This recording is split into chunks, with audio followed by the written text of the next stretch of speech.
Hey guys, welcome to the live. Um, it's today we got the interview with my name is Kendra, also formerly known as Sheba, and Aaron, formerly known as True. Let's check it out. Let's get straight to it. Let's go. Most importantly, for Aaron and Kendra, more so than anyone else. I know that a lot of people have had such a vested interest in everything that's been happening with carbonation over the past few years, but at the end of the day and at the root cause of everything that we've been seeing What's up, Booby? are the members. And so I am very, very pleased and extremely happy to have Aaron and Kendra with us today. They are, they've been staple members of Carbonation for years. I think five each, possibly.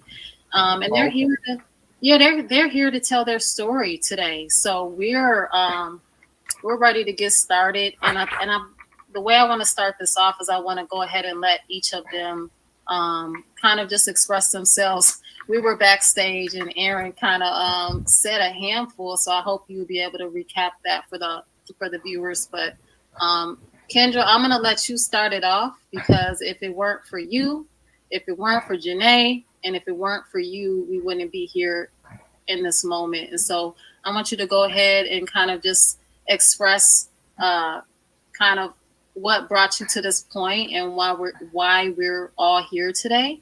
And then Aaron, you can go ahead and follow up right after her. Okay. Hey, I'm home. So this is so exciting. This is so big. This is this is liberating right here. I'm gonna take it easy. I'm gonna take it slow because I want to make sure that I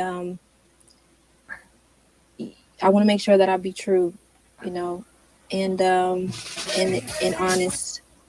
And it's a lot of deprogramming that still has to be done. So bear with me as I express myself today. Uh, I thank everybody. For their support. Yeah, I guess we're here because of that first video I did. Of course, Janae, speaking out and doing what she did. I just, I thank her every day for that because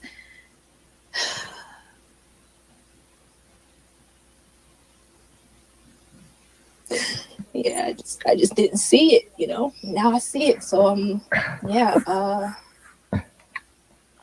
that first video I did, the live I did, I had no idea like people would respond to it like this. I actually didn't have an idea that it would actually affect me like this. I just wanted to release, and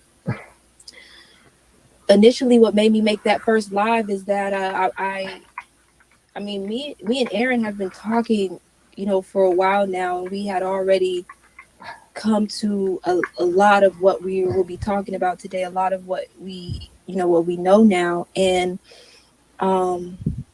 it's funny because I went on, I had got off all social media, I was like, I'm done, and but I decided to go on YouTube one day, and the first video that pops up, was the video of Armand speaking, formerly known as Pice. He was speaking, and I had never heard Pice sound like he was sound, like he sounded that day. I was amazed because I said the same thing. he sounded exactly like what how me and Aaron have been talking lately. So it was just like, wow, like we're not the only ones that are thinking this and are doing the work to get out of it. It was just like, it was amazing to me, because everybody knows, when we were there, how Armand was speaking, and he sounds totally different, in that video.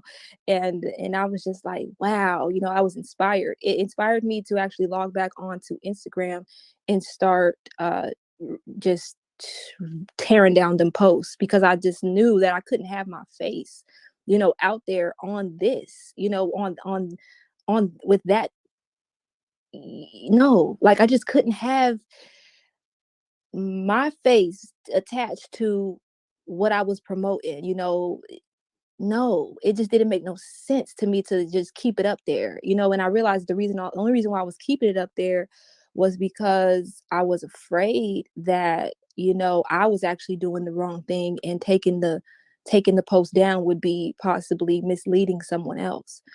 You know, because it was often said, that, you know, if it wasn't for Nature Boy, then I wouldn't have that following on that page, and that uh all of those, you know, people that were watching wouldn't be watching me. And that's actually his page. And that when and he would often say, like, if you leave, just leave my page alone and leave it up, because if you know, take it down, you will be leading other people astray, because this is the righteous path. You know, he would say, like, this is the righteous path. And so everything on that page, you know, is leading people to, you know, their greatest version. And if you take that down, you're misleading people. So I left it up, and I realized, you know, I left it up subconsciously, still in that fear. And so I just got on there, and I just started tearing it down. But Instagram would not let me. I just wanted to tear it down in one,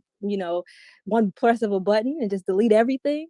But Instagram made me delete everything one at a time. And I was just like, ugh, I was so irritated by that. But I realized, like, while I was doing it, that I didn't want to erase everything. I wanted to keep what was still real for me, which was my family, you know, my son and my husband. I didn't want to delete them off of there, because that was still real for me. The rest of the stuff wasn't, you know. But you know, the rest of the stuff, I realized that was all an illusion.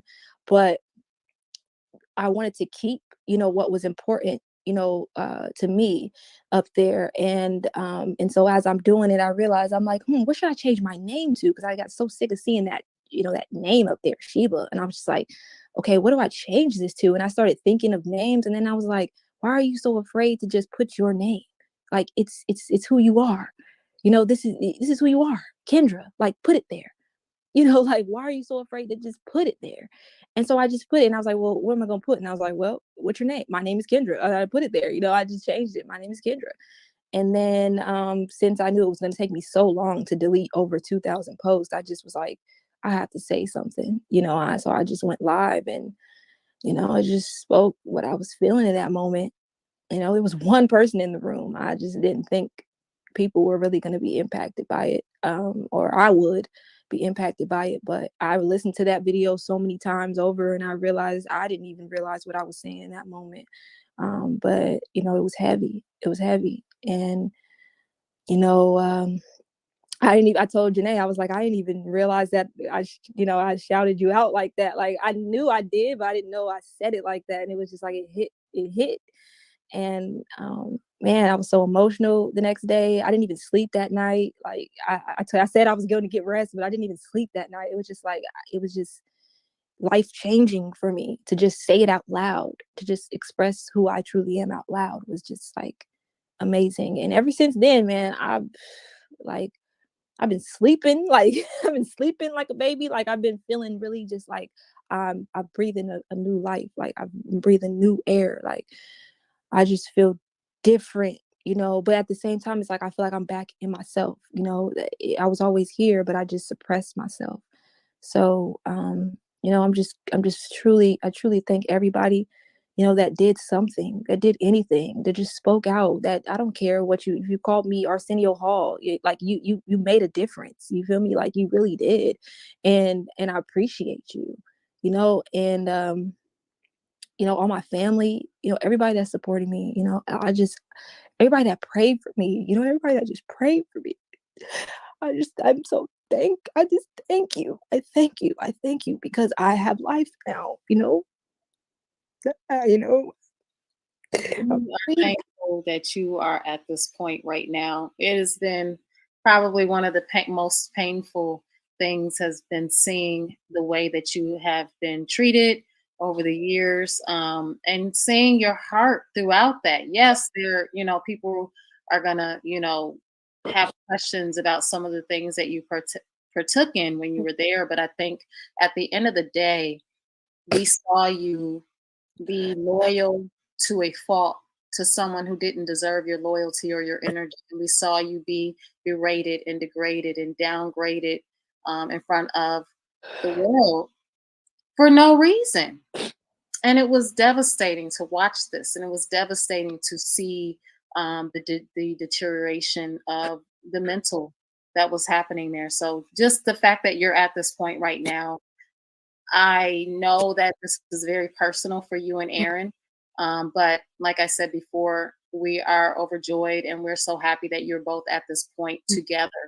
If nothing else, it's amazing that you both have arrived at this point kind of at the same time. It's a testament to faith and courage. So, but yeah, thank you so much for that open. Aaron, the floor is yours. Yeah. First off, I just want to say I appreciate you letting me have this space to talk because you could have, as much shit as we talked, as much as we was acting like we had it all figured out and it was us against the world, y'all could have easily dismissed us and said, nah, fuck y'all. What happened to all that shit y'all was talking when y'all was over there? How y'all gonna flip the script and da da da da da? And I think that a lot of people stay clenched on to the bullshit even after realizing that it's bullshit because of the fear of being dismissed by others. Because when you come to terms and see what you was doing all these years from the angle that y'all have been at this angle the whole time. But we're coming back to this angle and it's like a rush knowing that y'all have been perceiving it this way the whole time and you're not trolls, you're not demons. You're people who are trying to reinforce a perspective that has been lost because of the parameters that these people have been kept in. And I feel like I'm coming out of rehab, trying to relearn how to walk and relearn how to talk, because for a number of years, I was giving out standard issued responses. When somebody says this, you say that. When they say this, you say that. But the level necessary to reach your own reasoning ability was not there. And so I realized that what I was doing, and I say what I was doing because, like I said backstage, this ain't about to be a he did this to me and he's this and he's that. I don't even really care about that. Because if I don't walk away fully understanding how I put myself in that situation, I'm liable to do it again in another form. So this is bigger than me. This is bigger than the people who have left and the people who are still there. This is bigger than Nature Boy. This is about anybody on any spectrum, whether that be in a domestic violence relationship or in a all the way to the opposite extreme, as large as being a group of people who escaping something as vast as North Korea. It's not Nature Boy I have a problem with. But when I understand sociopathic narcissism, Nature Boy tends to make everything about him. I don't give a fuck about Nature Boy in a sense of this is not why I'm doing what I'm doing. I have a problem with the behavior. That behavior does not belong in a relationship. It does not belong in an organization. It does not belong on a team or a group. And if you find yourself underneath this type of leadership, I want you to understand that although there may be promises that one day this is going to make sense, or one day you will come out on the other side, if you see those character traits within your leadership, because there's nothing wrong with leadership. I was in the military for 8 years. Leadership is very good. It is necessary. Organization, team, it is necessary. But when your leadership is displaying the characteristics you've seen, you are bound to fail. It is not, niggas, don't leave nothing up to fucking magic. Don't leave nothing up to the divine. You have to understand that there's certain patterns in human psychology that have been observed over and over again. Is carbonation new? No, nigga. After doing my research, I'm looking at Father Divine. I'm looking at Jim Jones. And how many times did y'all say Jim Jones? And how many times did I dismiss it? Never fully investigating Jim Jones until now. Jim Jones, Father Divine, other cults have used the same doctrines. They have used the same tactics. They have used the same strategies. And what I learned, because a question that arises more often than not is, how did you find yourself joining a cult? I didn't join a cult. People don't join cults. What people do is they join groups that they feel like are in alignment with their values, later to find out that that wasn't the case. And I feel like the changes were so gradual that they became almost imperceptible. We went from cosmic currency to I need money. We went from self-reflection to everything you do is wrong and everything I say is right. We went from smoke doesn't belong in the body to 4, 5, 6 blunts every 3 seconds. So after a while, you have to detach yourself from being blindly guided and just accepting things because somebody's saying it, and then find your way back to your own reasoning ability. And like Armand said in his video, it wasn't until that space was created.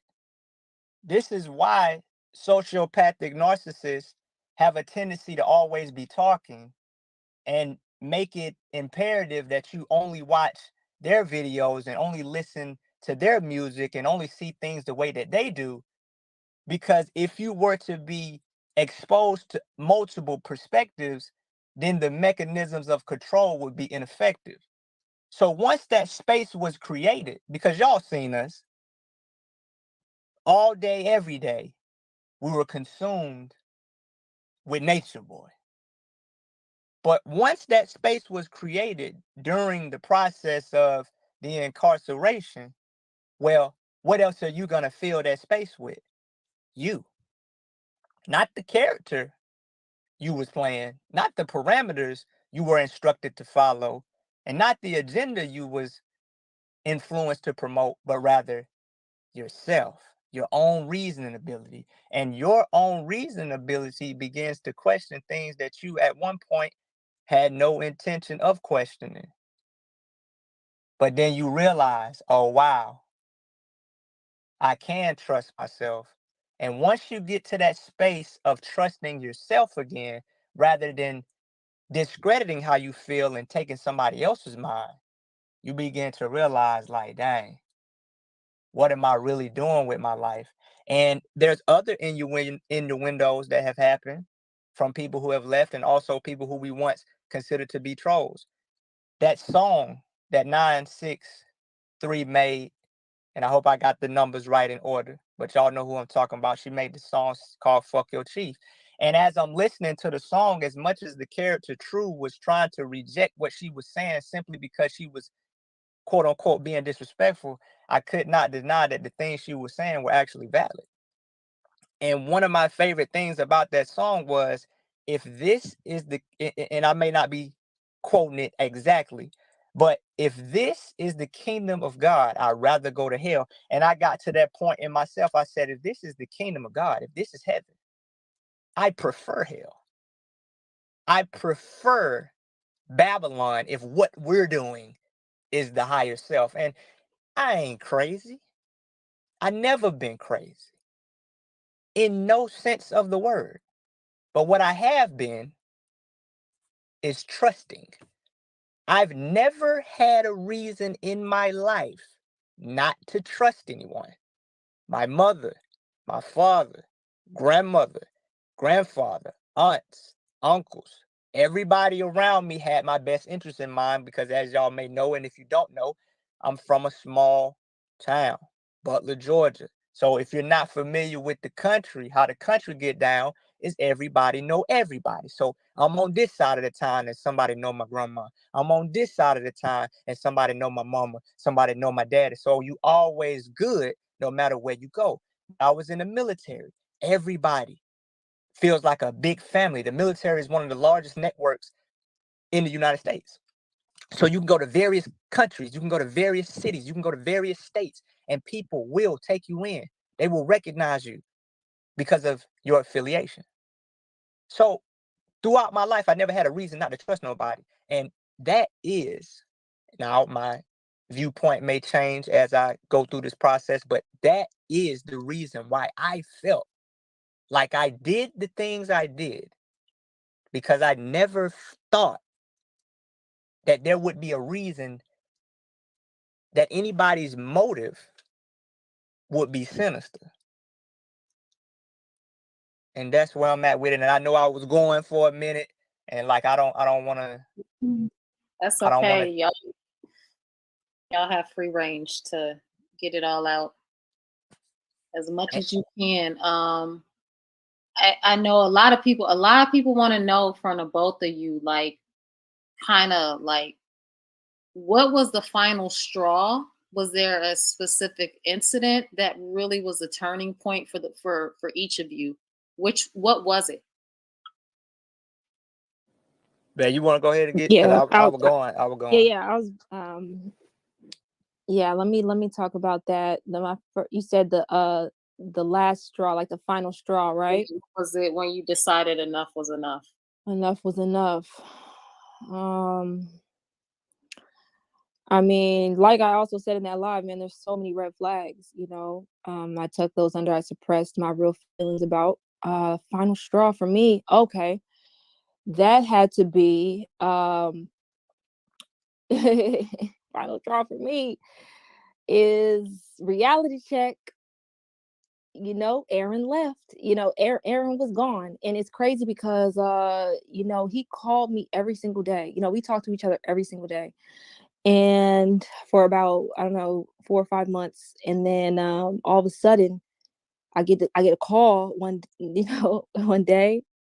And I had just talked to him. I had just talked to him maybe like 2 days before that. But something was off, and they called me. One of the ladies called me, and uh, Nature Boy was on the phone as well, and he was like, you know, have you seen True? And I was like, no. And they say he disappeared. You know, he's gone. And when I heard that, it was a complete shock to me because we were just talking. Everything was cool. Everything was fine. I mean, I didn't think I definitely didn't suspect that that was about to happen. So, you know, at that point, I was just like, what? You know, I sat on the phone with them for like about an hour and stuff as they, you know, as we talked about, oh, what we need to do now, you know, because True went off with the check, you know. What do we need to do now? Okay, well, we need to proclaim the kingdom because cosmic currency, you know, was the conclusion. So I agreed, you know, at that time. I agreed at that point in time, and I was like, well, yeah, we do need to, you know, cosmic currency because I guess, you know, what else are we gonna do? Me, you know, I'm taken care of, you know what I'm saying, where I was at. But they didn't know that, you know. They didn't know that, but they were more concerned with their, you know, their living situations and things like that. You know, so they were concerned about how they're gonna pay these bills, how are they gonna, you know, do these things. And so when they told me that True was gone, it was like, for me, I'm in shock because where is he at?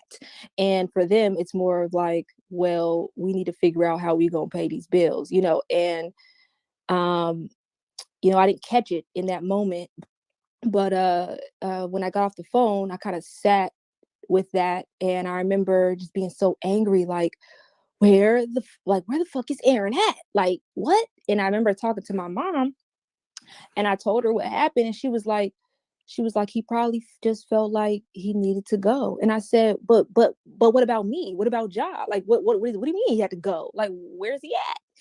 He didn't even tell us. He didn't even call us. He didn't even let us know. Nothing. Like, and she was like, well, remember when you left here?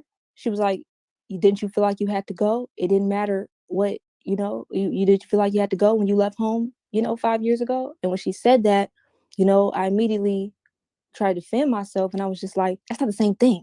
That's not the same thing, because I didn't have no attachments. I didn't have no child or anything, or no. And she was just like, well, maybe he felt like that's what he needed to do. And when she left the room after saying that, I just had to sit with myself in what she said. And I realized, I was like, damn, bro, like, that's what he felt like he needed to do, And even though he didn't tell me, you know, I was faced with myself at that point, like, well, what do you want? You know what I'm saying? Because, you need to figure that out, right now, because obviously, at any point in time, anybody could leave you, anybody could say, you know, anything. Like, they could just say, like, not no more, none of us, not me and you no more, not our family no more, and just walk away. I felt like I had been, like, abandoned, and I felt like, he it was a possibility that I could never hear from him again. Days were rolling by. I was texting every, the WhatsApp, the number, everything. I was emailing it. I was just trying to figure out, are you okay? Are you safe? Are you good? I started having thoughts of maybe they did something to him. Maybe he got hurt. Maybe he's dead. I mean, he was sleeping in the car. I didn't know where he was at. I'm like, I just thought I had to come to terms with this idea that he could be gone forever. Like, he could have died. Like, basically, I had to come to terms with, like, he's probably gone. Like, he's probably gone, and I have to,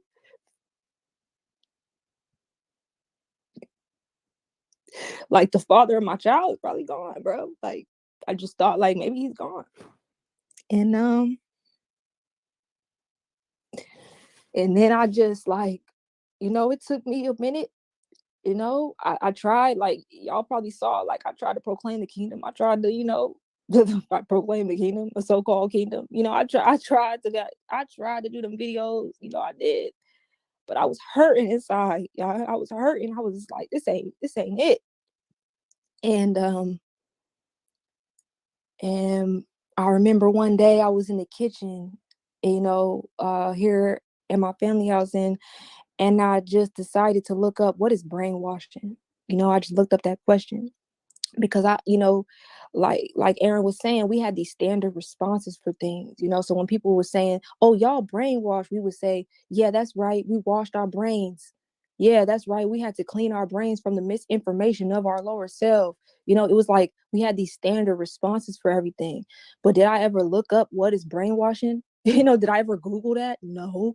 I was just repeating some shit, like, so I actually Googled it. I just Googled it. I looked it up. I said, what is brainwashing? I started reading stuff, man. I was like, damn. I was like, this is exactly what happened. It was talking about isolation, when you isolate yourself. So what did I do? I mean, I left everything I ever knew. I isolated myself. I was in this isolated group of people, just us all day, every day, saying the same things over and over and over again. It was talking about repetition. You know what I'm saying? I mean, oh, come on, repetition. I mean, these things are constantly repeated. I'm constantly repeating the same thing over and over. He's telling us, go make these videos. Every time I give you, every time I talk to you after this, you go make a video and you say the same thing back. You know what I'm saying? So it's like, I'm just repeating this. I'm repeating it. And I realized that I had been brainwashed in that moment in the kitchen, that when I was reading that, I was like, and my mom walked in, and I said to her, I said, Mom.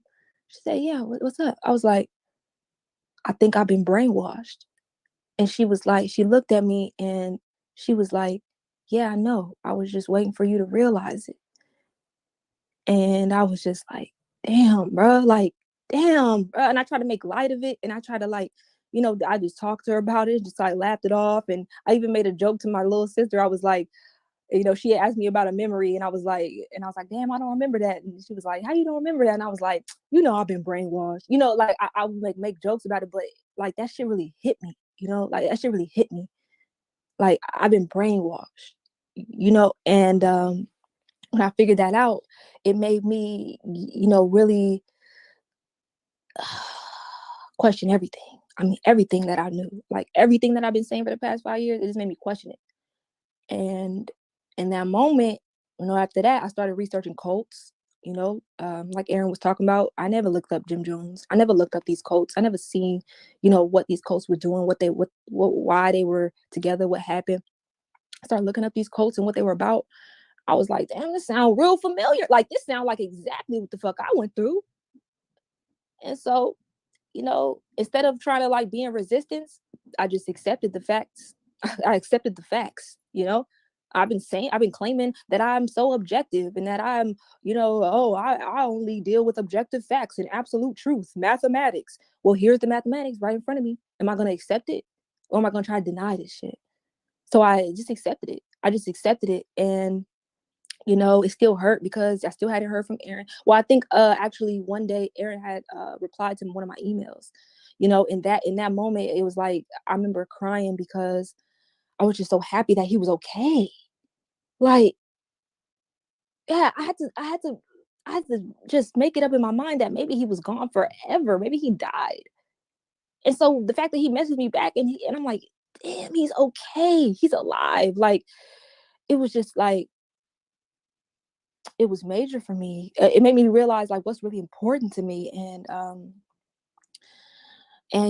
he had also emailed me from an actual like anonymous account. So I didn't even know if it was really him. Like, I realized I was so paranoid. I was just like, what if that's them, trying to make me think that it's him so that they could get some type of, information out of me or something. Like, I was just so paranoid. And I remember them calling me and asking me, hey, you talked to Drew?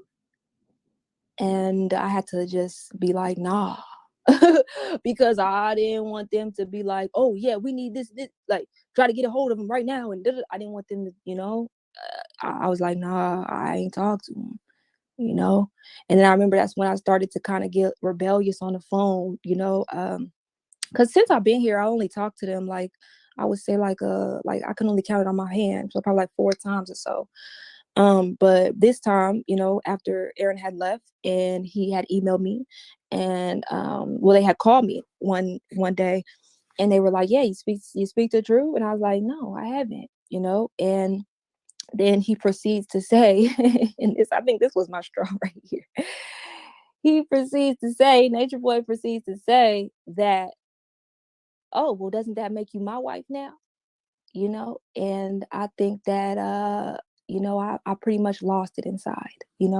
That's when I lost it. That's when I was like, this nigga don't give a fuck about me, bro, because my husband could be dead somewhere, bro. The father of my child could be gone. I just lost that. You feel me? Like, you don't know what I know, so that he's gone. You know what I'm saying? All you care about is the money, that he was bringing in, but I care about him. And you sit here talking about, am I your wife now? Like, my child's father? Like, are you crazy? Are you insane? Are you sick? Like, it just made me wake up. Like, bro, this person don't care. I gotta move different, and and then he started asking me about, like, why am I not covering my head like the other women? I know y'all probably seen the videos I was posting. They was covered all the way up. I wasn't with that. I had my hair out. I was me. I was like, no, man, I'm gonna be me. Like, I'm not about to go online and be something else. I'm tired of that. I'm so tired of that.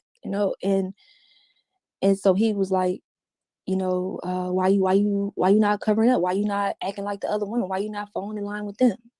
And I said, because I don't want to wrap my hair up, like, and well, first I said, well, because I looked up, the Quran. I looked up what it says about covering a woman's hair. It don't say nothing about covering a woman's hair up. It says she should be modest, but it don't talk about covering her hair up in Islam, in the Quran. So if you reading the Quran, you should probably, rethink what just because. And that's the thing, I so for so long I had just took his word for it. Now I got space and time to think. Let me look it up. Let me really like evaluate what I'm doing before I do it, because now I don't feel like I have to do it. Because I'm not there. I'm not threatened. What I'm saying, I don't feel no type of way. Let me see what I want to do based off of what I really feel and what I really think. And like, so I started researching. Does the Quran say that the woman needs to cover her hair? Found out. No. He proceeded to be like, well, you only found that information because you didn't want to wear it anyway.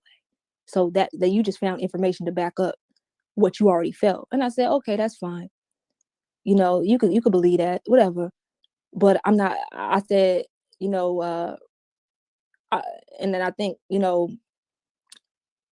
went back and forth about that for quite some time, because I was telling him, I'm like, look, just because you cover your hair up don't mean you're modest. And you know, I just felt like, I had to do, what I had to do? I had to take it back on him. I said, you know what? I was there in Mexico when we was walking around with no clothes on. When I first got here and I arrived in Texas in 2017, you told us we wasn't allowed to wear head wraps because our hair needed to be in connection with everything, with the sun, with the environment, all that.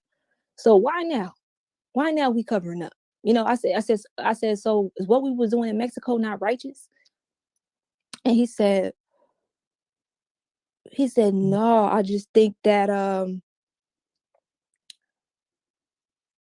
we did that and it didn't work. And that's when I knew, I'm like, this dude, he probably full of it. He's full of it, because it didn't make sense. Like, why are we changing so much? How are we Muslim now? It just didn't make sense, and I was just like, nah, like, I can't just keep following along with things without questioning. And he was talking about praying, 5 times a day. And then he's like, we don't got to pray 5 times a day, pray 3 times a day, just start making up stuff. And I'm just like, and then I started questioning him, like, so who are you praying to? You know what I'm saying? Like, who we praying to? Because I thought we were God, so I'm just trying to figure out, like, what we doing, and he just, he always got a response for everything. But, and you, just because you say something loud and you say something in a strong, firm, and confident way doesn't make it true, so it didn't faze me no more, especially after that, especially after you didn't even care that, my husband is gone and I don't have him anymore, and he's not in my life anymore, and in his child's life anymore. All you care about is if I'm going to be your wife again. Meanwhile, how in the world can you support me and my child? How? Behind I don't understand it. But this is the things that I'm thinking now, being away. See, if I would have been there, who knows, I probably would just fell right into the regular programming, that we were under. But me having the space, away, it really made me see that yeah, nah, this ain't all it was cracked up to be, yo. Like, it's really not. This dude don't really care. Everything, is just being made up as we go. And we just like, oh yeah, it makes sense. And I remember him saying on the phone, our last phone call, he said, if I say that we Muslim, you should just be like, yeah, okay. And I said to him, I'm like, well, I thought you wanted leaders around you, not followers. And he said,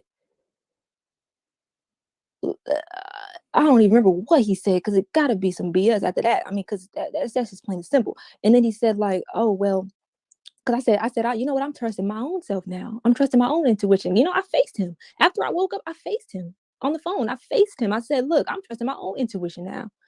Because he was calling me. I didn't have no contact. I didn't want to contact them or talk to them. They was calling me. I think they was just trying to figure out where Aaron was at, so they could, I don't know, harass him. I don't know. But I just kept telling them no. So they had called me twice after Aaron left. And so that last time that they called me, he was saying, like, I was telling him, I'm like, look, I'm just going to trust my own intuition now, because he could feel something was different about me. He said, what's up with you? I said, look, I'm just trying to figure out why I'm on the phone right now. And he said, why are you on the phone right now? Are you serious? Just start cussing me out. I hung up the phone. I hung it up, because I'm like, I don't have to listen to you cuss at me no more. Like, I don't have to do that. I don't. Why do I have to do that? Why do I deserve that? I've been holding it down for you online. Why do I deserve that? You know what I'm saying? I've been covering up, lying, all this. Like, why do I deserve that? And so I just was like, no, no, I'm hanging up the phone. They text me, you just played yourself. I'm like, okay, let me play myself then.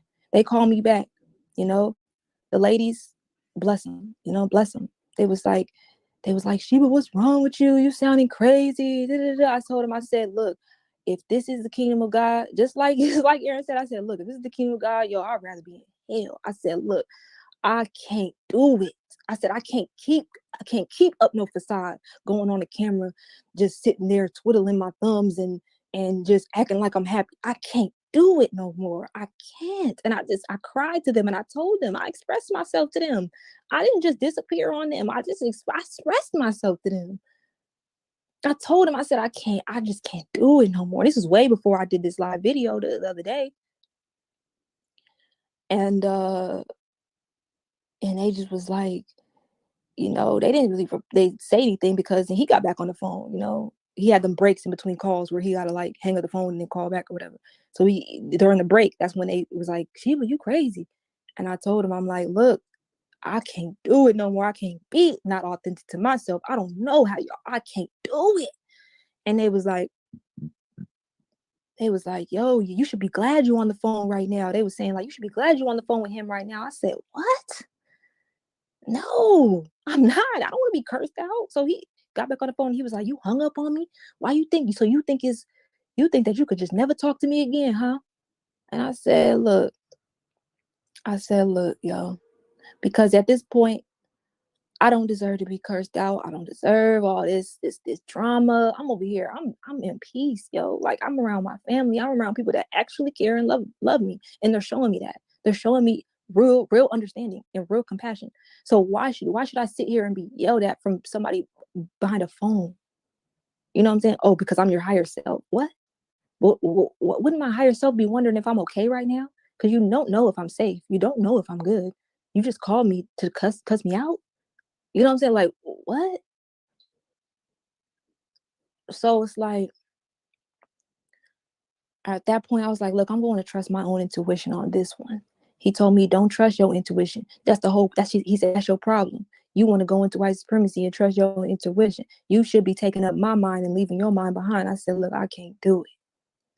I'm sorry, I can't do it. And he got upset because I kept cutting him off.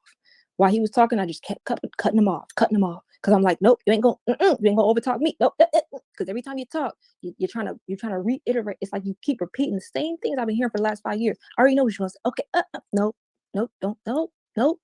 He said, you cut me off one more time and hang up on you. Great, cut him off. He hung up on me. I blocked him. That was the last time I talked to him.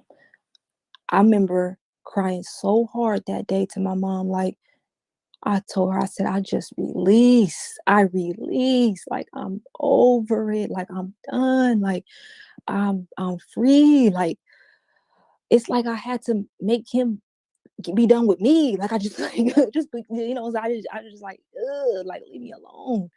But I also knew that he could possibly call back, so I blocked him, you know. And I remember after that, you know, I still hadn't heard from Aaron on the phone, but I had come into like peace, because me and Aaron really gave each other our space. You know, we really gave each other our space after that. You know, so that like when he emailed me and told me he was cool, I was cool. Like, I was like, oh, you safe? Okay, I'm straight. You know, I don't feel like anybody else cared about his safety. You know, so that was a big red flag to me. You know what I'm saying? Like, that was a big last straw for me. You don't care about his safety. All you care about is if I'm gonna come be your wife again. Oh yeah, no, absolutely not. First of all, I was never your wife. Really, truly, you never liked me, and I never really liked you. So stop the faking. Let's not fake. Let's not be fake and phony. So it was just like, nah, I don't want to do that. No. And now I'm just focused on me. You know what I'm saying? Because I even considered the fact that even though Aaron is, you know, texting me or emailing me at that time, he may still possibly abandon me. He may even still possibly abandon me and John. He may even possibly just be like, nah, I'm gone, like in the wind type stuff. So I just made peace with me. You know, I just made peace with the fact that, you know, I was going to be on my own right now, you know, and that, you know, I was no longer going to be attached to Nature Boy and none of that. And, you know, but I still kept the post up, you know, up until recently. But I just figured like, no, I'm just gonna get offline. I was, y'all saw me, I was adminning for their Beagle for a little bit. But after that last conversation, I had messaged Kayla and I told her, look, I'm getting offline. I'm not gonna be online. And look, respectfully, so that you can go find you another admin. I'm not gonna be online. And I disappeared. And I had that space and time to myself. And me and Aaron both gave each other that. And one day I remember waking up like real early in the morning, like just on some like, why am I even up right now? And I got a call, his unknown caller, and I knew it was Aaron. I knew it was him. And I remember as soon as I picked up the phone, he was like, oh, it feels so good to hear your voice. And I was like, yo, I feel the same. Like it was just like a breath of like, and we knew without even saying that we was on the same page. So it was like, it was real, it was really nice. It was really dope. And yeah, like that was my last straw, yo. Like I just realized ain't nobody really care. It was just a lot of narcissistic behavior. Like, oh, so what? So now what you gonna do for me? Now that your husband out the picture and your baby daddy out the picture, what you gonna do for me? It was just like, you know what? Nah. I realized it. And it's really sad that it took all this time to really realize it for it to come to that final straw, because there was many other things that could have been the final straw, but and a lot of people don't know, but because I didn't ever actually leave in the last 5 years, but I have packed my bags many times. It's just that something always reeled me back in. And so that was the final straw, though. That was it. Thank you so much for that. Later on in this live stream, I would love for you to tell everyone about how amazing your family was while you Oh yes, and yes. even before you like well like right when you left. The story you told me, it's really touched me. Mm-hmm. It just really endeared me to your family. I was like, oh my God, like your mom is so amazing. But Yeah. anyway, we'll go ahead and let Aaron go and talk about what his final straw was. Like, what was the final thing and where you was like, I'm not doing this anymore, Aaron? Well, once again, I don't think, other people may understand how important it is for you to give us this space to be heard and give us this space to really come from who we are rather than the characters we was portraying, because that was really refreshing for my wife to finally be able to say how she's felt. You know what I'm saying? She's expressed this to me, and it's really refreshing because, like I said, I've been studying cults lately, and I know that those people who did that documentary, they don't know me. They don't know I exist. But the fact that they didn't hide and they didn't say, I'm not going to speak out, they actually helped me without knowing it.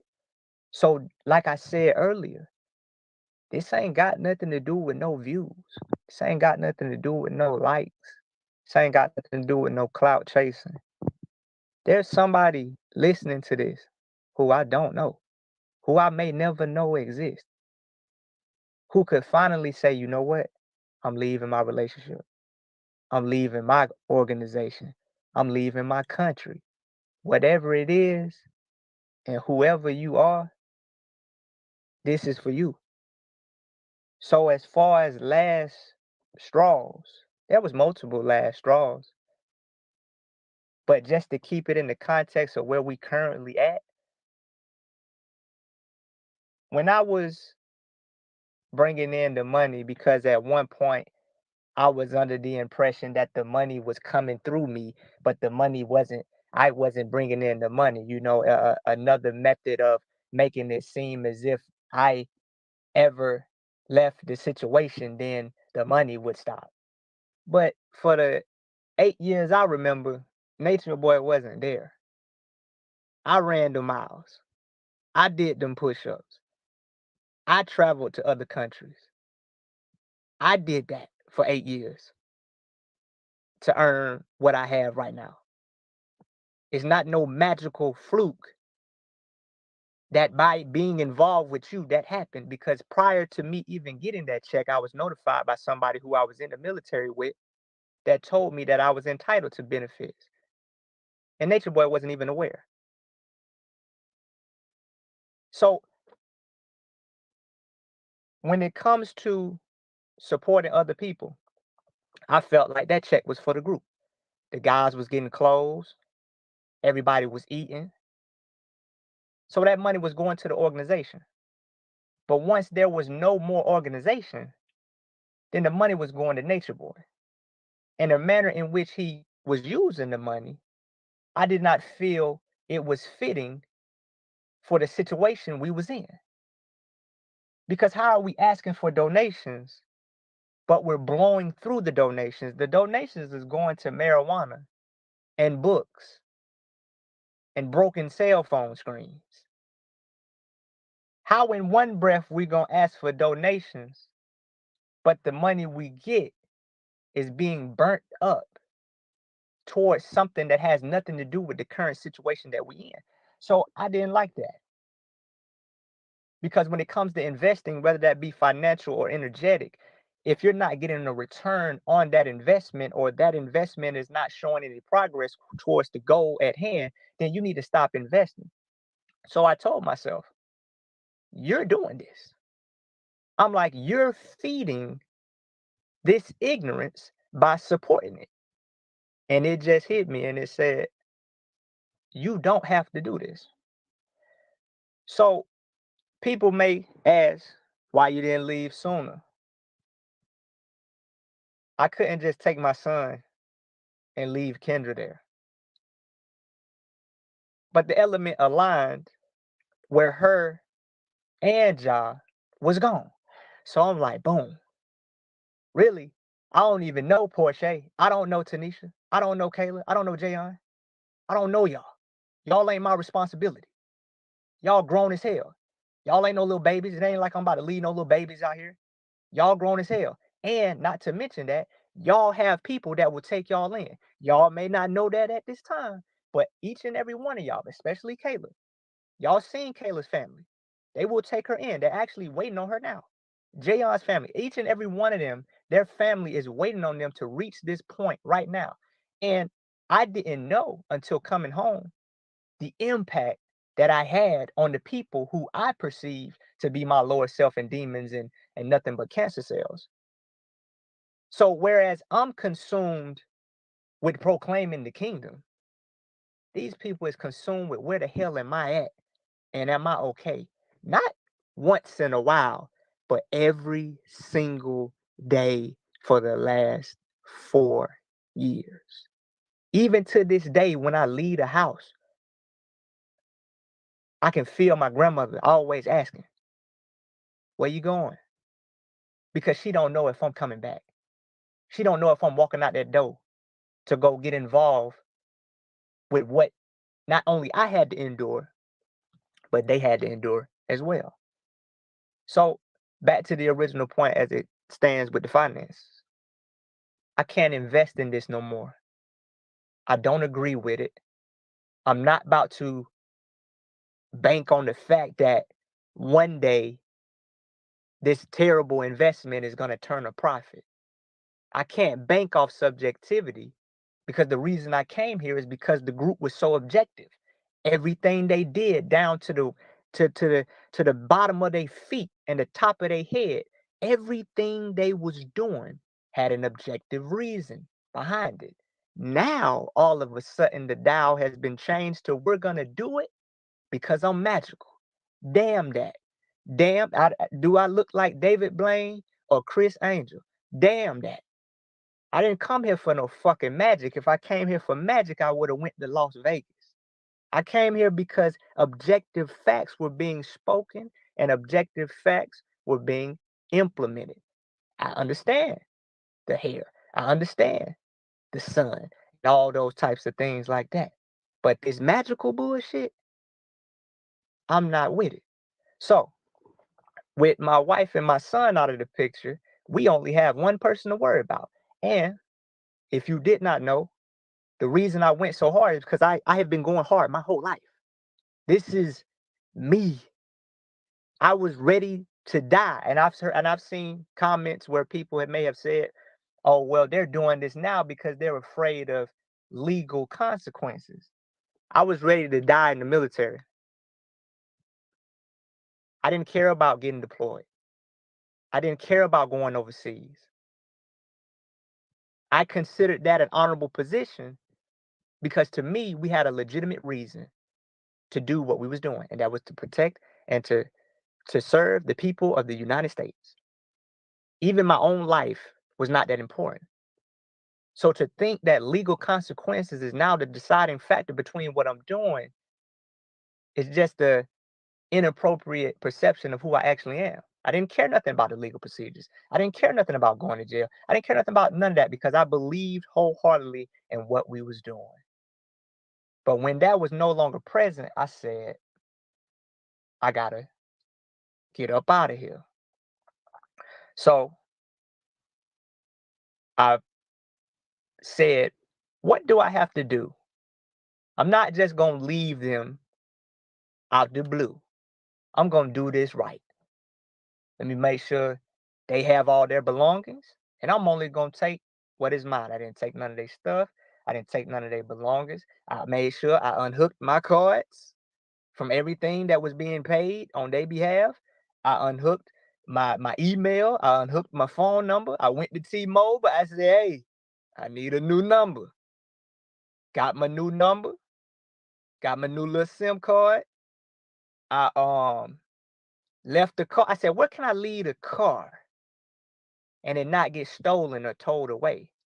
I left it at the laundromat, 24-hour laundromat. Somebody's always around here. Boom. I'm going to leave the keys in the glove box. I'm going to leave y'all belongings in the car. I'm going to give you the directions. I'm going to give you the location to where the vehicle's at.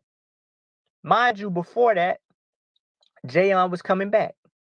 Wherever she was at, Jayon decided she was going to come back to the so-called kingdom of God. So I said I ain't even going to leave her out there. I could have left Jayon. I didn't have to pick her up. I could have left her at the airport and said, y'all go do what y'all want to do with her. But I said, the least I'm going to do is I'm going to pick Jayon up, bring her back to the house, so at least she ain't going to be out here stranded in Atlanta. So I picked Jayon up from the airport, dropped her off. And then once 8 o'clock hit, because that's the end of his phone call session, I said, that's the last time y'all going to hear from me. Y'all don't even know it yet. But that's the last time y'all going to talk to me. And so I sent them a text message with the instructions on where the car was at, how long I was going to keep the phones on, because I wanted them to have communication to set themselves up with this new transition that's now about to be taking effect. I didn't even want to leave. I didn't even want to leave out the blue because I didn't want to do it dirty. And you know, from Nature Boy's perspective, anybody leaving him is a dirty move. But my thing is, was this a friendship or was this a lease? Because he be acting like you terminating leases. There's no duration to friendship. Even if somebody's in a relationship for 20 years, they still reserve the right to end that relationship at any moment that relationship is no longer working. And the scariest part about it all is that they hadn't heard from me at all. Mind you, we had a situation at Whole Foods where a lady pulled up on me. Mind you, we're in Atlanta where any and everything happens. So I said, let me check social media. This is weeks later, and I'm going to go back to my thought process before this point, but I just want to pick up on this point as to what further reinforced my decision. They haven't heard from me in weeks. Nothing. Only thing they got was a text from my phone. And so I said, I haven't been on social media or nothing because I wasn't going to be on social media no more. So I checked YouTube and I see it say, Nature Boy said True left with the check. But I'm thinking in my mind, you don't know if I'm dead. You don't know if I'm in a ditch. But you're so consumed with yourself that you've already gathered the idea because you're so absorbed with self that you've gathered the idea that, oh, something, you made it about you. You didn't even consider that your so-called right-hand man or your top soldier could be in a ditch right now. But because everything is about you, you assume that the only logical conclusion must be here's another person doing something to me. And I took that and I said, boom. I had already had the thought.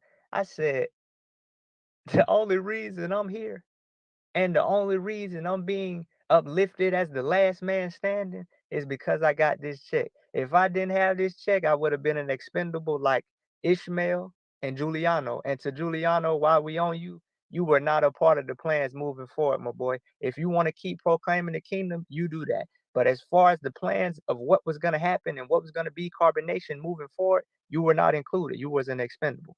Reeling it back, I called my homeboy. After I dropped Jayon off, I said, my boy, come pick me up from Macon. Pick me up from Macon, man. So I took one of them shuttles from Atlanta Airport, took me to Macon. And my homeboy met me in Macon after I left him the text message with the instructions to do everything they needed to do, obtain the car, and all those things of that nature. And as I'm leaving, I already knew in my mind, I can't trust nobody. Anybody that has a carbonation affiliation to this point can't be trusted from my perspective at that time. Not even my own wife. I'm thinking Kendra could possibly be underneath the indoctrination, so I didn't reach out to her at all. I checked my email.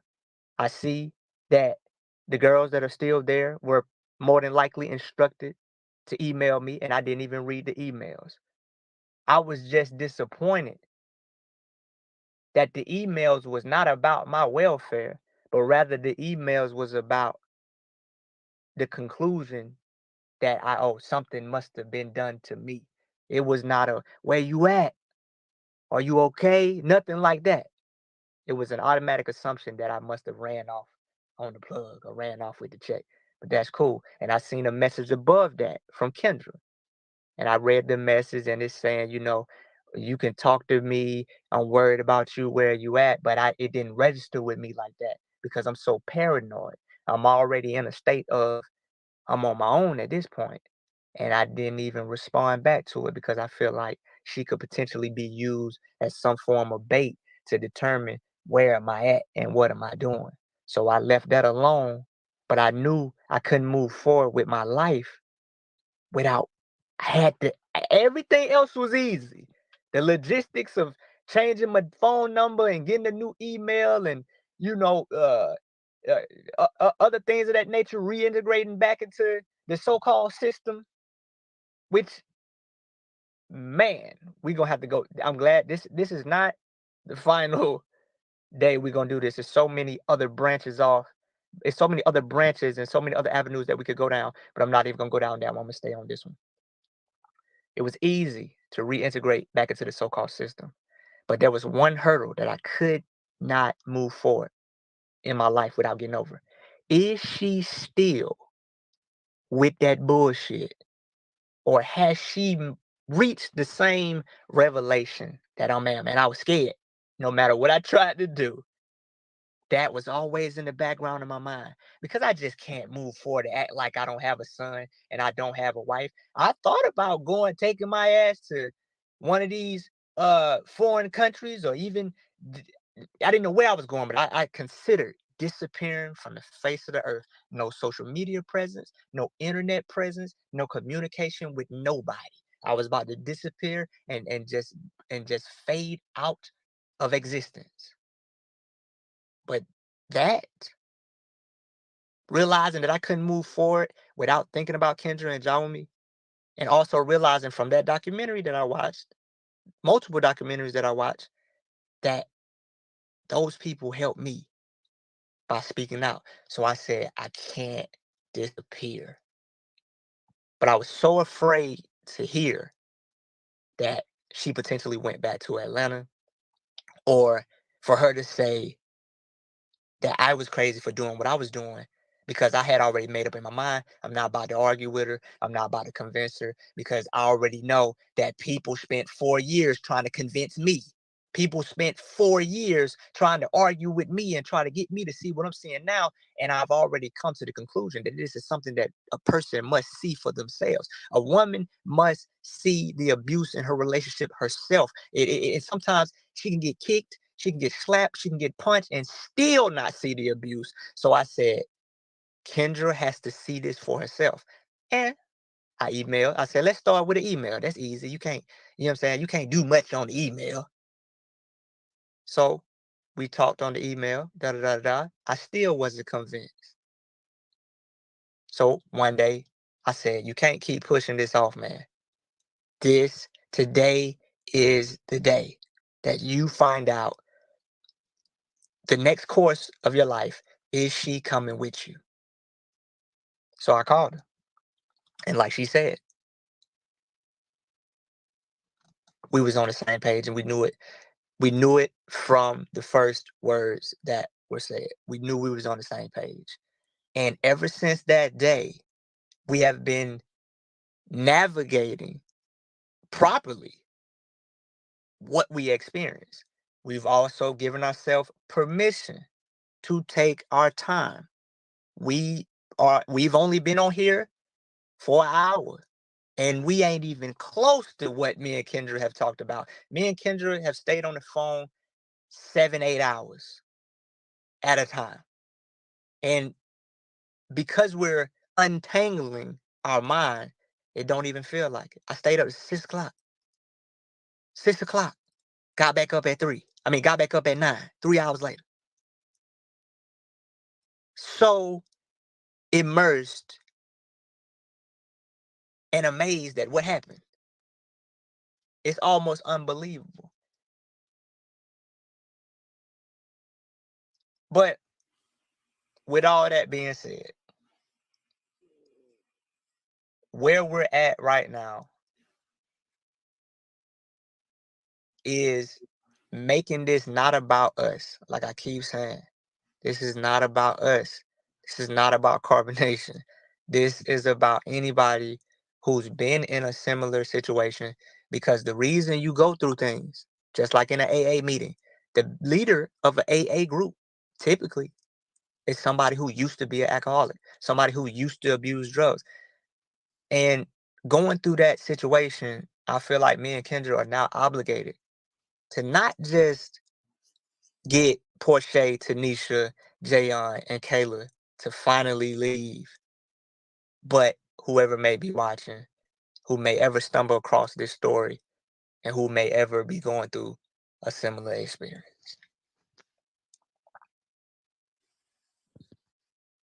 Thank you so much, Aaron. What a lot to unpack there. I appreciate you expressing yourself.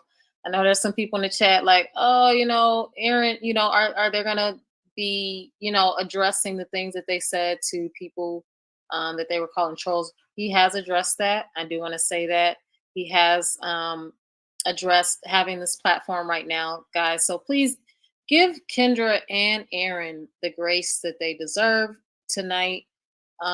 Just expressing themselves. They don't have to do this. I am very thankful that they're both here tonight.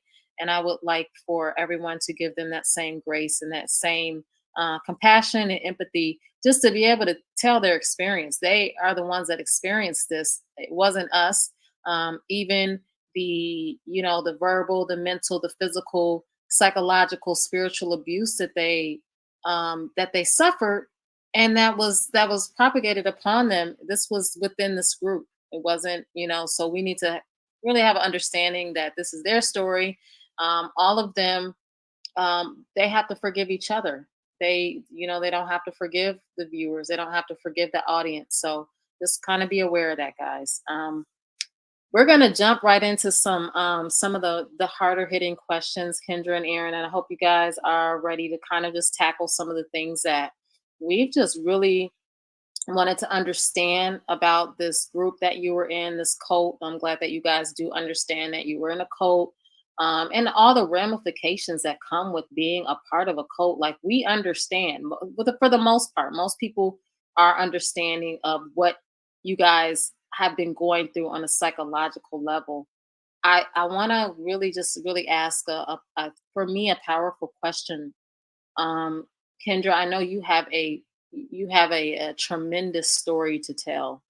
You arrived at carbonation. You were very young. You were fresh faced. You were pure. In a lot of different ways. And I know that you have been through a great deal while under Eligio's command. One of the things that I've always wondered is, at some point you started to realize that there was, some abuse going on there, mental, physical, psychological, in addition to learning the quote unquote knowledge and the teachings and the lectures, the hours long lectures, all of that. We were not really as mesmerized in understanding those lectures, because we were so fixated on the other stuff, the abuse. How did that play a part in everyday life for you guys?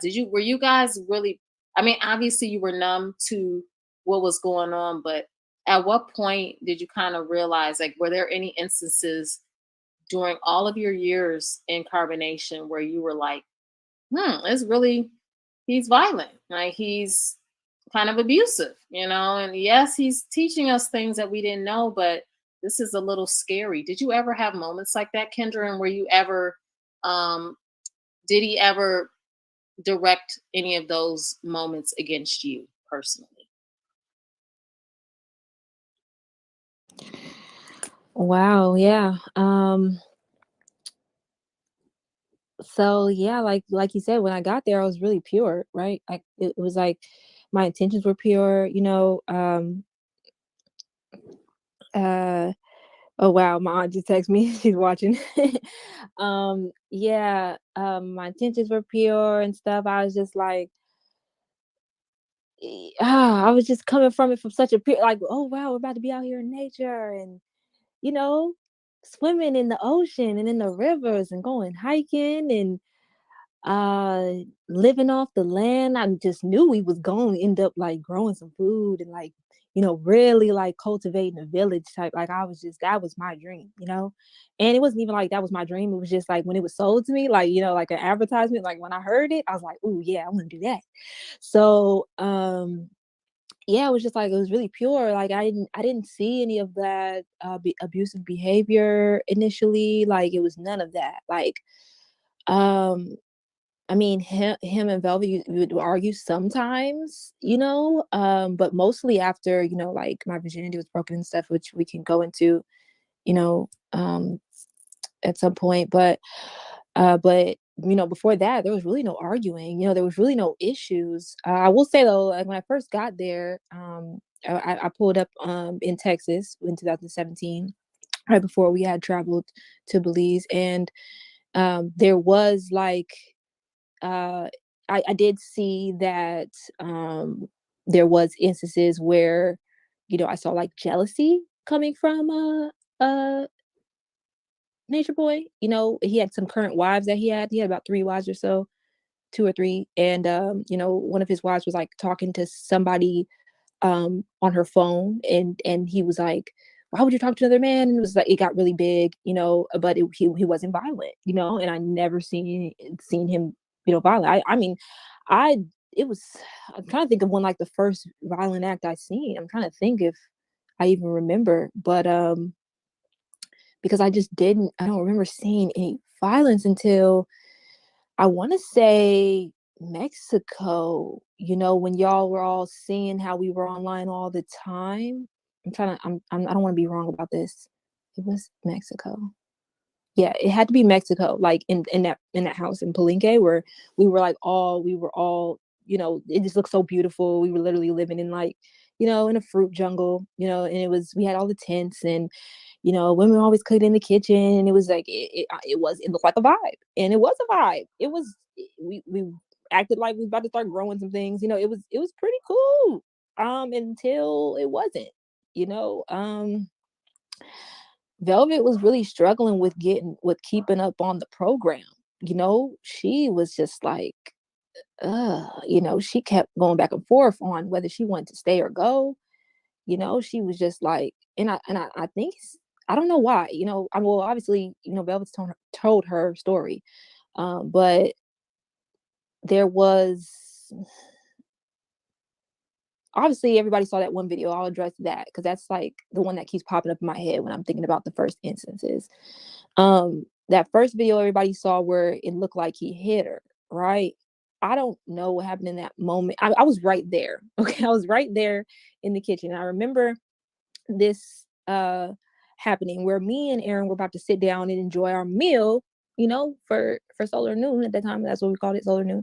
We were about to enjoy our meal, and I remember Velvet was sitting on the floor with the baby, and he had turned to her and said, "Oh, I see you looking at True and giving him." I don't know, like I guess that he felt like she was giving Aaron some energy or something, and she was just so fed up.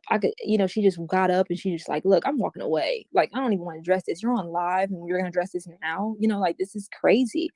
And she just walked off, and then I just remember they kind of like, I, I I don't know what happened because I didn't see it from my own eyes. I just remember that it was a lot of yelling and stuff, and then next thing you know, Velvet had cut off all her hair, and that's what I realized. I'm like, this is a lot. Like, somebody just don't go from 0 to 100 real quick. But, Nature Boy had really convinced us that, Velvet was really crazy. Under his influence, I really thought that Velvet was kind of just like, emotionally out of control, and I thought that she just couldn't get with the program. And I thought that she was just like rebellious, and she just, was immature or something, couldn't deal with her emotions. There was so many things that I thought about at that time, even though Velvet was like literally like probably one of my best friends at that time. I just, he would like, when she was having these outbursts, he would bring us around her, like he wanted the women to see her, and like after she cut her hair, he had all the women come up and look at her, and she sat there on the floor and like with her grabbing her head and just like in a ball, like so embarrassed. And he was like, look at her, isn't she like pathetic, and like and that was, I feel like that was very unnecessary, because it's like she's obviously hurting, she's obviously going through some things. Why embarrass her, why humiliate her in front of all of the women when she's supposed to be our chiefess? It just didn't make sense.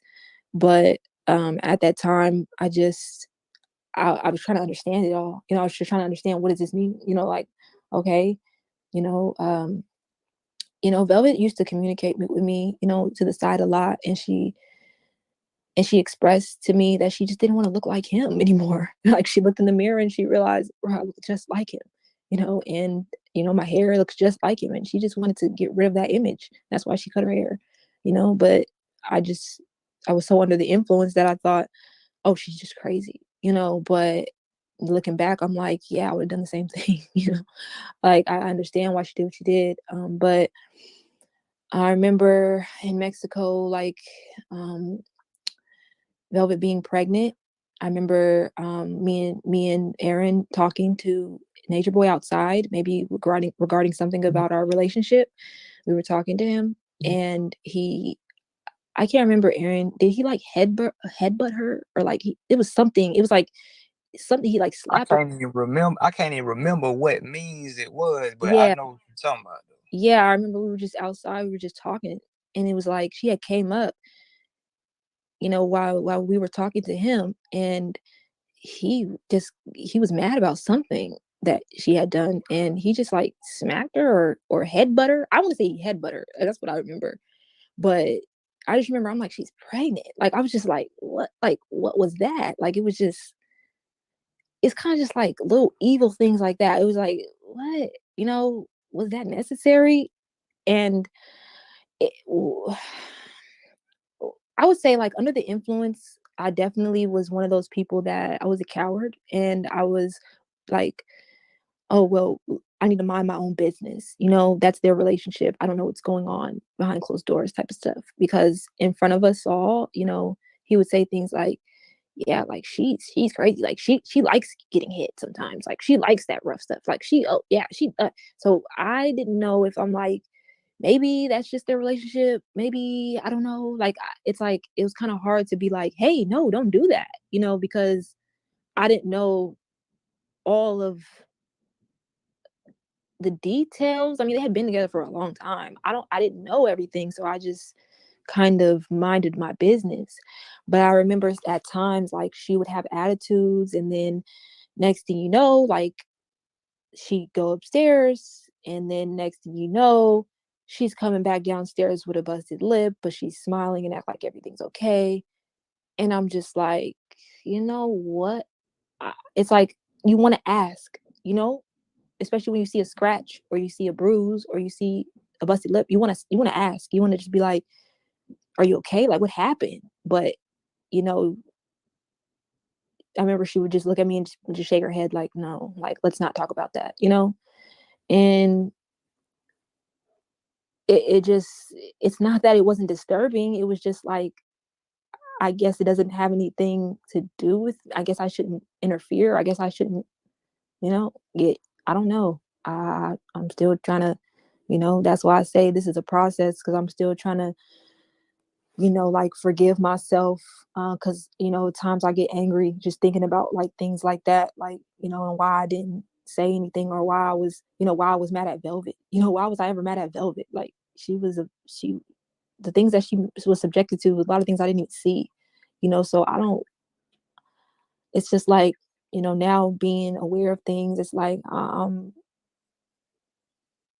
I know, if Velvet's Well, listening, I hope to understandable talk to you. I hope to talk to you and tell you I love you. But because what you say? no, I was saying it's totally understandable because Yeah. what we learned to understand over the course of the few years is that there's levels to it. There's levels to the things that were going on in carbonation, and sometimes y'all weren't even privy to what was going on with other. There was subset groups within the group. Especially like with the Mhm. A team, and then with Yes. there was different teams within the group, and different people were aware of different things that were happening to other people, and sometimes y'all were not aware of what was going on with other members of the group. So that is understandable, and I do see your position on that, but I do know that at some point in time, um, the abuse it just became a lot Yeah. more evident, especially within the last few months, which is what ultimately led Hmm. to his downfall, was the documentation of Yeah. Of the abuse, and I right? It's like, came to no deny understand that. that this has probably been going on for a long time. He just got bold and decided to show it. So you guys have been Mm. desensitized, and a lot. Yeah. Yeah. You're very desensitized. You're really coming to an understanding of the gravity of what you've gone through. Just what it's kind of like, just imagine if Jaumi joined a group like a cult, and he was subjected to the things that you guys were collectively subjected to, and just kind of put it in that perspective. It's appalling from an outside perspective what you guys went through and what you were made to contribute in. And so I think that's where a lot of people have things to say about, but I do have that understanding that there's a lot of desensitization going on. So you still coming to the point where you're like, Mhm. whoa, that was deep. Like there was a lot of abuse going on in carbonation. Um, Yeah, that's why, I decided to really get a therapist, like, really get counseling, because I realized, like, it's so many layers that I really can't even unpack it all myself and try to figure it all out on my own, because I was gonna do that.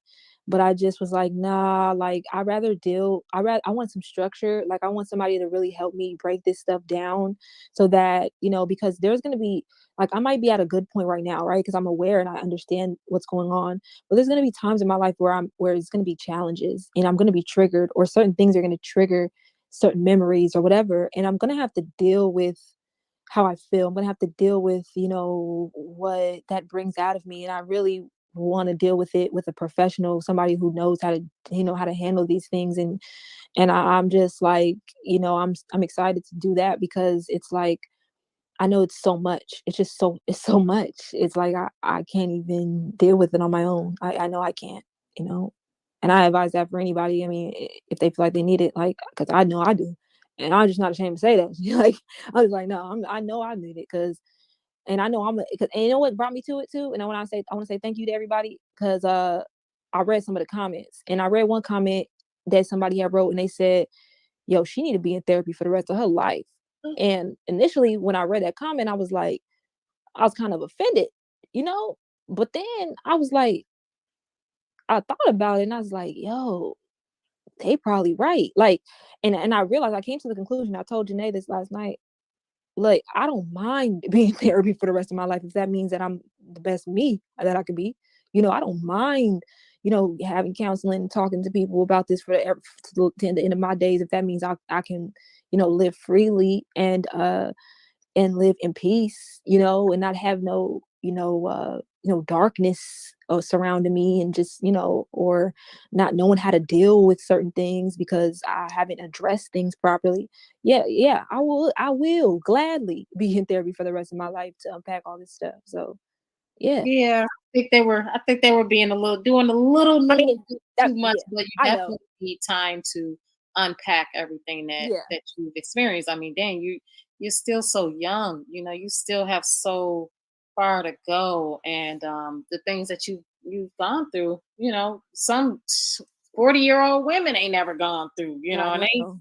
Yeah. so you both have a lot to unpack. You're both still young, and you have so much ahead of you that you have yet to even accomplish it. It was almost just sucked dry from you, basically an Ooh. energy vampire.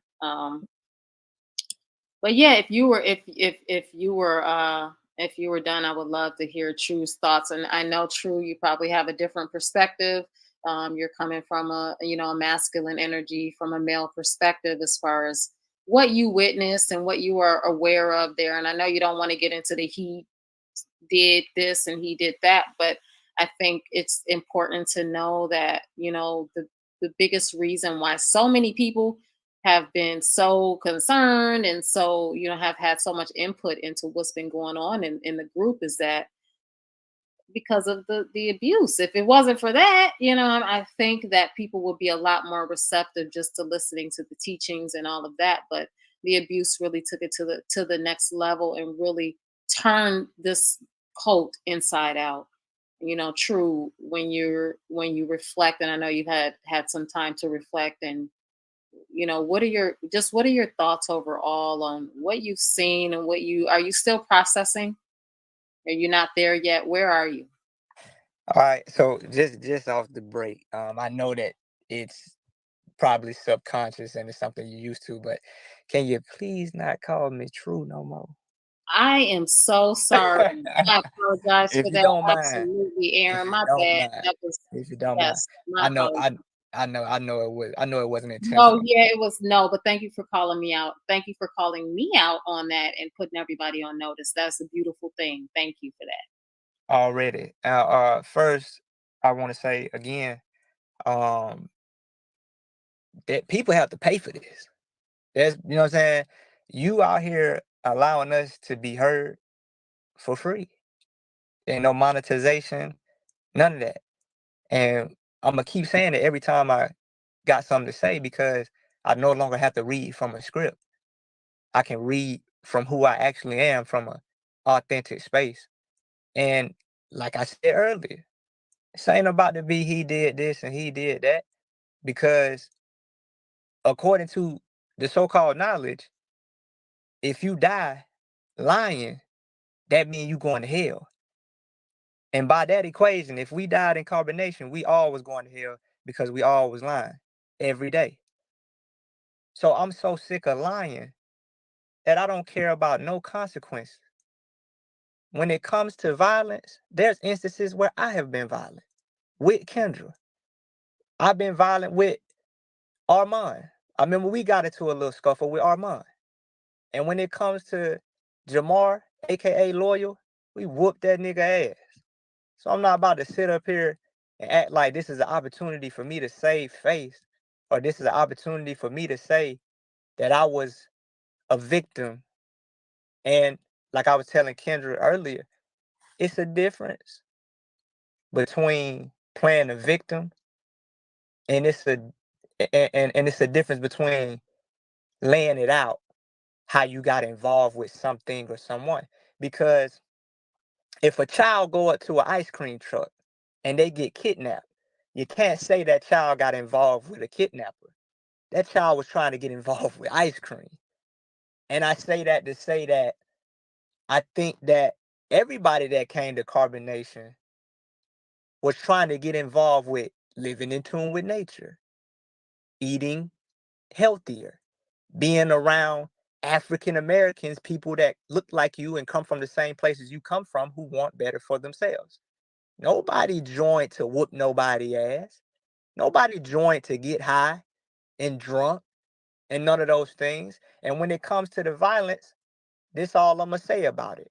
It became an issue because I think that everybody, if you older than 2 days, has been in a violent situation. So we can't condemn nobody and say that they're a bad person because they've been in a violent situation. Some of y'all on this phone right now have gotten y'all ass whooped, slapped, beat by your boyfriend or your husband, and you still with them today. That's not what we talking about. What we talking about is when violence becomes a culture. It didn't make no damn sense for us to be having nobody in a circle slapping the shit out of their ass. That didn't make no damn sense. If you get in a scuffle with your girl, I can't say shit because I done got in a scuffle with your girl. If you get in a scuffle with another man, I can't say nothing about that because every man done been in a fight or two. But when it becomes a culture, when it becomes the go-to, everybody in here done gave their child a spanking. If you black, you understand what I'm saying? We even glamorize that.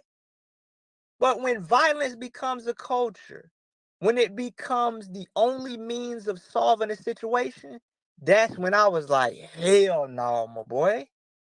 This is how we're solving our problems.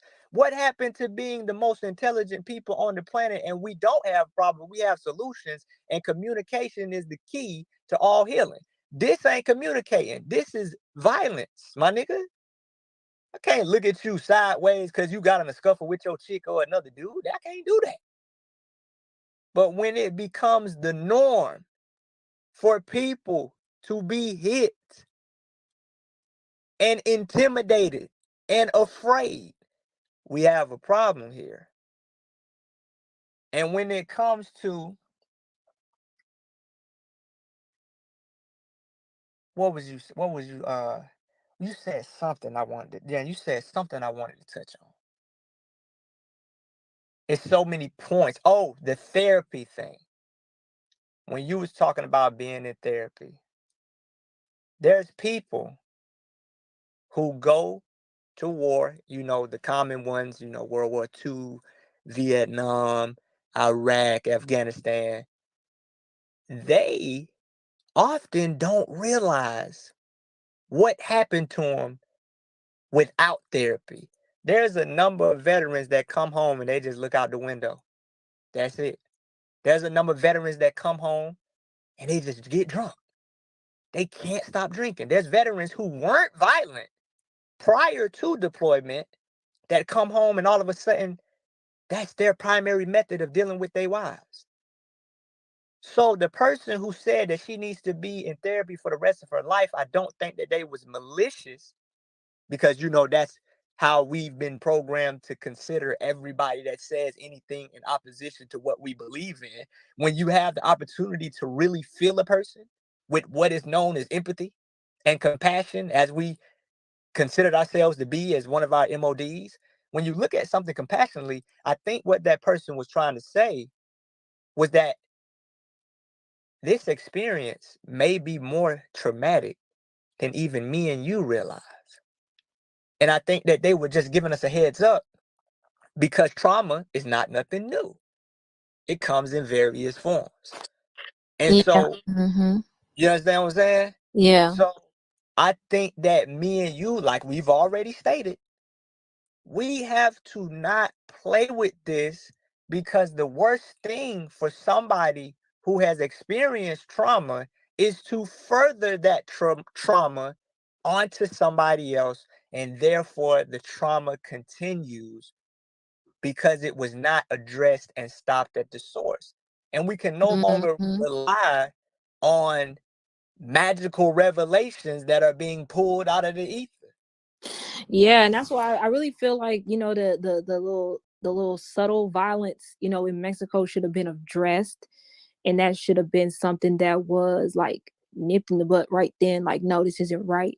Because as time went on, it became like this gradual thing, this gradual progression of, violence is kind of not, I don't want to say normal here, but like, well, I guess it is like normal here. Like, I remember when, like, there would be new members that would come, and if they were to hear, like, say, Nature Boy and Velvet, or one of his wives, like, getting into it, and they would hear like a scuffle or something, they would be like, "Oh, what's that?"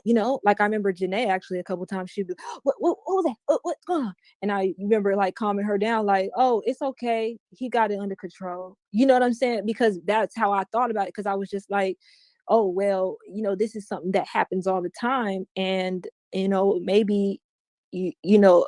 Don't worry, it doesn't ever go too far. You know what I'm saying? Like, don't worry, it doesn't ever, it's not as bad as you may think. They just they fight. They wrestle in the sun. Like, and it began to become kind of like normalized as time went on. And then by the time we get to, oh, you in the circle, and you know, you getting smacked, it was like, in my mind at that time, I'm thinking, well, this is what we all agreed to.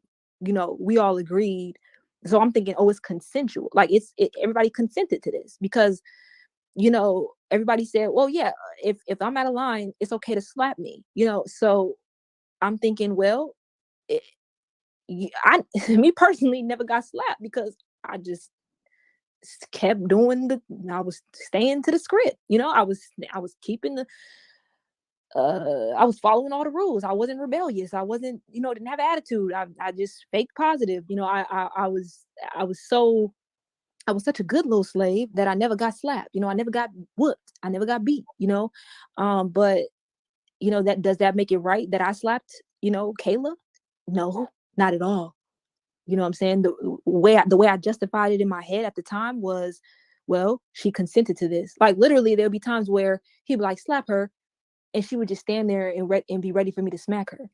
And like, it's like, in a way, it's like, it didn't feel good. No, it didn't feel good to do it at all. It wasn't that it felt good. It was like, in a way, it just felt like, well, this makes sense because we both agreed to it. But what I've learned now is that, physical punishments, physical violence, like, that's no way to solve any issue, like, at all. Like, to this day, I will not ever whoop Jaumi, or like put him in the corner, like make him stand in the corner. Like, that was the thing, making people stand in the corner. Like, these little subtle punishments that are like physical punishments. It don't make sense. It doesn't make any sense. You know why? Because when somebody does something wrong, what sense does it make to punish their physical body? That doesn't make any sense. It doesn't make no sense. It doesn't make them stop doing that. It just makes them afraid. It makes them afraid to fail, afraid to do anything, really, because you just never know. You might get smacked. And it makes one, like you said, it turns people into violent people. So people suppress, their emotions. Some people, act out in rage. It turns into so much dumb, like, uh just violent behavior. Basically, it's creating generational curses. So why are we doing it? Why are we doing it? If this ain't the solution to nothing. You know what I'm saying? And I think that, those little punishments, like, even, I just want to say, like, I apologize to all those women that came out to Puerto Rico during that women's boot camp. And I basically I was so influenced, y'all. Like, I feel like, literally, like, how a drug addict, is when they are on that drug, or how an alcoholic acts when they are drinking alcohol. It's not who they really are. It's like they under that influence, and they do things that they wouldn't normally do. You know what I'm saying? And now that I'm sober, you know what I'm saying? Now that I'm clean, now that I'm in rehabilitation, I see who I was under the influence, and I'm like, oh, I'm so disturbed. I'm just so, like, ew. Like, why would you ever do that? I reached out to a couple women. I think I reached out to Wizzy, like, and I just apologized to her because I remember smacking her. You know what I'm saying? I remember, and it wasn't on Nature's Boy's command. And I'll say that no, Nature Boy did not command me at that boot camp to smack any of those women or put them in a corner or talk to them disrespectfully or do any of those things to them. I did that on my own because I was so under the influence that I thought this is the right thing. This is what was done to me, so this is what I need to do to them because we need to get them in line and get them in shape so they can be good women, so they can be good wives, so they can be good because so they can serve God. Da, da, da, da. That whole belief system and mindset. But the things that we had them women going through during that boot camp was absolutely ridiculous. The things that I said to those women, I hope all them videos burn because I don't even want to see one of those videos of me, coming down on those women like I was coming down on those women. Like, and I remember him saying, y'all taking on my spirit, y'all taking on my energy. I see y'all, like, and me being happy about that. Like, no, looking back, like, no, like, I don't, it's crazy because he wasn't even there. He was in Atlanta, so it's like I couldn't even blame him. You can't blame him. He's over there in Atlanta. I'm in Puerto Rico doing this to these women. I'm the one that got him in the corner. You know what I'm saying? I'm the one that smacked them across their face. He didn't tell me to do that. You know what I'm saying? We beat that girl up. That girl, what's her name? Isis. We did that to her. You know what I'm saying? He wasn't there. Although he did say, I would have whooped her ass if she would have said that. And so that's why we did it. But still, we didn't have to do it. We chose to because under that influence, we thought, well, this is the right thing to do. And I know what people are thinking, how could you possibly think that is right? There was so many justifications. There was always something. There was always a reason. Like, oh, well, if we were tribal, if the system wasn't there, then this is the type of behavior that we would display. So in my mind, I'm thinking, well, this is tribal behavior. If I'm out of line in any tribe, then the tribe would physically hurt me. You know what I'm saying? Because because you're not in line, if you're not completely in line with what we're doing, then that means you're an enemy. You know what I'm saying? So this is how we treat enemies. Certain things that were said, like, enemies, he would say certain things like, y'all would all be dead by now. If we were really tribal, y'all would all be, what I'm saying? Because y'all women are so, oh, let me slow down. Oh, Kendra, my Kendra, goodness. Oh my goodness. Kendra, can you hear me? I can hear you. Okay. What's up? My name is Real Talk. I am a friend of the T's, and so I'm just here to, I guess, listen as well and ask a few questions. I'm so proud of you. Let me just say that first. I'm so proud of you guys for the journey that you have officially began. Um, the question I have is, are you aware that the things that he made you believe were your thoughts? Are you aware that they were just forms of manipulation? Like that when you said we did these things, even when he wasn't there.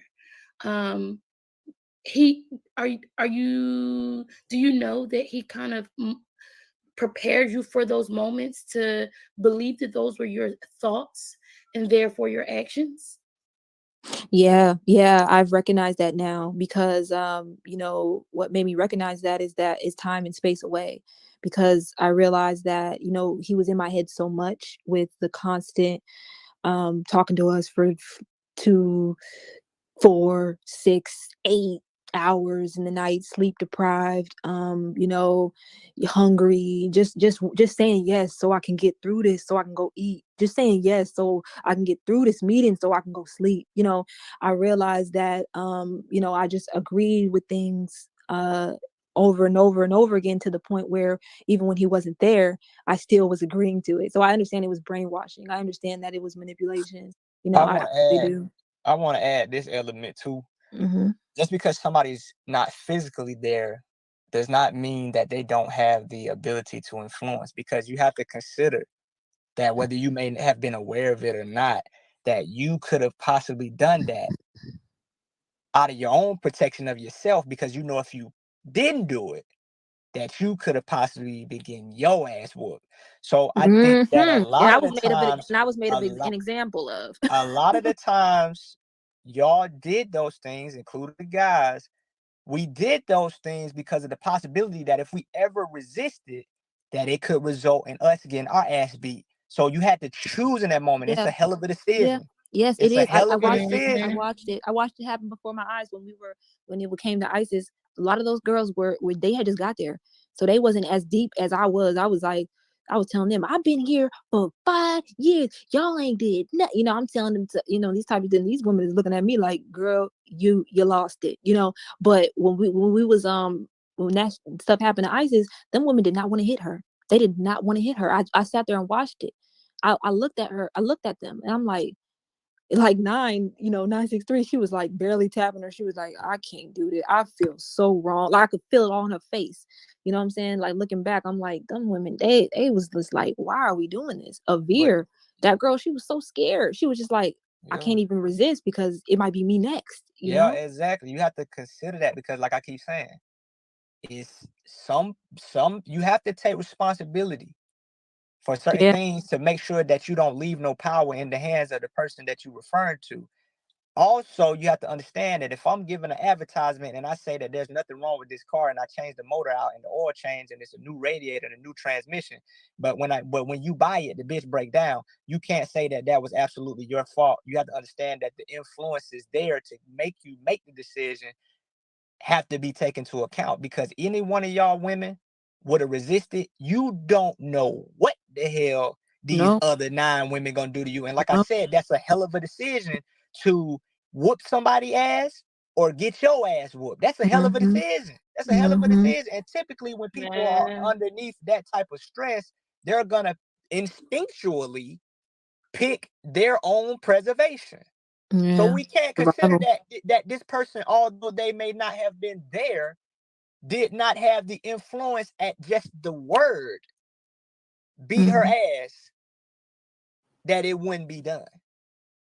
Yeah. They knew that, um like seeing that and seeing how, because the only reason why ISIS got beat up was because we had a meeting right before that with Nature Boy from on the phone because he was not there, and he said, if I was y'all and she said that to me, oh, I would have whooped her head.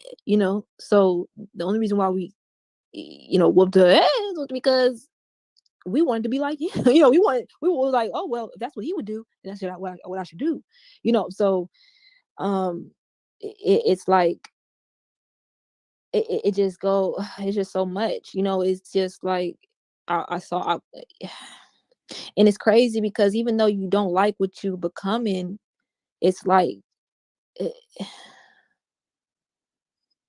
I don't know, it's like somehow you just try to make up some excuse of why it makes sense and why oh, because this is the kingdom of God, and oh, because women need chastising and women need correction, women need structure, or they need discipline, or oh, this isn't abuse, this is discipline, this is like chastising, this is it's so many excuses that it's like, and you don't want to argue because arguing is not a thing, you Yeah, know you can't argue his points.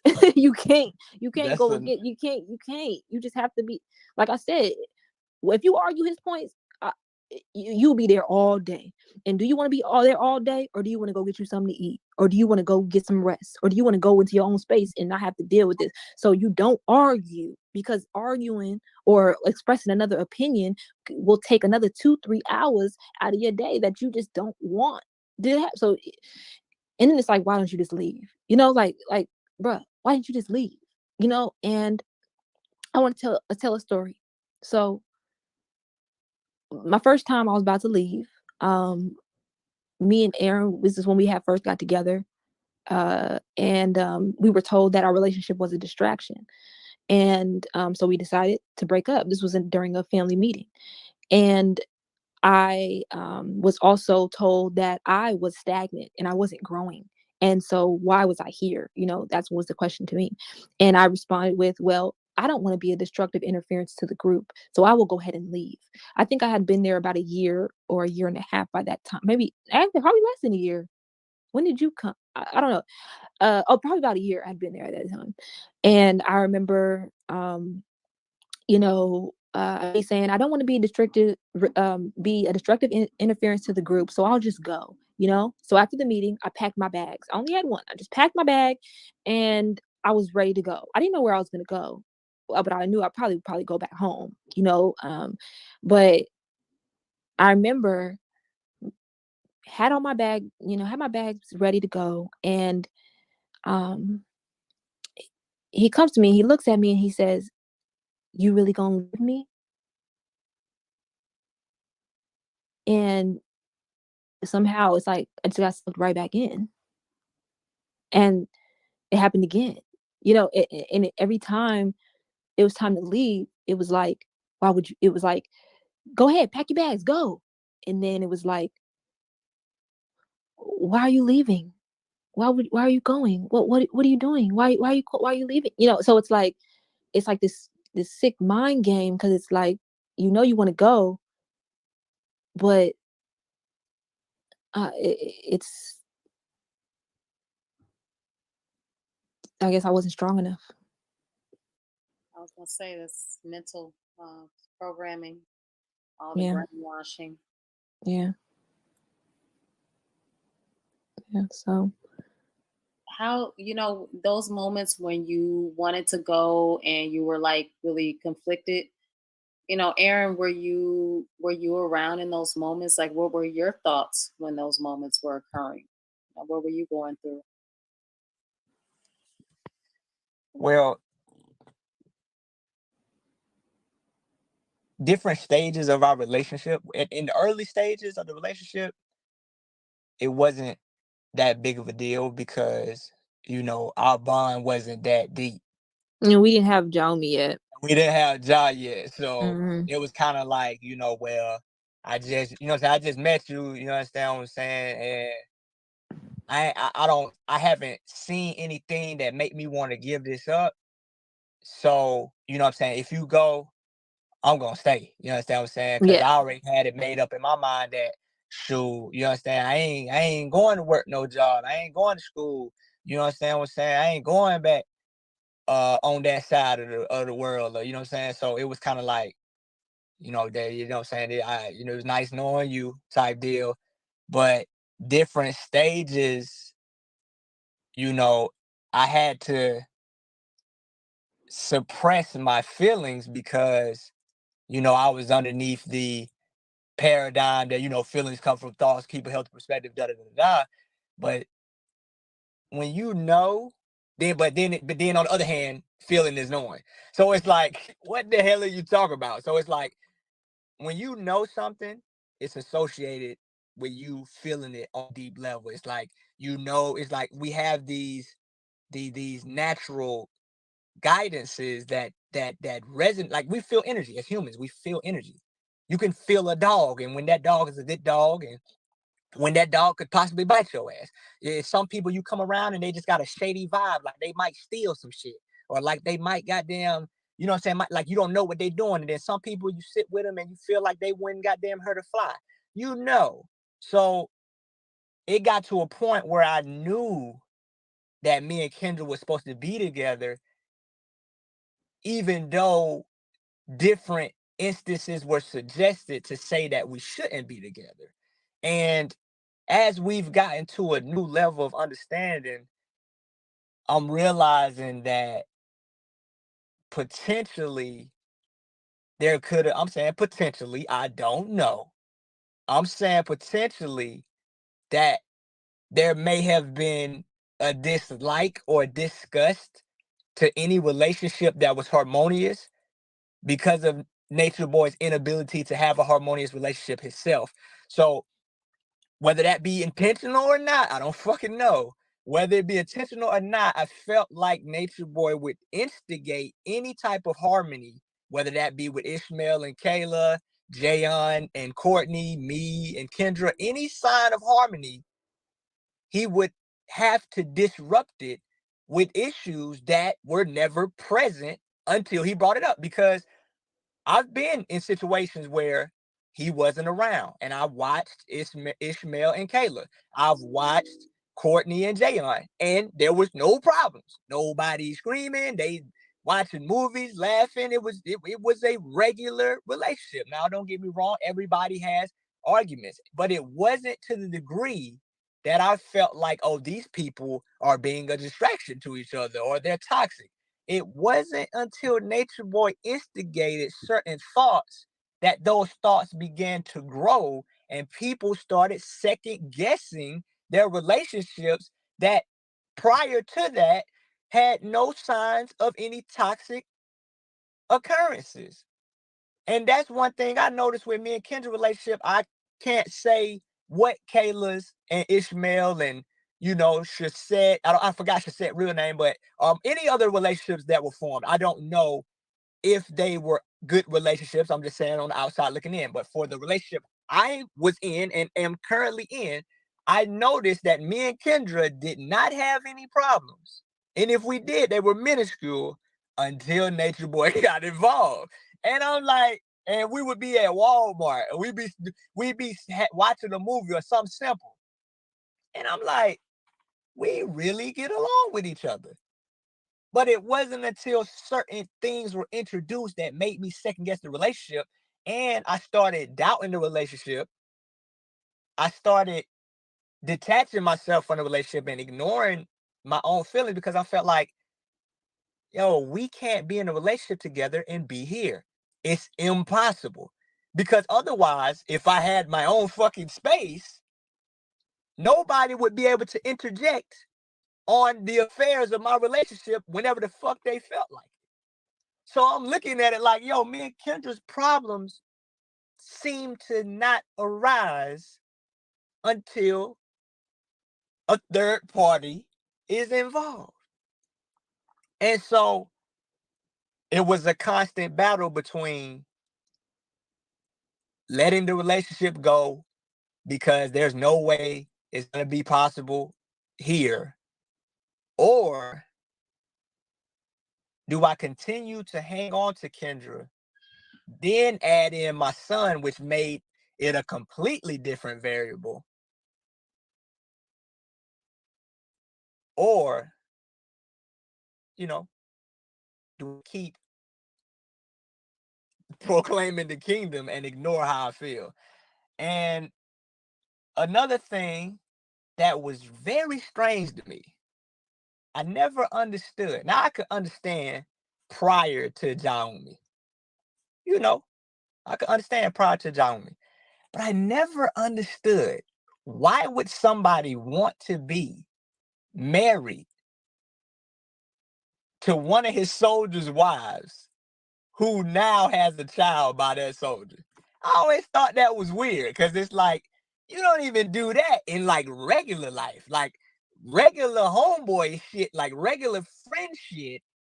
Wouldn't he, like, even if they broke, like my one of my homeboys, one of my boys, his wife, hey, they got a divorce recently. I would never want his wife ever, nigga. It's so many women at Carbonation. My nigga, you got 7 of them. Why? What would make you want to be with the one who has a child by that's weird. True. Do you know that he did that for power and control, like to remind you of his power over you? Who that is? Real talk. Yeah, that's me. We came to that conclusion. Me and Kendra, not like before now, me and Kendra have had collectively about 30 damn hours of conversation, and we've went over that point. And looking at it from this angle, you could tell that it was a way to remind me, you're not in control of your relationship. I am. So it was a reminder to show basically who's in charge, because he has this sick desire to be the alpha, or what he considers to be an alpha in his mind, but is completely unaware that when you create that type of atmosphere amongst your people, you're creating resentment amongst your own community. And to do that is actually in opposition to the power you desire, because you can never have power and not have your people approve of your behavior. And I think that not even just with Nature Boy, it's with Napoleon, with Hitler, with anybody that's a leader, their downfall is always attributed to their leadership style. And I'm going to say this last thing because it's related to leadership. One of the things that I found funny is the notion that we were lames and that we were weird. But if you are coaching a basketball team and y'all lose every game and you say it's the players, you are not fit to be a coach. I noticed gradually that Carbonation moved from a nation that was about the people and into a dictatorship where it was us and Nature Boy. And I noticed that the destructive tendencies began to occur the moment he began to separate himself as if he was his own entity and we just have to be these people who are hanging around him. But that's not how we started, and that's not how any of us got there. All of us got there as nation members, to be team members. Exactly. We didn't come there to fucking hang on to nature. Nobody did. Nobody came there to serve him or be his Nobody slave. came That was not there how that. to serve him. Right. And I just looking back, I'm watching the gradual shift of how people got lost from their original intent. I did not come out there to serve, kneel, none of that shit. I came there to be an addition to what I felt like was a powerful movement. But when it became Nature Boy and Friends, that's when the shit started to end. Wow. I just want to apologize. The chat is letting me know that I called you True instead of Aaron. I do apologize. I'm a firm believer in speaking your real name into existence. So I apologize for that. It ain't no thing. I appreciate it. Yeah, thanks so much for that, True. I'm Aaron. I'm so sorry. We're deprogramming as you guys are. Yeah, I get it. See how this is working. We're doing the same thing that you guys are doing because we've been listening. We've been listening and we've been tuning in and we've been we just shoot. It's been intriguing. It's been interesting. It's been I know for y'all. Just pretty much an unbelievable experience. And I know a lot of people don't understand, what could draw you to a group like that. But Aaron, you really broke it down by saying, and I'm glad that you mentioned that it didn't start off that way. When he first started out, and it's interesting how the beginning is really reflective of everything that we've seen all throughout. He needed people in order for his message to really have relevance. He needed people. And when he had that small group, when he first started out, he needed you guys. He needed those guys. And then, building from there, utilizing his resources, putting people in positions to pretty much recruit and try to, brainwash, the viewers along with the cult members. And so really appreciate you touching on that and kind of like the psychology of how that kind of went down, where you guys started out on individual journeys and looking for a guide, a group, somebody who could help guide you along the way, and you ended up serving this individual basically every day. And that leads me into my next question.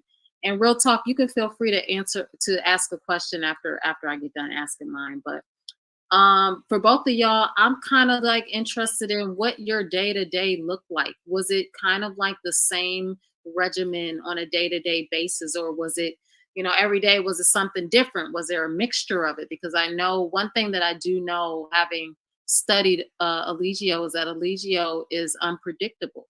So I do know that there was there was a regimen that you guys followed. But how did the unpredictability in his character and his behavior every day, how did that affect your day-to-day life in the cult? Like, what was that like for y'all?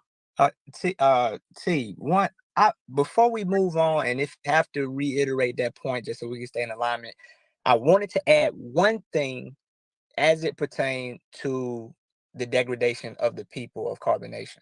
And you made a statement about him needing us, and then it flipped to him not needing us, depending upon the scenario and whatever agenda he wanted to promote at the time. Let me give you, I just want to give this one point because I hope it may help the people who are still there, or the people who may be struggling to really see what's going on. So one element, I want to take y'all back to Nicaragua. And it may be an element that other people may not have thought about or said. He was in jail in a foreign country with no phone calls, no letters, no outside communication. If everybody would have left in that moment, he'd still be in there to this day. And that's all I wanted to say. I believe that wholeheartedly. And for him to then, therefore, shortly after, degrade us as if we're these worthless, expendable, incapable people who are just hanging on to him to try to get some swag, it is very disrespectful, because we drove to that jail every day. We all stayed in a little bitty Airbnb, eating rice and lentils and peanuts and craisins, scraping up whatever money we could, and we wasn't going nowhere until he got out. And for him to act like we weren't a critical component to his existence in this present moment, I think is ridiculous. And I think that it in itself is more than enough, in conjunction with the other things, to show that he don't give a fuck about nobody but himself. And I'm gonna say it one more time. If Courtney, I don't know if he go by Solar or Courtney, either one. If Courtney wouldn't have learned that Spanish, if I wouldn't have drove through Nicaragua, and if Velvet wouldn't have did them lives, and if everybody else wasn't doing them lives, asking for donations, he'd still be in Nicaragua right now. The only reason they let him out, and he could chalk it up to some goddamn pixie dust from Constellation 32. The only reason he out of that jail is because Courtney got a lawyer, and that lawyer, through whatever means, made it possible for him to leave. Outside of that, he had no phone calls, he had no emails, he had no letters, nothing. And then we can move on to the next point.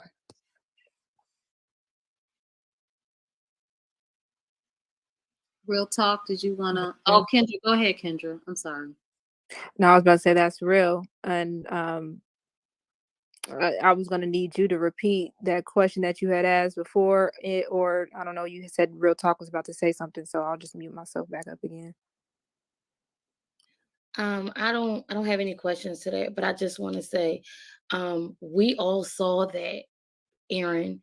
Just so you know, the people who were watching, we know that, we saw that, we felt that, and it's unfortunate that you guys weren't able to feel it then, but I'm glad that it's something that you can see now, that it is because of you guys that he was able to have the freedoms that he was able to have in many of the countries.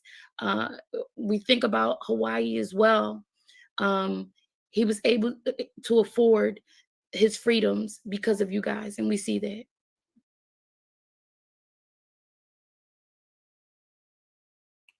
Absolutely. That definitely points back to the question. Somebody did just ask a question in the chat that is interesting to me. Aaron, as a member of the A team in Carbonation, like what did that really designate for Carbonation as a group? Who created these teams within the group? What was the infrastructure like for you, and what were the assignments?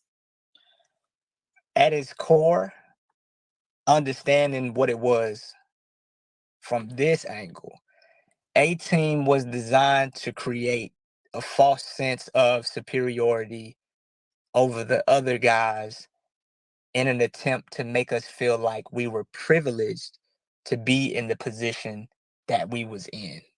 That was the motive behind A-Team. A-Team daily affairs was booking hotels, booking flights, going to pick up certain items from the store or ordering things from Amazon, managing the finances, paying the bills, things of that nature. So A-Team would basically be like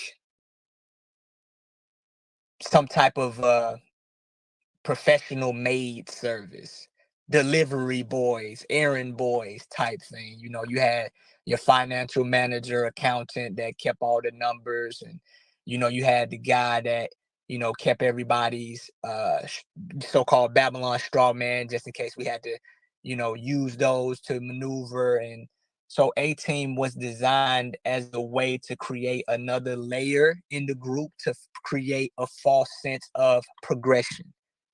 But in its essence, A-Team was just another element to make it seem like you was moving forward when you actually wasn't doing shit, but being another form of service.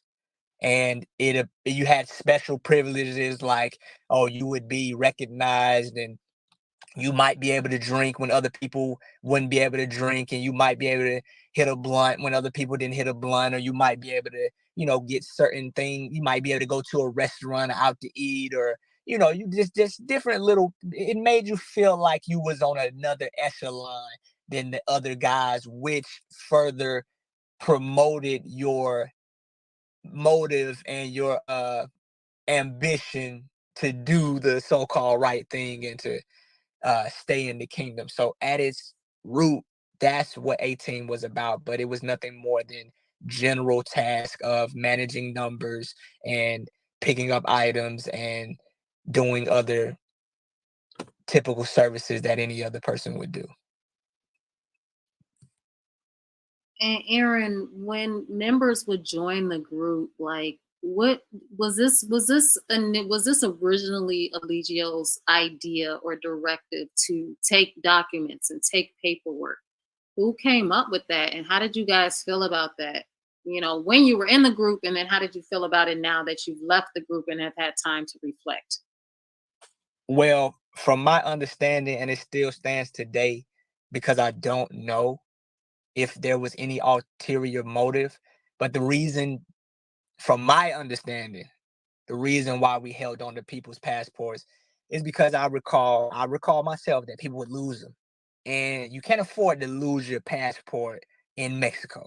You can't afford to lose your passport in El Salvador, because it's not the simple, I'm about to go get another one. Because if you get caught in these countries without a passport, it could be a problem. So we started collecting the passports, and when they were requested by any international official, we would simply hand them out and then collect them back, so everybody would be confident that all of the passports were there. I don't know if that was another subtle tactic to make people have to jump through another hurdle if they wanted to leave.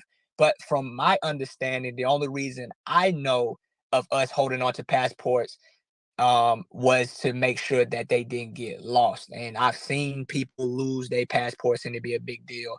And so that's what I would consider it to be, as far as the reason Whose passport? Y'all held people's passports? Because I always have my own passport. In Mexico, I remember holding on to people's passports. Oh, okay. I remember that. Did we get everybody's? Oh no, I don't. What did you say? You always had yours? Yeah, like I always. I remember holding on to certain people's passports. I mean, I don't unless know. you had it, like I had it, so that's what it counted as. Oh, okay. I used to have it. That's right. I remember collecting everybody's passports and being and certain people being accountable for the passports as a means to make sure that they didn't get lost. Okay, wow. Yeah. I do remember hanging on to yours too. Yeah, I guess I didn't think nothing of it because it was like, oh, he got mine. Right. Yeah, so this is another aspect of how there's levels to the things that were going on in the cult that some members were aware of and other members weren't even aware of. It's incredible. get you guys all together in a group just to kind of get a firm understanding of what Talk you about all that, yeah. went through, you know. Oh, And and let me add this. Let me add this point as it pertains to different layers of organization ranking, things of that nature. I know for a fact that a lot of issues were strategically placed amongst the people so that it would create an illusion or a distraction away from what he was doing. Certain things would be said to A team that the other guys wouldn't say to make A team feel better than the other guys. Certain things were said to the women to make the other guys seem to be inferior or Yeah, undesirable that's that wasn't said to the guys. So on one hand, he's dapping us up, saying, "Here go my soldiers and here go my warriors. Y'all got it going on." But when it's a women's meeting, it's it's making the guys seem as if they're undesirable, yeah, unattractive, yes. inferior. So a lot of those delineations amongst the group was designed to create subtle tensions amongst the people as another method of distracting themselves from the orchestrator of the whole thing. Yeah, it was like the women would be very embarrassed to ever be attracted to any of the other guys because he would be like, "You're attracted to the servant, you're attracted to the help," and yep. around him, you don't want to admit that, you don't want to admit that, like oh, like so around him, you'd be ashamed to like who you like, but like Aaron was saying earlier, when he wasn't around, everybody fine. You know what I'm saying? Like, and he he would be so upset about that. But I just remember, like, me and Aaron actually having time to spend together without, all that time in Puerto Rico when he was off, or just so many times where we just had our own space, and it was like we had no issues. And but we always have, there's challenges in every relationship, but we can have issues. No, So we could see that. We could see that, and that leads me to another question that I have for, especially for Aaron. I want to know, like, Aaron, how did once you did feel yourself developing a real connection with Kendra, how did it make you feel? As a man, as a supporter, as a fellow, right hand man to Eligio, for him to be, playing games with the men and their wives for so long. Like, how did this what was the emotional effect on you, or did you block this out? Well, I think that in all honesty, you can't block out emotions. That's a facade. I don't unless you're born in a factory and you're made out of steel and aluminum. Every human being feels every emotions, and some of us have a different ability to hide it better than others. And what I will say is that it bothered me very deeply, hurt me very deeply to know that somebody I cared about could be over here one moment and over there the next moment. And me and Kendra have talked about it. One, me and Kendra have never met, even though we've seen each other for 4 years. We've never met. She's only known True, and I've only known Sheba. We've never met. We haven't met yet. And in addition to that, me and her have never bonded fully because there was always this notion that she would be taken away playing in the background, or could never be fully present in the moment because I could get a text that said 18 meeting. Even when I was in the full-fledged US Army, they gave us time to ourselves. So to associate the military with what I was doing was a mistake on my behalf. I tried to associate my experiences in the military with what I was doing to make it seem as if I was participating in something that was familiar. And that's what people typically do. When you find yourself in an unfamiliar situation, you tend to try to transform it into something that you are familiar with. And I will say that a lot of times what you've seen on camera, and I know some people have a better ability at reading others than others do, you've seen a facade. You've seen me trying to not be seen as somebody who was hurt because I couldn't afford to let anybody see I was hurt. But I think that, certain people may have known that. And I tried to come up with whatever thought I could come up with in my mind to make it seem like it wasn't that serious, you know, uh, you know, uh, I'm a get her in the end. Whatever ridiculous thought pattern I told myself, I was good at that because, like I said, I don't know if other people know it or not, but my mother transitioned when I was 15, so I still had to go to school though. I had to still move forward in life, so I learned how to get over those emotions and harness those emotions. And a lot of times, my anger online was stemming from that. I'm cussing y'all out as an outlet for something that has nothing to do with you. Wearing weave ain't that bad. It's not. It doesn't make you a devil because you wear weave. It doesn't make you a lower than me because you wear eyelashes. A lot of the things I've said, a lot of the arguments I've been in, stemmed from something that had nothing to do with y'all, but y'all were targets. I couldn't target nobody in the cult. I couldn't target Nature Boy because that could potentially mean one on either extreme. One, I'm getting my ass whooped by the other guys who I don't know who how deep their loyalty runs, or I'm going to jail for life. And when you don't have a wife and kids, you might go there.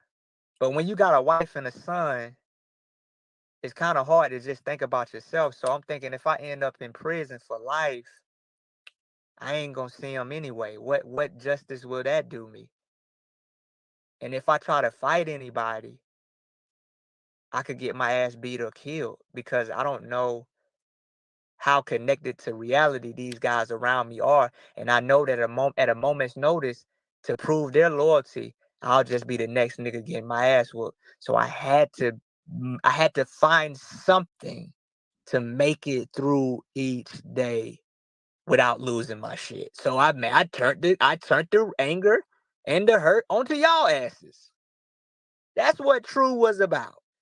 Taking anger that was supposed to be directed at someone else and directed towards the phone.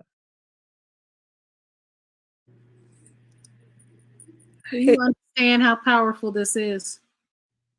Ray, I'm gonna let you go. I just want to tell Aaron No, go ahead. it was extremely powerful what you just said. I, for one, am just very I'm extremely proud of you for admitting and expressing that, because we wondered, and I personally always wondered. I'm like, dang, here is a man who is proud of his intellect, his abilities, his skill set, his and his history, his experiences, the things that he wants to accomplish. And he's up under this other guy who's seemingly, in my opinion, jealous of all these guys that are under him. He's jealous of you guys, but you guys are aspiring to be, aspiring to have the knowledge, quote unquote, that he has. And so I'm a little overjoyed that you expressed that just now. It's going to help a lot of people. So thank you so much for that. You're digging in deep today, it's a beautiful thing to witness. Go ahead, Ray. So first of all, hey to everyone. I want to say, first of all, that when I saw Kendra's video, I literally cried. I was driving and I literally cried, just more so because of the significance of the first thing that you did was take back your name. Because that's the first thing in indoctrination, is that they take from you the one thing that identifies you, right, is the name, the first thing that was given to you by your parents, by the people who loved you first. And when I started becoming aware of all of this, I purchased a book called Terror, Love, and Brainwashing. And I really encourage you all to get your hands on this book.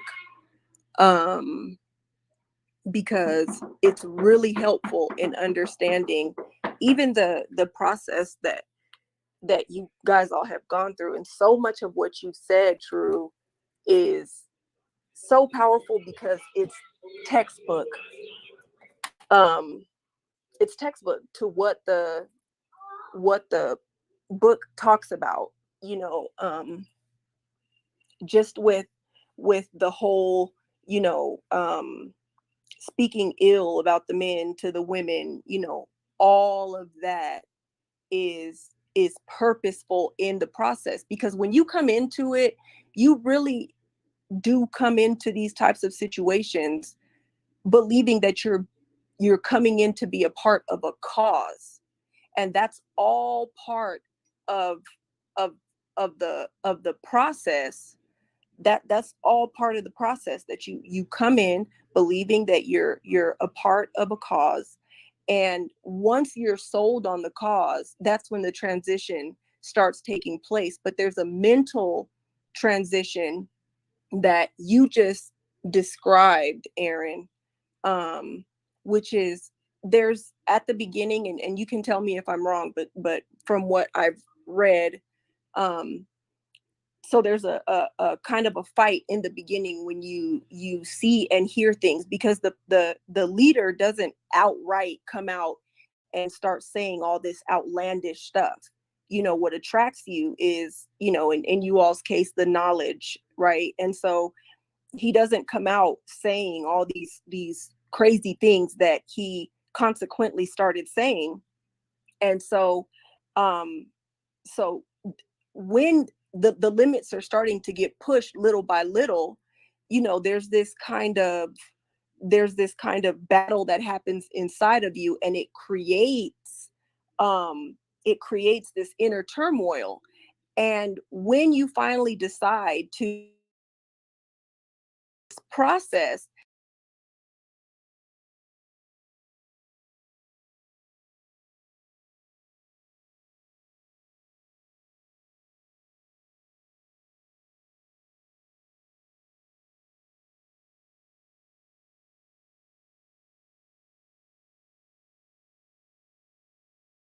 and that's how it kind of goes. But I just, so much that you're saying is like it's in this book, and I really hope that Give me you all one are able second. to remain strong. um I got here a little late, so I don't know if you guys discussed this yet, but my biggest question, I think, for you, I Aaron, can't is what find it. was it? What was the moment that you said, okay, I'm done, I'm out? Yeah, we went over that.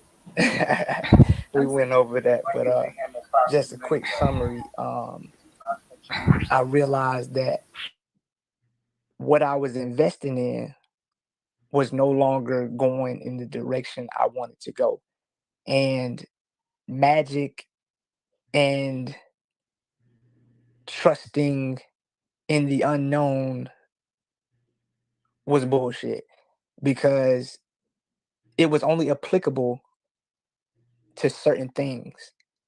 Right. We were told that all your rewards will come in the end. So you're waiting around for, one day, just one day you'll have what you really want, but not now. Right now you have to serve me.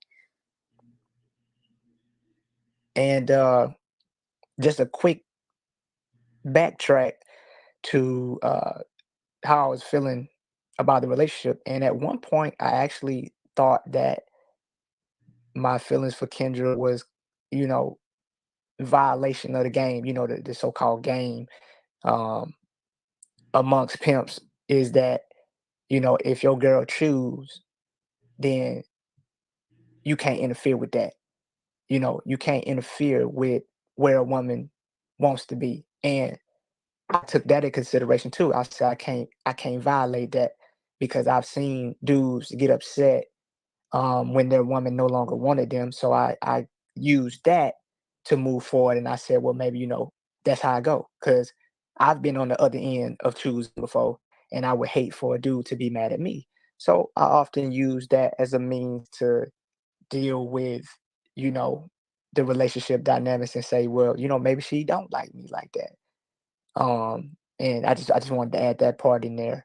And as it pertains to what we're currently talking about, you can't expect the people who came to Mexico or Costa Rica or Puerto Rico or Panama for objective reasons to now discard those objective reasons and accept your subjective viewpoints. And they're no longer supposed to say, does this add up mathematically?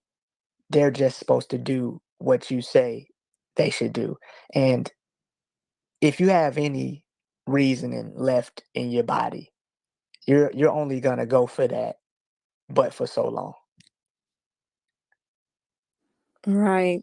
I do want to say one thing when you were talking about the choosing thing.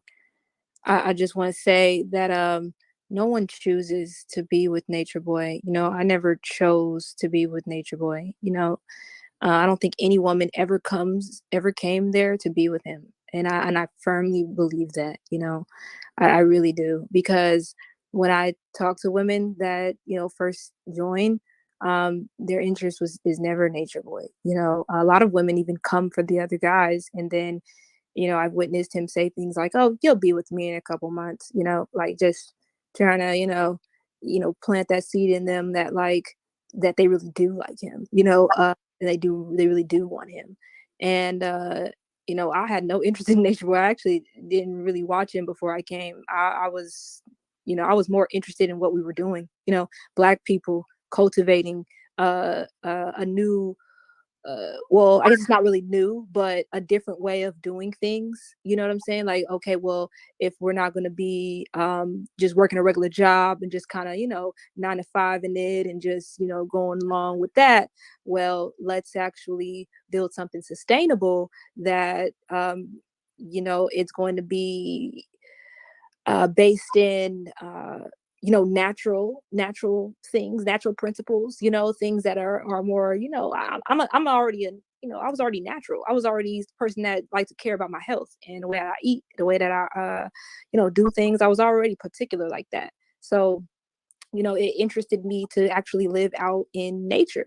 It really attracted me to live out in next to these beautiful beaches and in these beautiful places, in these foreign countries. That was very attractive to me. So it wasn't Nature Boy that was attractive to me, but it's like he will. I'm hearing an echo too. I'm not sure who it is. Maybe it's me, but I I will. It's like and you know what? Janae really helped me with this. And she's not up here no more. I don't know where she went, but Janae really helped me with this. Her coming out and saying what she said about actually being coerced made me realize that there was times where I was coerced, and I just, I was like, when I when I realized that, I was so thankful for her, but I was also very angry. I was also very angry because I feel like, wow, I've been taken advantage of, to a different level. I allowed myself to be taken advantage of to a different level. And it made me realize that, I grew up not having to have these boundaries because I was always protected, just like you were saying, T, like my family, like they're amazing. And I just never had anybody preying on me. I never had no predators around me, nobody that I needed to protect myself from or set boundaries with. So, I didn't realize I had to do that. I didn't realize that that wasn't even there in me. I wasn't aware of that. So, there was many times where I was coerced into things I didn't want to do. There was many times where I saw a woman, being coerced into things that they really didn't want to do, or like they didn't come with interest in you, bro. They just came because they were interested in the lifestyle. Why are you trying to make it about you and their interest in you? And then it slowly turns into, oh, you really do want me. You really do love me. Look, I'm so attractive. I'm the most attractive person here. Matter of fact, I'm the most attractive person on the planet, and you should be attracted to me and only me. And don't even look or think or talk about or listen to another man's voice because I'm the only one you should be. And it kind of like, it brainwashes you into thinking that this is who you really should be with. Well, maybe this is, I remember I like was trying to like break up with Aaron once because I had decided in my mind, which really wasn't my mind anymore, that Nature Boy had the best genetics. So in order to, fulfill my purpose here on earth, then I need to be with him because he has the best genetics. So it's like I didn't choose him. You know what I'm saying? Like I was like coerced into choosing him, and that's like the most violating thing to think about, because it's just like those weren't my freaking choices. I didn't want to choose that, but it happened, and we're here now. So I'm thankful for that. But yeah, I just wanted to add that. Thank you for adding that part, because I know when we talked the other day, you expressly did state to me that you did feel that there's been coercion there in the past. This is nothing new. This is like my thoughts. And, Aaron, for the record, I know you kind of touched on this when we first started the live, and I know you kind of went in on me, and it was cool, because I knew at that time, y'all didn't really have all the facts, and really not a lot of understanding of what we knew was going on outside the cult. But when I did my interview with Janae at the time, I had no knowledge that Janae had already done her due diligence and spoke to the people that she needed to speak to. Just upon hearing her tell her story, which was just crazy for me, like I'm putting myself in her shoes and saying, hey, if this is me, sex is the last thing that I want to do, after everything that I had just been through, and in that moment. And so I was just like, the first thing that popped into my mind was coercion. That sounds like coercion to me. Like, come on now, and so I'm so glad that you touched on this, because there are still people out there that don't understand, the different levels of coercion and the different levels of, being sexually abused and being sexually assaulted. And the fact that many of you, most of y'all, didn't speak up about it, because it was like a culture, like kind of what Aaron alluded to earlier. Is there's a culture created where it just starts to become the norm after a while. And I think when Velvet came out and she stated, how when Eligio took all the women and he held, he had them in one area, and he was taking advantage of them sexually for a period of time, and how there were some women there that did not want this to happen. It really gave me a lot of understanding as to what some of the dark deeds that were going on in this group. This man was he was getting away with anything and everything. And that kind of leads me to that kind of leads me back. Oh, you know what, Ray? I know you wanted to ask a question, so you can go ahead and ask your question, and then I will. I'll pop my question out after that. No, I was just going to ask, given what Kendra just expressed, Aaron, was there ever a time for you where you felt like a need or a desire to protect Kendra or any of the other women? Was there ever a time for you that that you wanted to step in, like, oh my God, did it ever get to be too much for you in the sense of just witnessing it? Or even more specifically with Kendra, given the history and the fact that she's the mother of your child, like, was there ever a time that was just difficult to witness for you? So there was times where it was difficult. The thing that really made me because like I said earlier, self-reflection got subtly dialed to, how do we figure out how we're wrong? That's what it turned into. So what I would do is I would find ways to figure out how I'm wrong, to feel how I'm feeling. And like I said earlier, one of my go-to points was, maybe she just don't like me. And I can't be no hater in the game, because contrary to what people may believe, I haven't had troubles with women ever. So I'm thinking, maybe she just don't like me like that. And maybe she's young and maybe she's confused as to what she want to do because there's women in this room right now and even women on this panel right now who have been back and forth in relationships. So I'm thinking, hey, and he would always say, you didn't come here for no woman. I was like, you right. I didn't. You didn't come here with a woman. You didn't come here with a woman. Da da da da. So I'm like, yo, that's real. So I had certain things that would allow me to detach and redirect those initial feelings for Kendra and say, hey man, you tripping, bro. Cause I've seen dudes trip. I remember going over this girl house. She didn't tell me she had a man. She didn't tell me she had a boyfriend.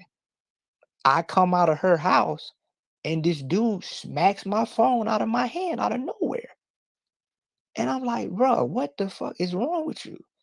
And then he just leaves me alone and starts going in on her. And of course, common sense will tell you, oh shit, this must be her dude, or either this dude hasn't let her go.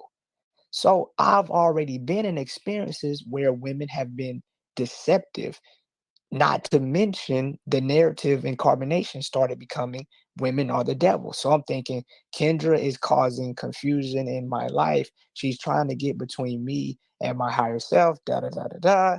So those things were already auto suggested to keep you from considering anything else. Everybody was on the same understanding, and there was, an unspoken knowledge that if you resisted or had opposing thoughts, you would be dragging a meeting on for about 2 or 3 hours. And you had to choose after a while. In carbonation, nigga, you have to choose because 8 of your hours is getting sucked up to this nigga talking. So you have to choose. What the fuck am I gonna do with my time? Let me just agree so I can eat on time. Because this meeting might blow right through fucking solar noon and I'm hungry than a bitch. What time is it? 10:30? Oh hell no, this too late to argue. Nigga, let me just go along with this shit so I can go to sleep because we could be getting up at 3 o'clock. Who fucking knows? Right, right. There was something that you said that I wanted to touch on. It's coming back to me. Hold on.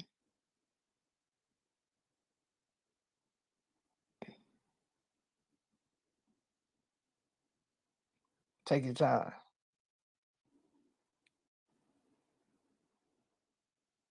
I think I might have lost it.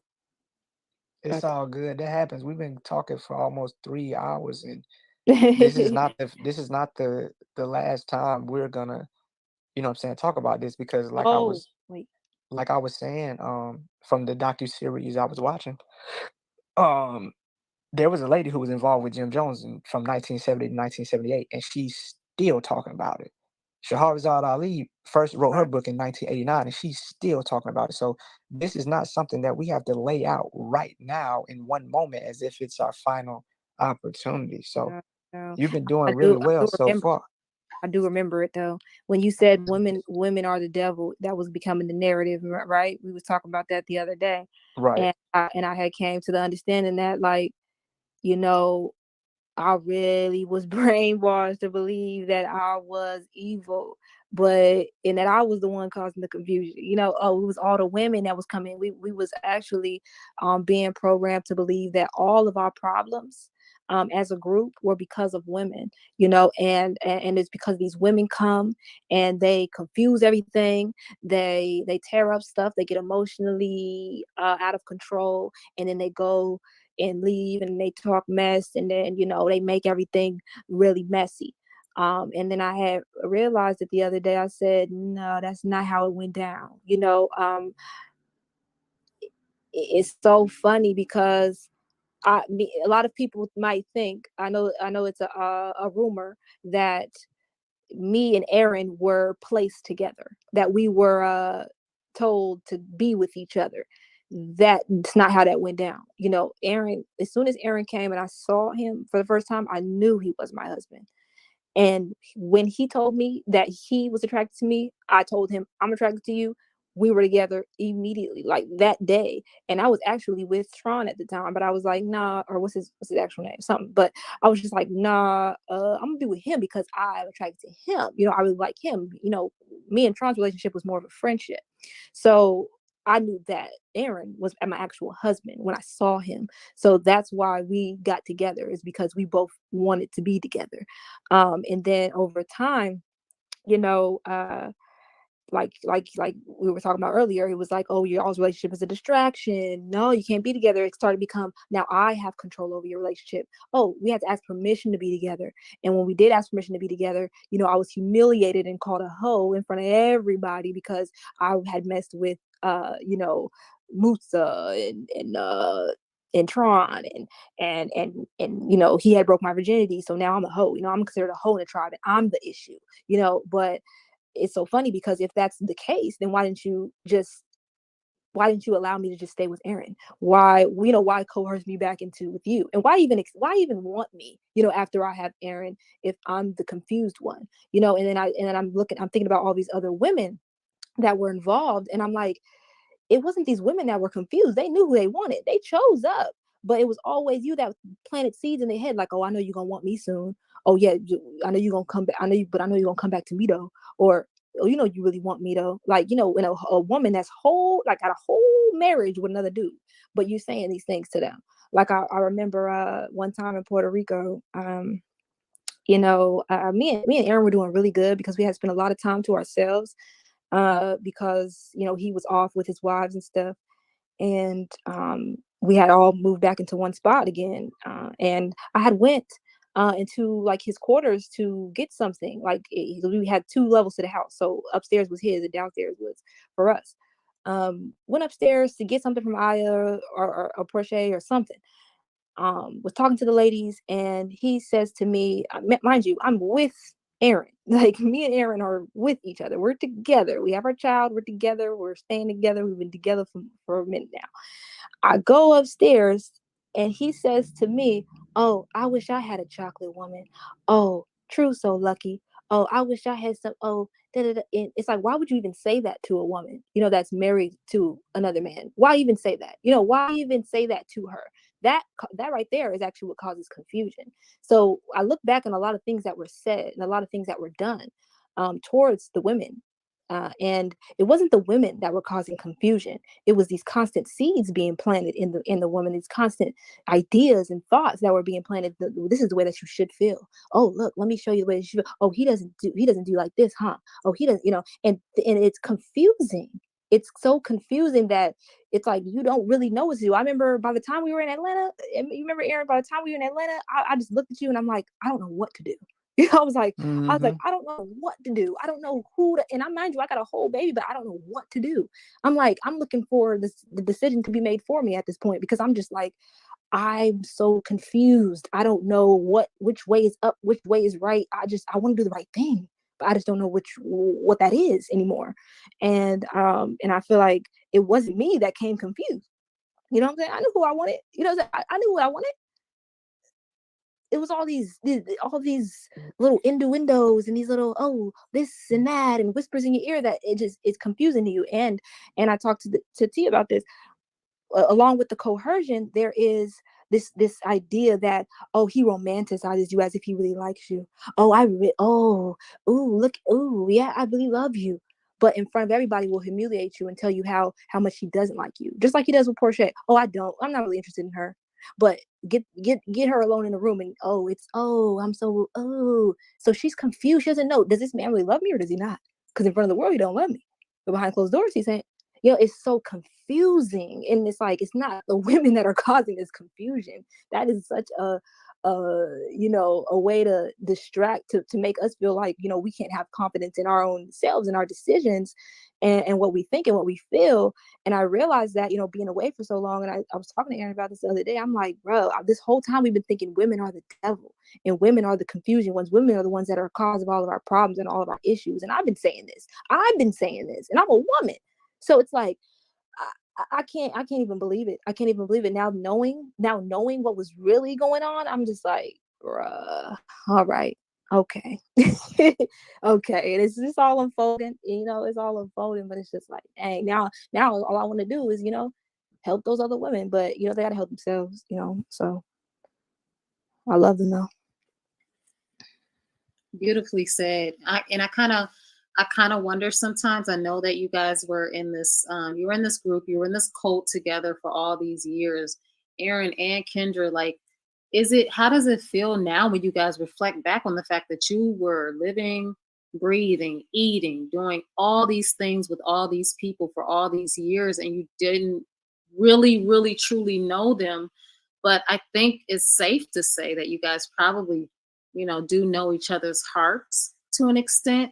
But how does it feel? Does it feel like strangers, or does it still feel a sense of familiarity? Is there any like desire to actually get to know the people that you live with for all these years as you guys go through this, deprogramming phase, as far as like getting support from each other? I think that the way that it's unfolding now, where everybody's doing their videos and everybody's doing things according to what feels best for them, I think that it's in alignment exactly with where it needs to be. We, I think that, in one sense, you can say we don't know each other because, people weren't necessarily being themselves, or, it was only 4 years. And I will say that everybody has had moments where, Aaron actually was being Aaron and Armand was actually being Armand, and a moment was there. And Dalen was really being Dalen, and then, Aaron was being Aaron. So that's there. It's only when Nature Boy comes around do the facade characters have to pop up in full effect. I feel like there to a certain degree I know Courtney, aka Solar. I feel like on a certain degree I know Ishmael. Like I know who these people really are because there's no need for them to put up a facade around me. you know you don't gain anything. You don't save time or have to pretend to the level that you have to do when you're around Nature Boy, because you don't want to go into a 3-hour meeting and you don't want to be hit with the same narrative that you're about to be hit with, as far as being demonized amongst people who you consider to be your family. The last thing a tribe member wants is to be viewed in a negative light amongst their people, and then that the people are going to take only one perspective. So your main and primary objective becomes to be in good standing with one person, not the whole tribe, because the whole tribe is going to treat you contingent upon what Nature Boy says. If Nature Boy says you're a good soldier, everybody's going to think you're a good soldier.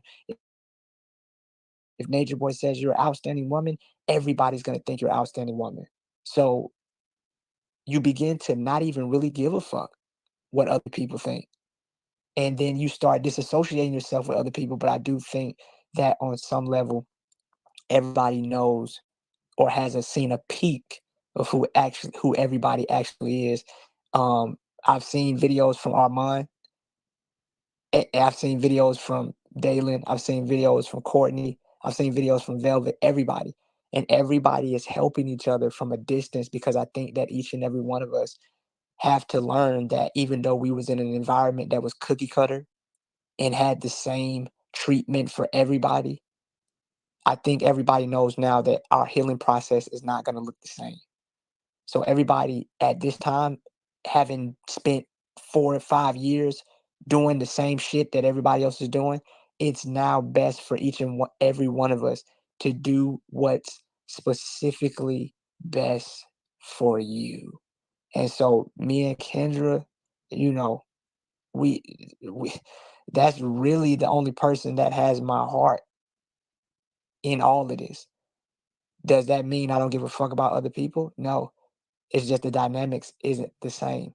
I still want Portia, Tanisha, Jayon, and Kayla, not because I want them as a fucking wife, but because I want them to wake up to the treatment they're receiving and the illusion that they're underneath. Because believe it or not, you have somewhere else to go. Somebody else will treat you how you know you should be treated, and not taking this bullshit treatment on the off chance that it will eventually turn into what you know you deserve. So that's my take on it all. That's my stance on it all. Yeah, I agree. I agree. I believe that when we had moments, because like I was saying before, there was plenty of moments and times where Nature Boy would be off. You know, he would travel, he would go to Atlanta, he would go to Vegas, he would go to different places where we would just be by ourselves. Oh my goodness, everybody would be so happy, like, oh, okay, now we can relax. All right. So hey, everybody wanna go, go get something to eat? You wanna go, over here chill out, and we would just be like family. When we was in Philly together, like we was just like family. We was just chilling, watching movies.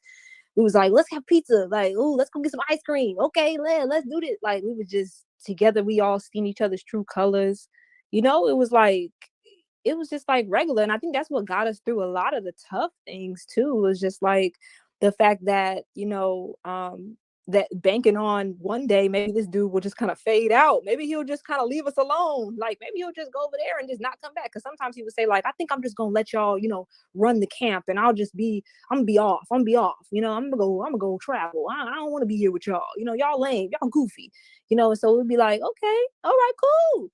Try to act like we sad, like, oh, we gonna miss you. Okay, that's what's up. And then, somehow, some way he back, or, he make it a way to where we all back together, and we just like, oh, here we go again.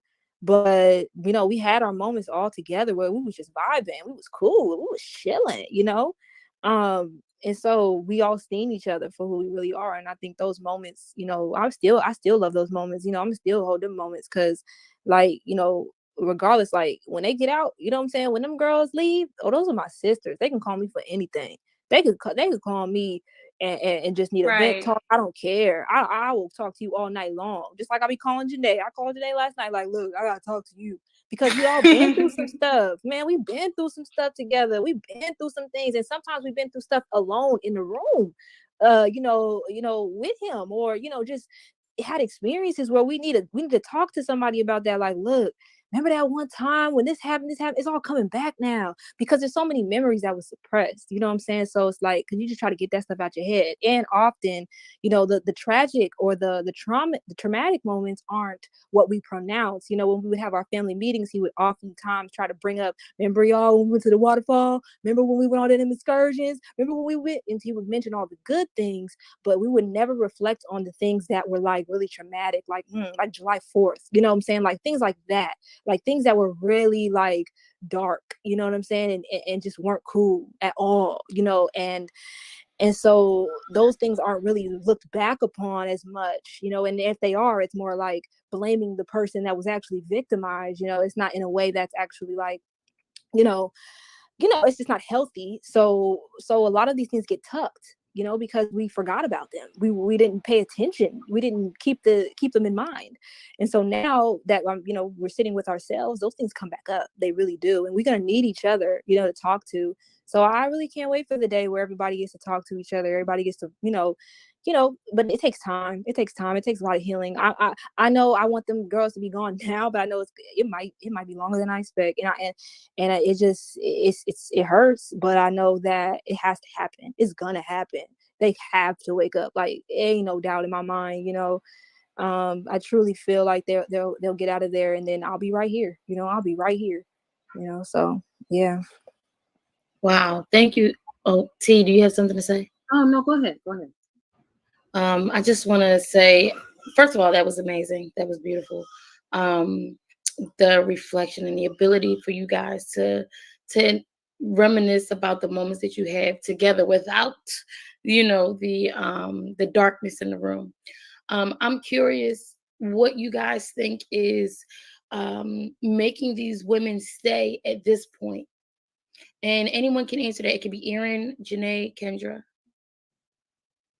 But I want y'all to go because I can only provide a dynamic coming from an intellectual perspective, but I really want the understanding from a woman's perspective to be at the forefront when it comes to this question. So yeah, I would like to hear that.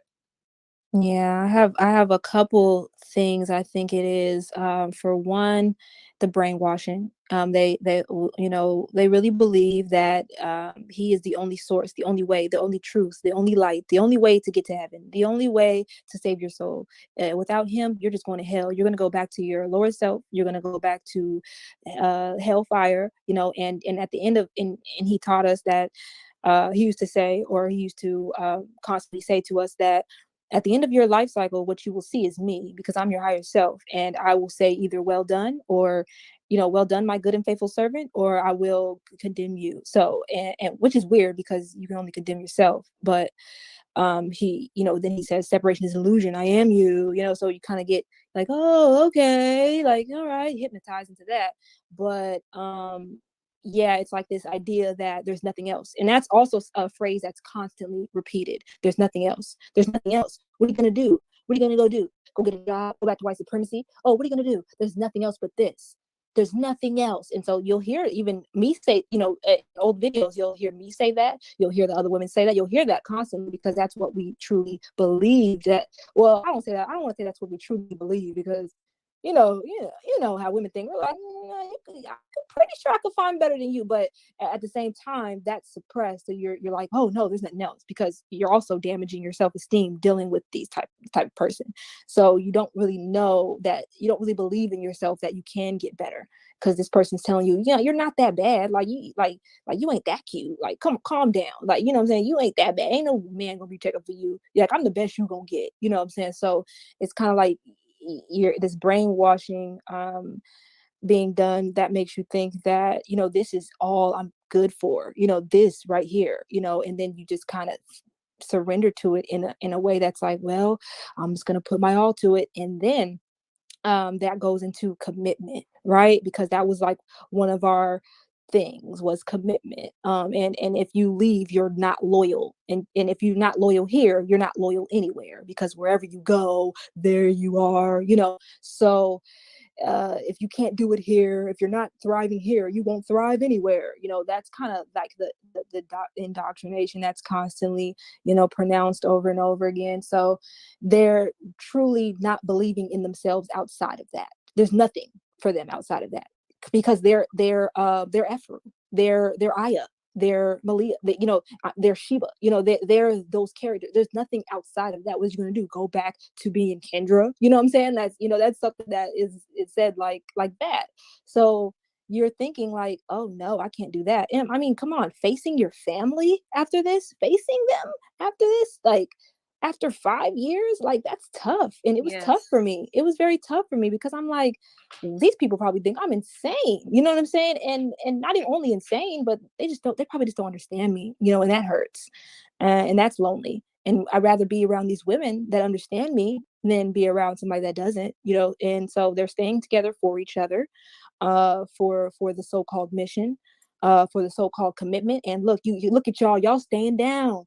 I heard him say, oh yeah, y'all stronger than all the dudes there now. Look at y'all holding it down. See, y'all some riders, so that type of energy make you feel special. It make you feel like you're doing something. Yeah, you hold your man down while he locked up. You know what I'm saying? So that type of energy make you feel good about yourself.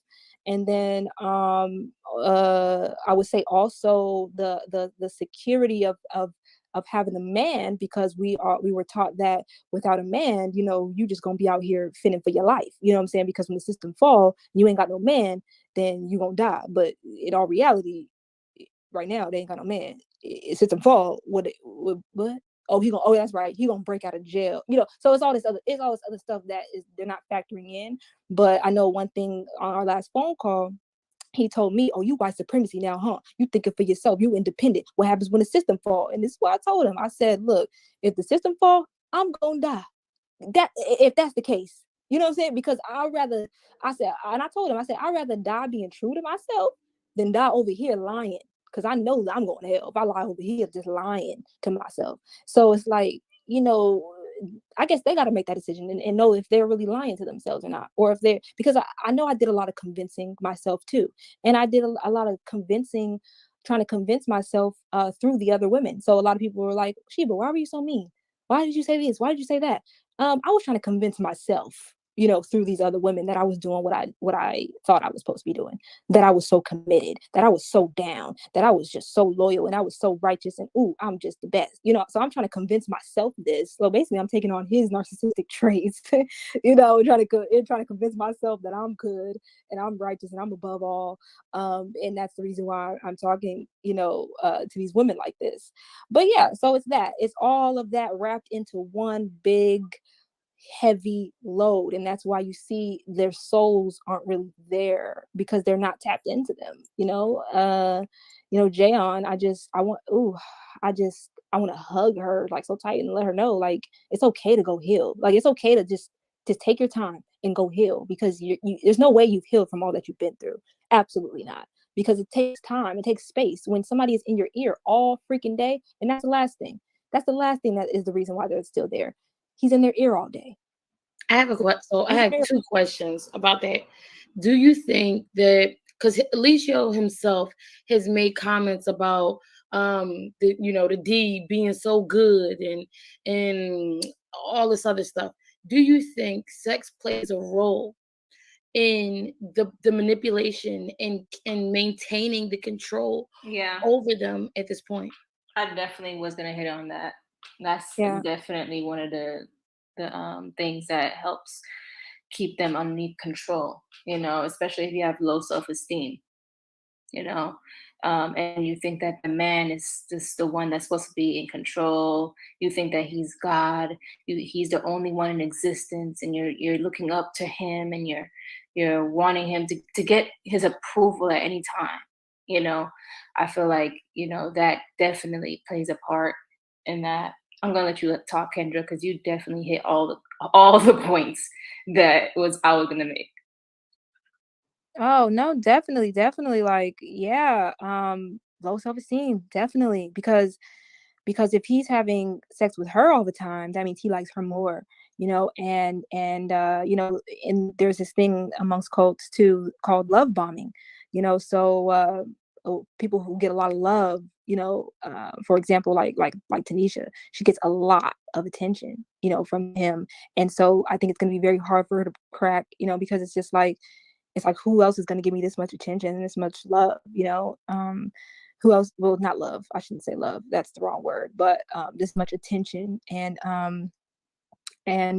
you know, who else is going to, you know, give me all these compliments? You know, who else is going, you know, I don't know. But it's like, yeah, some of the women are not getting that attention, but they they it doesn't matter, you know. It doesn't matter, because it's like there's nothing else, and they don't believe that there's anything else, or maybe they have a little bit of belief there, but it's not strong enough now, you know, or you know, in these moments. So they're just gonna, you know, settle for just, you know, not being well, because he's admitted, you know, many times that he doesn't really like these women, you know. He doesn't really care for these women. These women are not on my level. These women, you know, I wouldn't date these women if I was in, you know, somewhere else or whatever. But it's like, he also makes them believe that they don't want anyone else, you know, and they'll never want anyone else, and anyone else they'll go to, they'll just compare they'll compare that person to him, you know. So yeah, the sex is a part of that, because, oh, where am I going to get better sex than this? But the sex isn't what, you know. He romanticizes you. He'll make you feel like you're special. That's what it is. So it's like this self-esteem issue, because he'll manipulate the whole thing into making you think that you're the most beautiful, most, you know, Mhm. fabulous girl on this planet, and oh my goodness, you are just it, and put you on this pedestal. And then after that, you dog you out, you know. But it don't matter, because you just romanticized him in your mind. So even if he were to do something like, you know, I don't know, put his foot on your face, and like, you know, put his foot on your face and smash your face into the floor, it wouldn't matter, because he just, you know, he'll love bomb you right after. And I've seen him do it so many times, you know. It's like, right after that, oh, you know, it's just, it's sick, it really is. But yeah, it's a lot of factors that go into that. I was gonna finish off just that last thing was, it's the communication, you know. If they if they didn't have those phone calls, oh, they would have so much time to think that they would be like, what am I doing? And that's what it was for me. Cause I came here, I left, and me and Job, we were gone, and I didn't pick up that phone to call them. I didn't want to talk to him. I didn't write him. I just wanted to just be on my own, just have my own thoughts, just think my own thoughts, and for a while it was like I heard him in my head for so long, for months it was just him in my head, it was so crazy that I'll even say this, like it was so crazy that my cousin, she actually had a baby shower, and I helped her with the baby shower, and I went to the baby shower and we took a family photo, and I thought like, oh my goodness, it's probably horrible for me to be at this baby shower because this is so Babylon and this isn't good. So in the photo, I threw up the three when I took the family photo. You know what I'm saying? So it's like it was like, if you don't, you know what I'm saying, you better keep the three. It was like that stuff in my head. So I had to like literally get him out of my head. In order to do that, I had to stop listening to him. I had to stop talking to him. I had to stop watching these videos. I had to stop, because that constant, oh, you only need me in your head, you should go to sleep watching my video. Because I was ordered, when I was here, that, oh, you should be playing my videos all the time, even in the background while you're not, paying attention. And you should listen to me while you sleep. So good thing I didn't do that, because then, I probably would came up out of it. So that's the last thing, is that communication aspect, that's like, you're getting up every day, and what do? You get on the phone with him. You know what I'm saying? For 3 hours. And then you have your little break, your little time to eat, I don't know, take a nap maybe. And then you get back on the phone with him. And then you go to sleep listening to him. So what else are you going to be thinking but thoughts of him? So they have to, that communication has to be, stopped for them to really heal, and really, well, just not even heal, but just initially first realize that they have their own thoughts. They do, but they're just being suppressed. So yeah. I got one more question, and I'm sorry, y'all. I have one more question, and I'll allow other people to speak. Um, how is he able to go get on the phone and talk to you so often? Well, before I left, I was paying for it. So there's the Securus uh, is an application that is connected to the jail.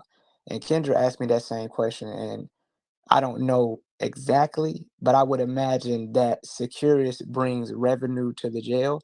So they allow inmates to speak who have the ability to pay for it between a certain time frame. And so I was funding that process up until now. So what means of finances they have now, I don't know.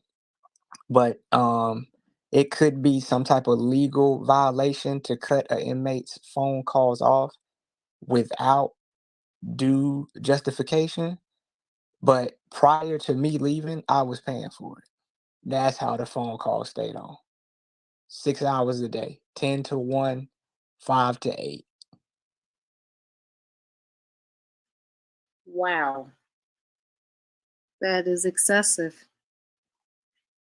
Not to mention that that also was a contributing factor to me understanding that he didn't really give a shit about proper financial management or energy investment, because on one hand you're sucking the finances to be on the phone, and then at the same time simultaneously asking us to finance a lawyer.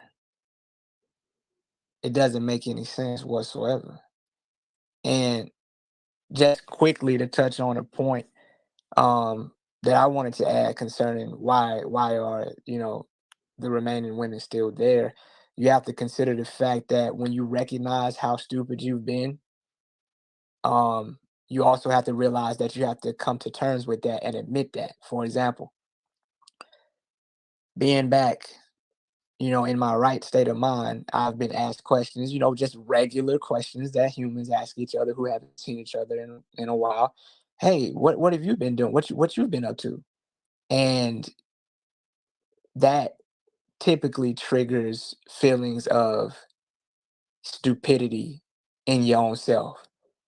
You feel stupid when you really don't have an answer or haven't really processed the full answer of what exactly you've been doing the last 4 years. If it was anybody else, it would be a simple question to ask. You would be able to be honest about it and upfront about it. Like, yeah, I've been in school, or yeah, I've been working, or I've been traveling, or I've been running my business or whatever. But for us in our unique situation, some people don't have the intestinal fortitude to say, just straight up, I've been in a cult. Because people, it's human nature to want to be accepted. And so people fear that rejection of being labeled as, oh, that's the dude that was in the cult. Oh, that's that girl that was in the cult. So they're battling right now with what they've done with their life for the last 3-4 years and what they actually want to do, because they've seen it. All of them have seen what they're doing, but you have to pick, and it's a tough decision to choose. Do I stay here because I completely destroyed who I actually am and humiliated myself and embarrassed myself? Or do I stop it right here, right now, and just face the embarrassment, face the humiliation, and try to build myself back together? So they're stuck with a Mhm. tough decision. Absolutely. I definitely agree with that. It takes courage and strength to face your family and friends after that, doing what you did or going through what you've done. There's so many things that you've done, and you've been judging yourself, and other people have been judging you, and your self-esteem is low and everything. So it's like you take accountability, and it takes strength to take accountability. And that's something that, you know, Nature Boy was never able to do. So they probably adapted to that. But it's just that it's so much fear being instilled in you to go back to what you once came from, because first and foremost it's Babylon, it's hell, it's all these other things, and people won't understand you like I would, in the words of Nature Boy. I understand you, we love you, you guys stay with us, you guys stay on a mission. And being a light worker and being just a pure being, you just want to stay on a mission. You want to do things for people, you want to be in love, you want to be, you know doing the right thing. So they believe they're doing the right thing. They've been brainwashed to believe they're doing the right thing. And, but deep down, they know, they feel it. All of them tried to leave before. They feel that, Yes, exactly. and we all felt that. Me, Aaron, Kendra, we've all felt that something wasn't right. And, it's just that we have to own that feeling and completely submerge into that, and not think for a second that it's wrong to feel that way. And there's another thing I want to touch on. He's been imprinted in the subconscious. he we watched a lot of videos with him. The whole carbonation requirement at one point was to isolate yourself to 30 to 90 days and completely brainwash yourself by watching videos and falling asleep to them. So to for a moment, for real, he kind of is like God in their mind. For real. Like that's the voice of reason that they go to instead of going to their own voice. So I won't say that they don't have the strength to do it. It requires a lot of willpower to just dig deep into that strength and do something right for them, and not always doing something that's right for him. So I'll just say that about that. If I may, I I just want to say to you three, and hopefully at some point the people who are still there can see this, and to the people, even the people who may watch this, that can be critical, because the the the assumption is that it takes a certain person for this to happen to, but this can literally happen to anyone. And so just give yourselves that grace to know that, you know, this wasn't some weak moment for you. This wasn't, you know, you weren't stupid. None of that. This happens all the time to real people, to intelligent people. I'm listening to 3 intelligent people right now talk about this experience. And so this can happen to anyone. It could happen to me, to you. It just takes the right circumstances, you know. And so offer yourselves that grace, give yourselves permission to, you know, to say, you know, because forget the fact that you went to a cult, hinge your stars on the fact that you walked away. That's where the power's at. You walked away. Doesn't matter how much you gave. It doesn't matter how much you sacrificed. It doesn't matter, because all of everything that you did is exactly what happens in a cult. It's the nature of the beast. So all of that happened, if people educated themselves on this stuff, and if they really understood what happens in these types of totalitarian systems, then you saying, yeah, you know, I did that, I allowed that, whatever, it would be normal. It's just that's what it is. That's what happens in a cult. I did what is done, and the things that happen in a cult happened in my life, you know. And so just give yourselves that grace, man. You deserve it. You deserve it. You're just people. You're only human. And he caught you at the right moment, at the right time, with the right information, with the right offers. And everything that happens subsequently is exactly what happens in a cult. And so just forget that you went. Be glad that you walked away. That's what I'm thankful for you guys. I don't care that you went. I don't care how many times you went back. I don't care how long you stayed. I don't care, you know, that you allowed this or that. I'm grateful that you walked away. That's what I'm grateful for. No, that's a good point, because I know I stayed stuck for a minute after I left on how stupid I was. Like, that's the narrative I kept going to. Like, nigga, how the hell you do this? Nigga, you dumb for that. Nigga, you dumb. Nigga, how you ain't see that? Nigga, that was stupid. That was stupid. That was stupid. That was stupid. And then I went and out to my stepdad's house, and he was telling me, you know, he was looking for me. He actually seen Jaumi right before he ended up losing his eyesight.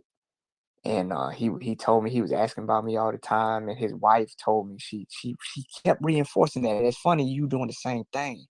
She was reinforcing. She was like, "Don't call yourself stupid." She was like, "If you were still there, you would have been stupid." She said, "How are you stupid when you was able to recognize what was going on?" She said, "If you go back, knowing what you know now, then that would be stupid." But she kept telling me to not attach myself to stupid, because that perspective is not going to allow me to move forward, because I was a lot of things.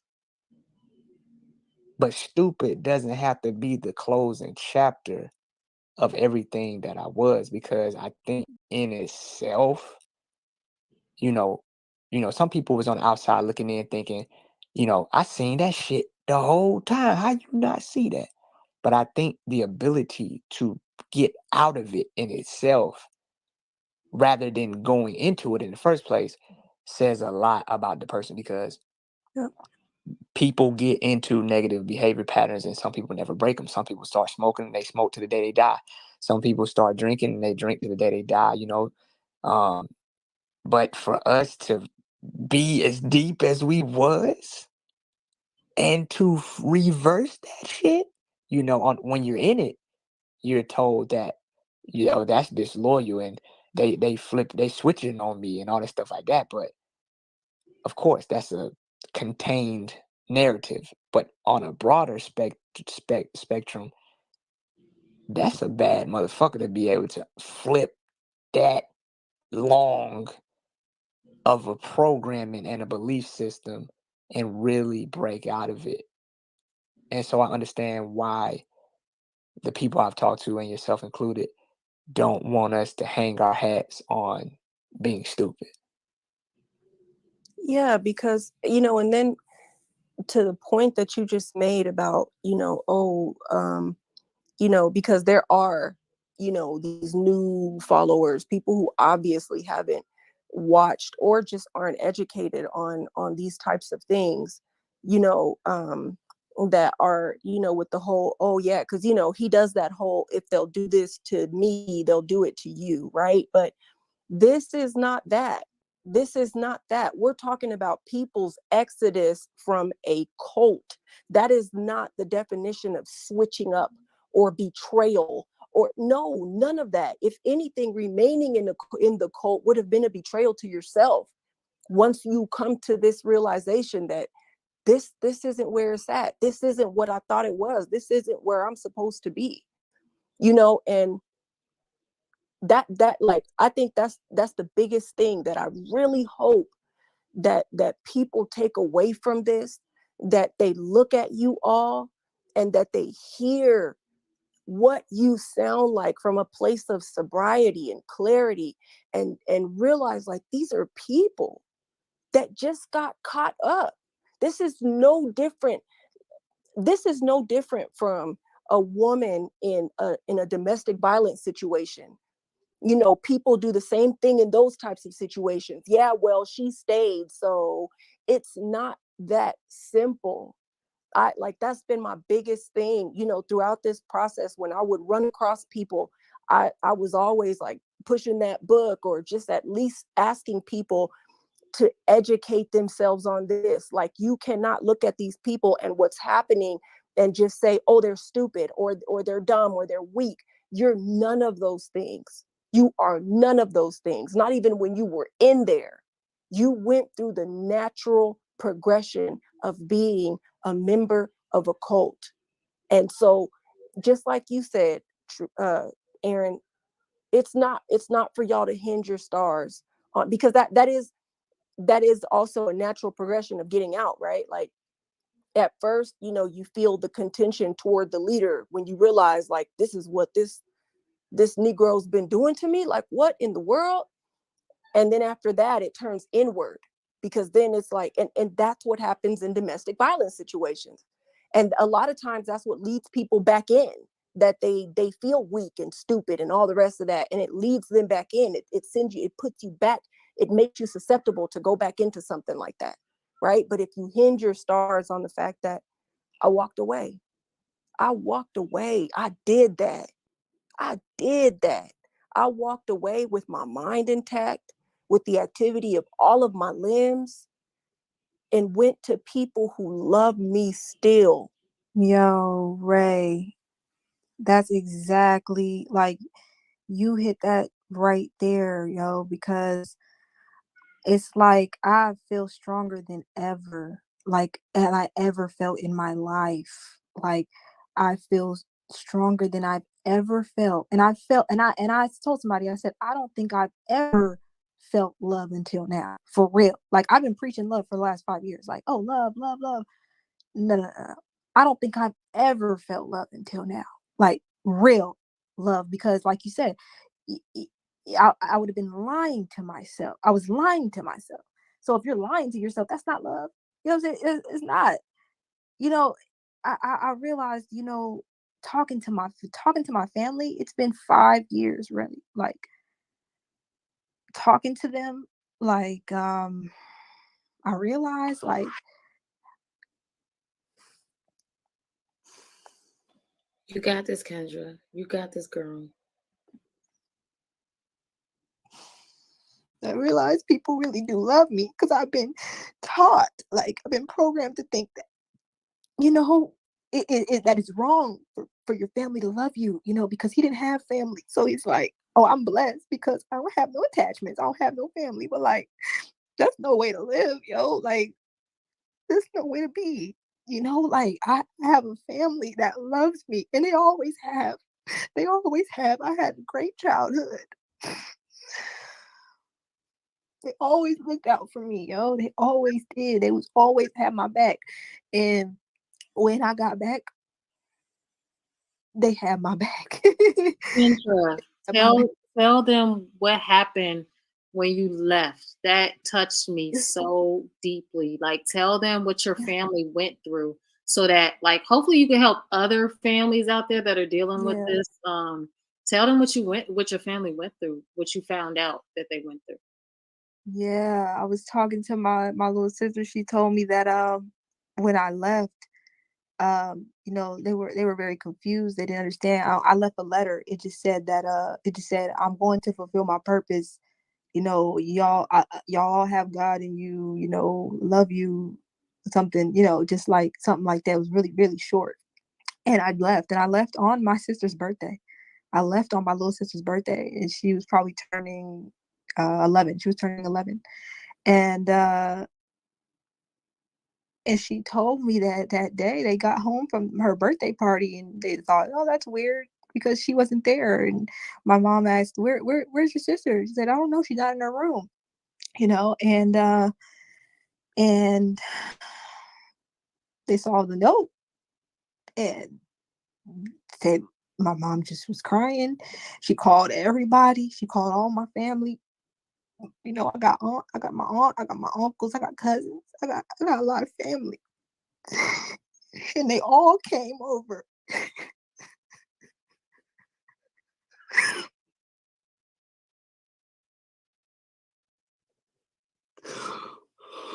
You got this. Beautiful. Her family is so beautiful.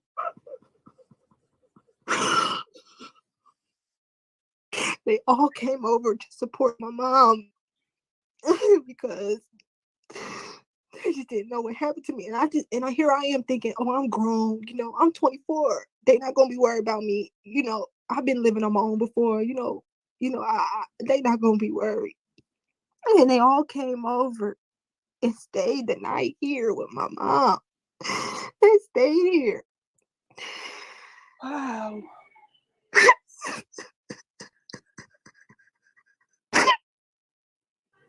Wow. Is there somebody dear that can comfort you right now? Yeah. Yes. Yeah, she got it. She Yeah, got this. She she got it. is She was She good. just need to get it out. extremely And moving. you got to think we've been in an atmosphere that made it seem like if you had these feelings, you was a demon for thinking this way. So this just, you know what I'm saying, this just a opportunity to release something that was suppressed. So Yeah, man. this actually good, you know. I did. It's Yeah, good. it really is. Cause it really is. I didn't think I would cry saying this. You know, I just didn't know. And I told her, and my little sister, like she was tearing up, telling me this because I used to be the only one she could talk to. You know, she didn't have nobody else that she really felt like understood her. You know, I used to live in an apartment, you know, away from my mom's house and stuff. And she used to come over just to talk to me about what was going on with her at school. You know, she didn't have nobody else to really talk to her. Like, she used to leave me notes in my room, like, hey, can I talk to you later when you get home from work? Like, you know, it's like when I left, she said like she shut down, like she didn't go to school for like a couple weeks and she just had a hard time. And I left on her birthday, so she didn't celebrate her birthday for like 3 years. She said, you know, and this year, you know, because her birthday is December 10th. And that's when I left on December 10th, 2017. This year she turning 16 and I told her we gonna turn up. Like, I don't know what else to tell you. Like, I'm gonna make sure, you know, we celebrate your birthday to the T because I just can't believe that. You know, I can't believe, you know, it was unbelievable. You know, it was like, I just didn't know they cared like that. You know, they called me, you know, but I had blocked them. You know, there was FBI involved, there was police involved, but there was nothing they could do because I was 24, you know, and then they said if she's not harming herself, you know, there's nothing we could do, you know, so they just had to suffer, you know, and people asked them, oh, how's your daughter? How's your niece? And they just had to suffer with that, you know, and then I get pregnant and I have a baby, you know, and they don't know, what's going on. They don't know if I'm okay. They just banking, hoping and wishing and praying that, everything okay. You know what I'm saying? And they seeing everything online. They can't watch me. They said, they was like, hey, you just looking so sick. Like you were so skinny. We couldn't watch you. And it's just like, I just, I just didn't know the effect I had on them. I just didn't know. I swear I didn't know. I just didn't know. Since I posted that video, I've had people that's known me for years, reach out to me and say, I've been praying for you the whole time. I didn't even know they was watching me. I didn't know they cared. I had friends from college, they reached out to me. I didn't even know they still cared about me. These are my friends. Like, my best friend reached out to me and I talked to her. I ain't talked to her the whole time. I tried to talk to her when I was in Mexico, but she was just like, everybody worry about you. People calling your mom, trying to make sure she okay. But shout out to my best friend, because she know who she is. She called my mom. She called my mom all the time and checked up on her, like, just to make sure she was good. Shout out to everybody that had my back, was praying for me, that reached out to my mom and my family, and that supported them through this, because they're good people. They're very good people. They're very loving people, and they didn't do nothing to me. They never did nothing to me. I didn't mean to hurt them like that. They didn't do nothing to me. They love me very deeply, and they've been showing me that since I got here. They drove me in. They don't know. They don't know what the whole situation and what went down. But they came here. We came here, and it was like I never left. But at the same time, I could tell they were just so happy for me to be here. They hugged me and they cried. They just told me this is the best. This is the best day ever. This is the best thing ever. My little sister told me that, my aunt and uncle, because my mom, we kind of live far from my aunt and uncle and stuff, other family members. She said they ain't never came and visited this much. They come out here like every weekend now, because like I'm here, and Jaw is here, and honestly, they didn't know if I'd be here for a long time, if I would go back. They didn't know. So but they never judged me. They never judged me. They never said, oh, you crazy, or oh, you've been brainwashed, or you going back? Oh, please don't go back. They never said that. They just was patient. They just was kind. They just looked out. Come over, bring me some clothes. Come over, just look out for me. Whatever. Just so nice, just so kind, and even now while I'm doing this, my auntie texts me. She's like, I'm watching, and if you ever need me, I got. It's just like I have so much support. I just didn't know.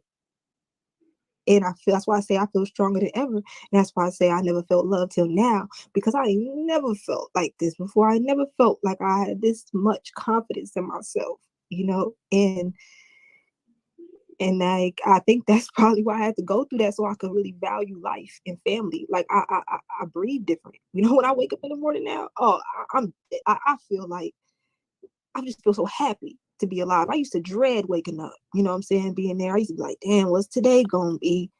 Like, I wake up so happy, like, yeah, I'm really myself now. Like, I could be me, and that, and my child could be himself and be him, and like he's just.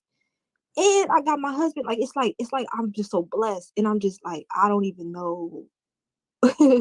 I can't even explain how I feel. It's like beyond, and that's why I replied to each one of y'all messages. That's why I replied to each one of y'all comments, because I appreciate each and every person that's ever reached out to me, that's ever prayed for me, that's ever told me, girl, you crazy, you need to get out of there. Everybody, I appreciate you, because you didn't even know what you did, man. You just saved my life. I mean, I had to do the work. I had to do it, and I'm still doing it. But you played a big part, and I appreciate you. We appreciate you too. The crazy part about all of this is that a couple of weeks ago, if we was watching somebody that left before us do this same thing, we would have demonized the shit out of this. We would have made that person be wrong in some type of way. And one of my main points about this whole thing, and what I'm saying, Nature Boy, if you watch this if you get to this point. Man, ain't nobody against you, man. You need help, man. Like, you need help to the point where you shouldn't even be dealing with people until you start learning how to deal with your own self. Because I came to this conclusion in my mind. The reason you have to say I love myself over and over again is because you're trying to convince yourself. And people can only love other people to the capacity that they've been loved. And because me and Kendra come from loving families, it's not something that we have to try so hard to do or prove or recognize. And I think that because Nature Boy was never loved at no point in his life, that it really has nothing to do with people betraying him. It has nothing to do with people switching up. It has everything to do with him fearing the possibility that he might end up alone again. And I don't know his full journey. I don't know, I don't know if anything he said was actually true. But if his story is factual, who knows what type of impact not knowing your mother and father and not knowing your family and all of them being crackheads and growing up in foster homes, what does that do to a person? And I think that we see what appears to be a grown man in the physical sense. But I think that everybody who left Carbonation came to realize that they was dealing with a child. And a good person could never blame a child for their behavior. And that was probably one of the most revealing things to me, is that I really thought Nature Boy was a grown man. But a grown man is not determined by the size of your arms or your height, but rather the aptitude of your mind. And I just wanted to say that because if I take my hurt and redirect it at Nature Boy, then I'm no better than Nature Boy. I just want him to know that he need help, and that by not helping himself, he's hurting other people by default. And I want the women that are there to understand that it's okay to separate and understand that you're trying to help somebody who won't receive help until they are led to the understanding that people aren't leaving them, but rather they just aren't in a position to be in a relationship with others because of the underdeveloped relationship with their own self. And can I say something to your point, Aaron, and kind of also together with what Kendra said, and to an earlier point, earlier when when you were discussing about him with the women and the way that he would speak to the men versus the women and things like that. It correlates also with what Kendra just said about not experiencing love until now.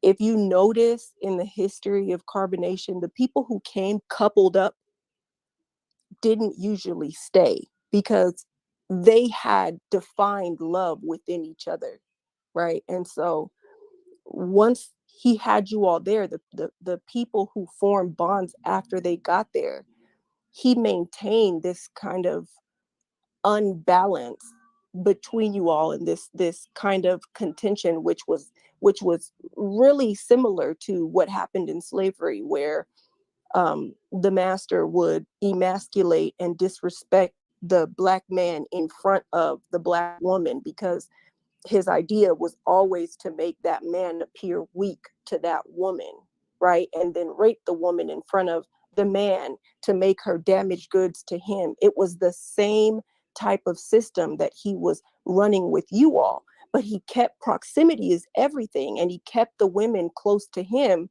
because he understood, he knew that if you all formed your own bonds, then I'm sure he watched it happen. And that's why every now and again he had to throw a monkey wrench in the program. He understood that if the women were in closer proximity to him based on how he managed them, then he defined what love was. He defined, you know, what respect was and what love was and all the rest of that. So he had to keep you guys separated and apart, right? And because proximity is everything, him being away, now you all are able to form your own bonds and think your own thoughts. And that's why this unraveling starts to happen, because that proximity has been lessened, you know. And man, I'm just so happy for y'all, man. I'm so happy. I don't know if y'all remember. Thank you, Ray. I remember you. Yeah, I know exactly. Yeah. I called one time like, Malia, you can come to my house. Yeah. I remember that, man. And we was fighting you. We was fighting. Oh my goodness. Yeah, Ooh. Ray's the one that told me when the Jungle, I think y'all called him Jungle, the Caucasian guy that came. She was like, "Yeah, they got somebody else over there now." He hadn't done any live streams yet with that guy, so I'm just sitting on this like, "Oh my God, he done got somebody else over there."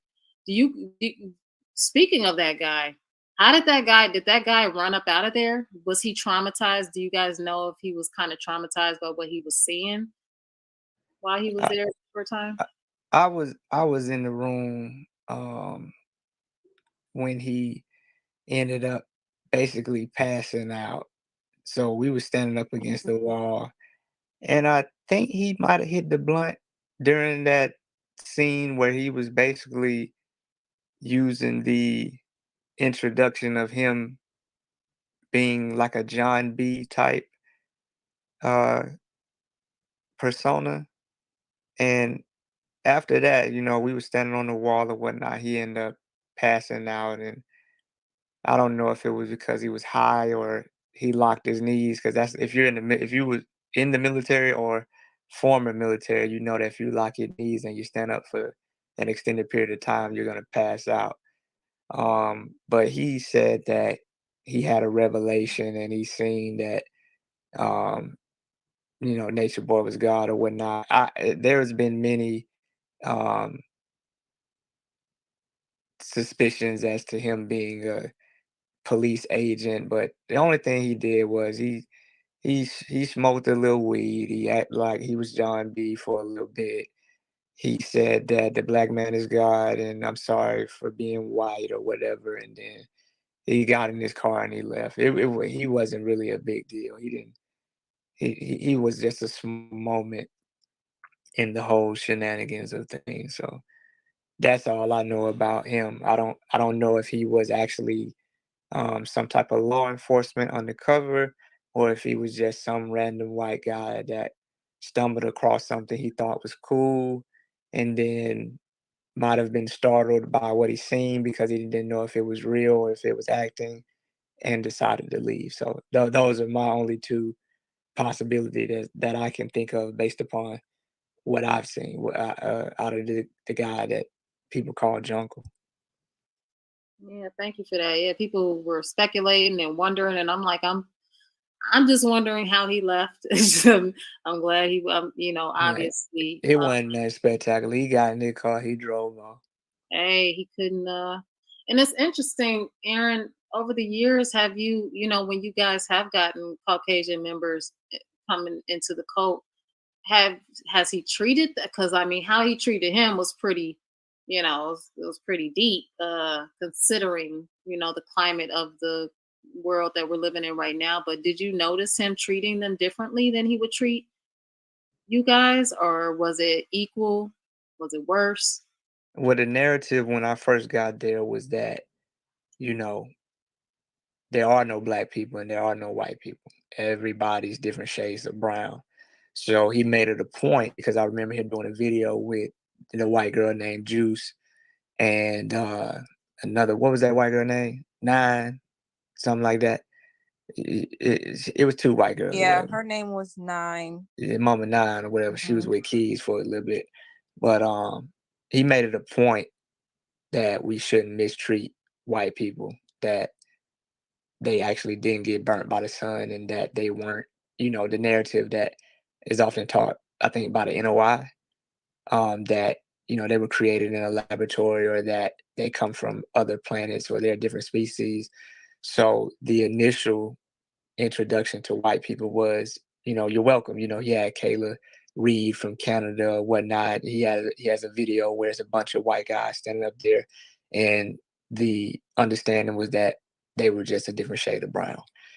How we got to, the whole white supremacy thing, it the defining moment, I wouldn't be able to tell you, but in that moment, that white guy was being used probably for content, because nobody's ever seen anything like that. And that's my understanding when it comes to, the shift between white people, how it started versus I think that was the last white guy. Yeah, we didn't have no more white people after that. He was like the last white guy, in between that Yeah, initial point. And yeah. No other white person was treated like that ever. So that was interesting. that was new. Yeah, I think that was for content. Like he wanted Yeah. to seem as powerful as possible, so he kept posting content about how, like, oh, that was a whole meme, like, oh, the white man apologizes to the black man, so it was like, you know basically that's why he said, oh, the black man is God, I apologize for what I did, and that was all that. And that's interesting because that was like control and power. I guess that was like a representation of that. It was, and like leading up to that moment that he was there, I guess just in general, like how often did you guys get visits from the police? I mean, the last weeks leading up to his arrest, the police were called out to the house so many times. I mean, was this a common occurrence just throughout the years, or did it just kind of ramp up over the last year? We've always had police involvement, I think, in literally every place we've ever been in. And the highest volume of police activity was definitely in Decatur at the last house we was at. That's the most police have ever came. If they've come before, they came like in Mexico, they didn't have no like little visits. They came and they just shut it down. In Nicaragua, they came one time and they took him to jail. It wasn't until, and in Puerto Rico they did little visits or whatnot, but they pretty much left us alone. But in Atlanta was the greatest volume, and I would say probably the highest velocity that we've ever had police involvement. With helicopters and riot shields and all this stuff like that. So Did Yeah, you and they were doing frequent visits, like every day. Oh, we're doing checkups. They would come every day. right? Did you guys get like were you kind of concerned leading up, or was it just business as usual? Because I mean it was so often leading up to his arrest that I was like, I mean, if I was in the group, I'd be like, we this is not normal. I mean, we know the trolls, quote unquote, call the police a lot, but this is excessive. What were y'all thinking? well, like you said, police involvement ain't nothing that's unfamiliar. We treated it like business as usual, like you said. And then, there was the narrative of, we ain't doing nothing. We just kept going off the fact that we ain't doing nothing. And of course, it's the system and, white supremacy or whatever like that. But we've gotten along with the police, so for so long. Mexico, we ended up getting released from that. Nicaragua, we got a release from that. For Hawaii, we got released from that. So we just considered it as, a pattern of being misunderstood, and ultimately we chalked it up to the trolls hating on us, like we always do. Yeah, it was, I mean, it was still, I would say it was a little scary how CPS kept popping up. Well, not even a little scary. That was like, that was really weird because, when they came to interview me and Aaron, it was almost like we had to act like Oh this yeah, that as part. it Yeah, was. yeah, yeah. Like we had to act like this wasn't as weird as it was. Like, yeah, we had to act like, oh no, it's fine. It's normal. Kind of lying. I remember lying about how many people were, staying there and stuff like that, just so they didn't think it was as weird as it was. Because um, even though it was so many of us living in the same house, it didn't look like it based off of how clean and organized it was. Uh, but there was a lot of people in there, so it was like I didn't want them to think that he was in harm's way, because he wasn't. Well, I would say that I would say that he wasn't, because I was, at that point, I was like making sure that he was with me or Aaron, which he always was with me or Aaron. But and the reason why I say like he wasn't in harm's way is because I know people are gonna be like, yeah, he was in a cult, but like he wasn't like being mistreated, like it wasn't like I was trying to take like protect anybody, like, okay, I'm trying to say this the best way I can, because I know people think that Ja was mistreated, so now I'm like, okay, I have to address that.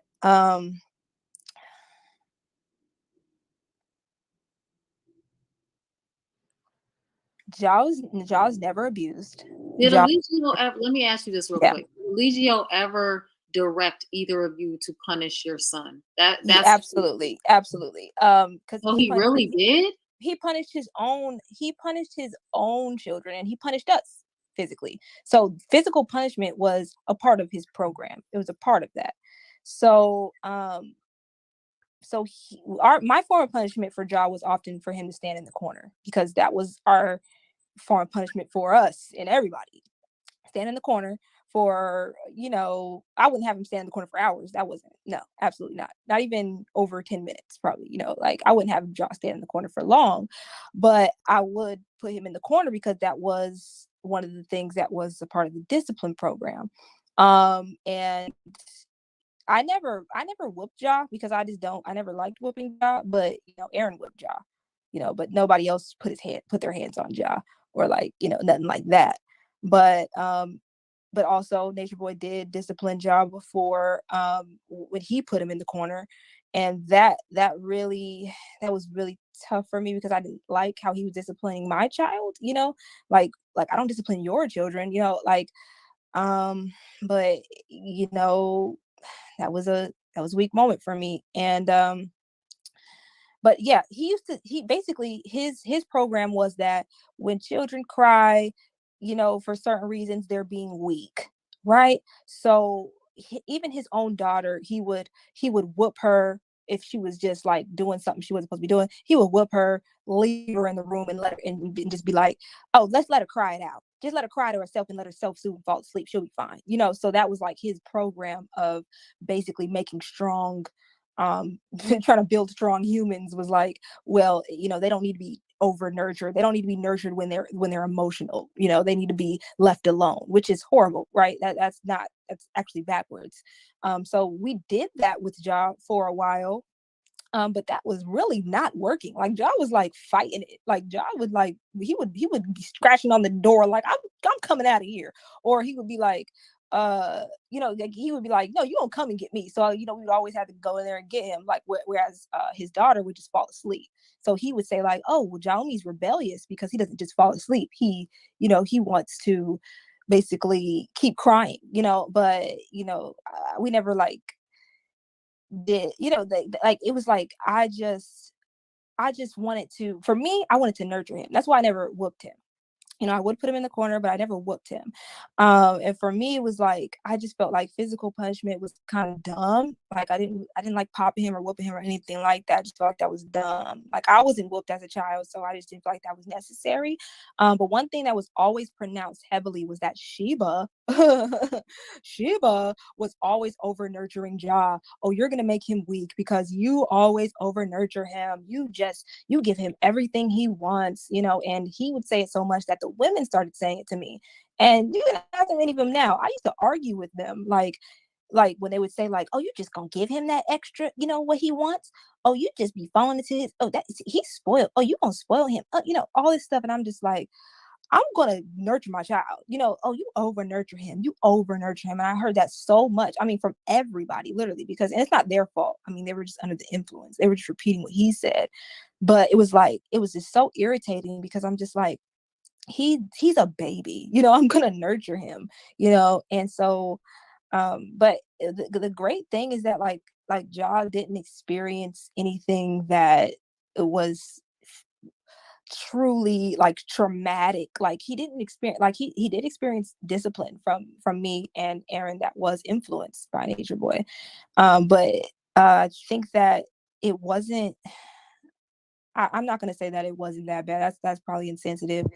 I'm just gonna say that, like, it's just like, I know that now. I would never physically punish him. I don't physically punish him. He's allowed to express his emotions around me. I nurture him actually even more than I did before, because like I was ridiculed so much for nurturing him. That's like, I had to deprogram from that, like thinking like I was making him weak for nurturing him. And that when he's crying, I have to say, stop that, cut it out, because that's what I was taught to do it there. And now I'm like, it's okay to express your emotions. It's okay to just be and cry and be a freaking baby. Like it's okay. Like you don't have to cover, don't have to try to hide these emotions from me, or try, or it's just I deal with him in a whole different way. Like it's so funny because I stopped breastfeeding a long time ago, but now he still like will crawl up on me and be like, hey, I want some milk. And I'm like, I don't have any milk. But he's still a baby. He still comes up on me and lays on my chest and wants to be nurtured. Like I nurture him, and it's crazy because within Nicole, it was like, that's not okay. You don't need to be you don't need to be nurturing him all the time. And so I'm not gonna front, like I separated myself from Ja, like emotionally a lot, because I felt like what I was doing was wrong. Nurturing him so much was wrong. So I started to detach myself and like, okay, well that's he's his father's child, because we taught that the child belongs to the father. So he's his father's child. So I pushed him, to his father to kind of like help me deal with the fact that, I couldn't have that bond with him there. And I'm like, okay, that's it. He belongs to his father. Let his father, discipline him. But I knew that with the state of mind that Aaron was in at the time, that he really couldn't give Ja the nurturing that I was supposed to give him. And he wasn't supposed to. Like I was supposed to give him that. Like that was me. And that's why I was doing it. But it was like the peer pressure and the everything. It was just like I stopped doing it, and I just couldn't do that anymore. I just couldn't do that. I just had to, um, and it's funny because he said that the child belongs to his father, but then when he got locked up, he was like, Sheba, Ja is your responsibility, and it was just like all these contradictions. And he would say like, he's nobody else's responsibility but yours. But I'm like, when I came to this fucking thing, like, sorry, my language, when I came here, you said that the children belong to the village and everybody's supposed to look out for the children. Everybody's supposed to, be, the child has multiple mothers. He has multiple fathers. Like, the children need a village to be raised up right. So I'm like, how is now Ja just my child? But I knew why. It's because his wives had an attachment to Ja. They loved him and they were treating him nice and gentle and kind. But when he's told them that, no, that's actually true. So let's call him True now. That's not Ja. So a lot of people say we should change Ja's name now. No, we were actually calling Ja True. Ja was Ja to y'all, and on his birth certificate, his name is Jalome. But to the cult, everybody was calling him True, because he said that no, Ja's name cannot be Ja, because Ja means God, and I'm the only God here. So everybody needs to call him True now, because y'all trolling me by calling him Ja. Basically, is what he said. And so his wife started treating Ja different. I had addressed them on that because there was behavior that I was not okay with. You know what I'm saying? And I'm not blaming them for it because I know they were influenced by him, but it was like this, like, get away, like that kind of energy, because they felt like, oh, that's true, and get away from me, true, and it was just like the things I was like, you're creating the very impure environment that you said children shouldn't be raised up in. And it was so frustrating. Like, it was so irritating, and expressing myself about it was like, oh, well, it's because you have an attachment to True that you feel that way. And it's like, what? Like, no, this is a child. It's not about True. It's not about me. It's not about you. It's not about anybody. It's a child. And it's like, I just, like, slowly but surely I realized what type of person and what type of mind I was dealing with this person, with Nature Boy. But it's like I just couldn't wrap my head around it until I got separated from it, And so it's like, yeah, Josh saved my life, because he made me, he like, the way that he was treated, just like on an energetic level, just like, you know, people acted like that wasn't his child, like that wasn't their child, like they didn't care. And I'm like, this is supposed to be a nation, this is supposed to be our people, but we're acting like we don't care about the children that are being brought. Like, it doesn't even make any sense. I'm the only one that's going to care for my child. I felt so alone. I promise you, I felt so alone caring for Jahumi. And I knew that I could not trust him being around anybody without me, because people were going to not take responsibility for the fact that there's a child in the room. They're not going to take responsibility and want to make sure they look out for that child because, oh, that he belonged to True Issue. And it just was come on. Anybody that's listening to this that knows and was there, what I'm talking about. And come on, what type of behavior is that? Even when freaking Shaka's kids came, and he had his son over there, how did the women treat his son? Oh, get away from me. Oh, no, that you're Shaka. Oh no. Because he taught us that, oh, the child is the father's spirit, and if you don't want to, basically, if you're not attracted to the father, you shouldn't be dealing with the children. Like, come on, that is the most impure thing. And it's just like, I want to think back to the way children were treated. They were just treated like they weren't children. They were treated like they were their father, yeah, and not even their father, because we shouldn't be treating their father like that either, and it's just, they were just not treated how children should be treated, how humans should be treated. Nobody was treated how they should be fucking treated.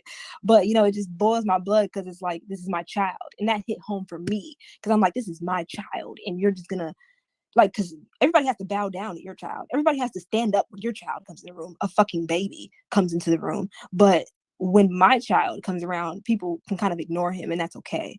And it's just like, it's BS. It's just BS. It doesn't make sense.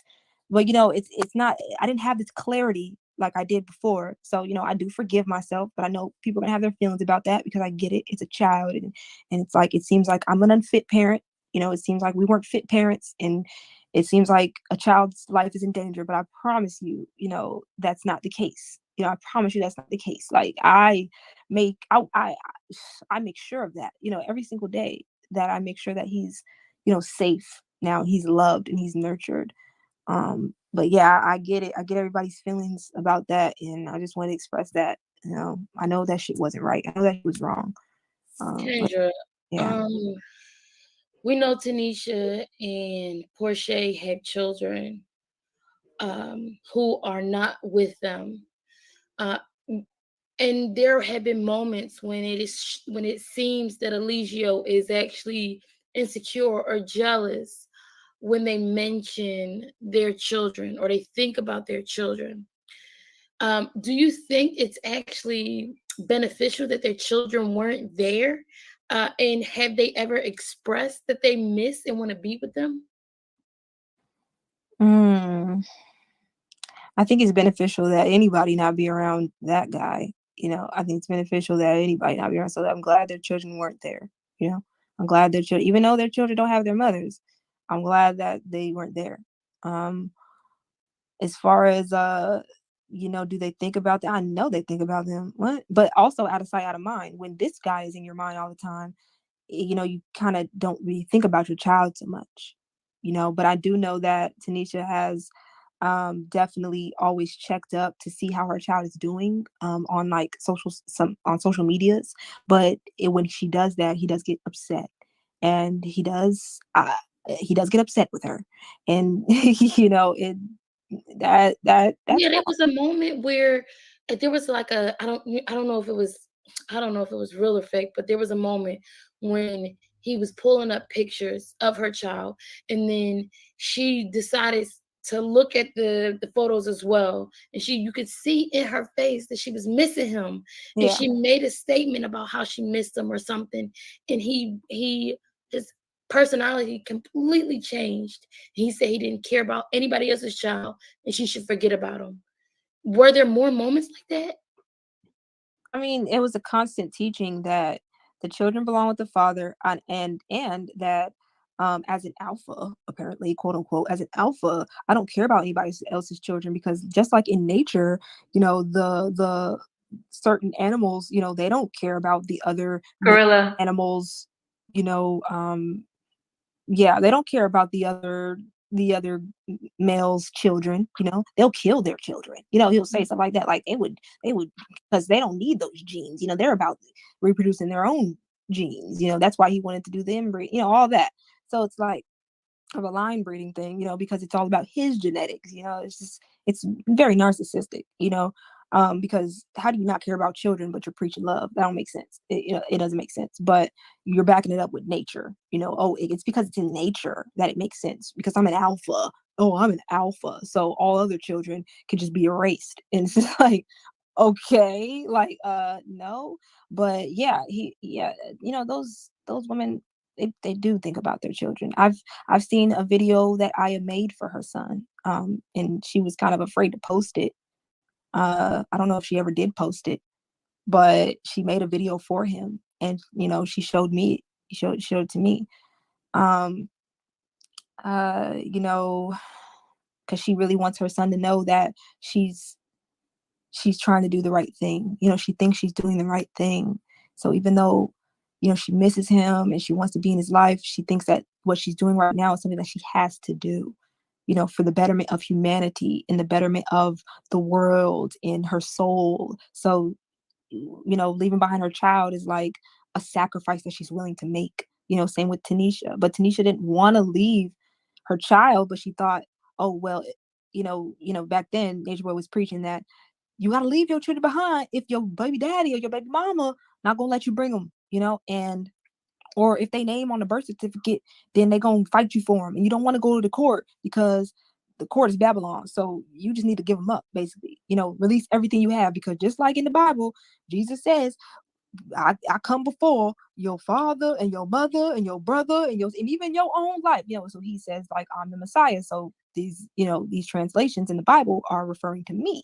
You know what I'm saying? So we thought that, releasing our attachments was just making a sacrifice to walk with the Christ. So that's what they just believe that they're doing. So they're really doing it from a pure space, but they just don't know that this person does not have pure intent, and this person is not the Messiah, and this person is nothing near love or absolute truth.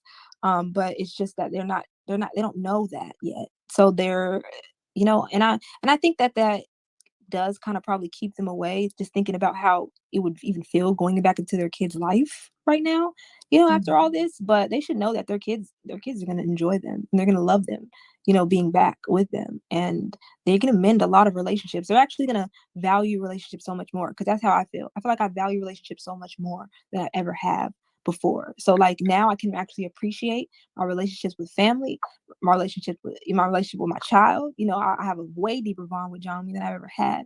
My relationship with my husband, my relationship with my friends, and everybody, I value it. Even people online, like, I value their time and their energy, because I just have a more value for people than I've ever had. And that's not something that you're going to experience over there in that cult, because there's no real value for life, like, as far as people. It's more just like me, me, me, me, me, me, me. It's not really so much value for other people's perspective, other people's opinion. No, I don't want to hear about you. Only if you agree with me. So it's like the values are off. But they'll realize once, and I know they miss their children, and they'll miss everybody but they've been away so long that they forgot that they missed them. They forgot. Mm-hmm. If I may.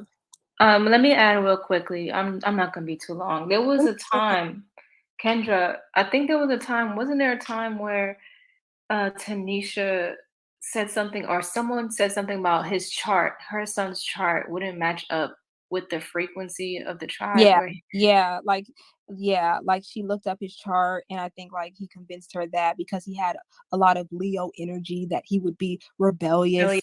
Mm, kingdom of God. So it's okay, so it's better for him to be over there because he's more fit for Babylon. Yeah. He's even justified that with his own daughter, with his own children. He said, "Oh, my daughter, look at my daughter's chart. Okay, Dad, she's fit for Babylon." So it's like he will make up anything to justify why he don't want something to work, or he don't want something to happen, or why he does want something to happen. It's always a justification. So yeah, but then let's say it's science. Let's say it's because it's in the chart. So yeah, that's true, Janae. That did happen.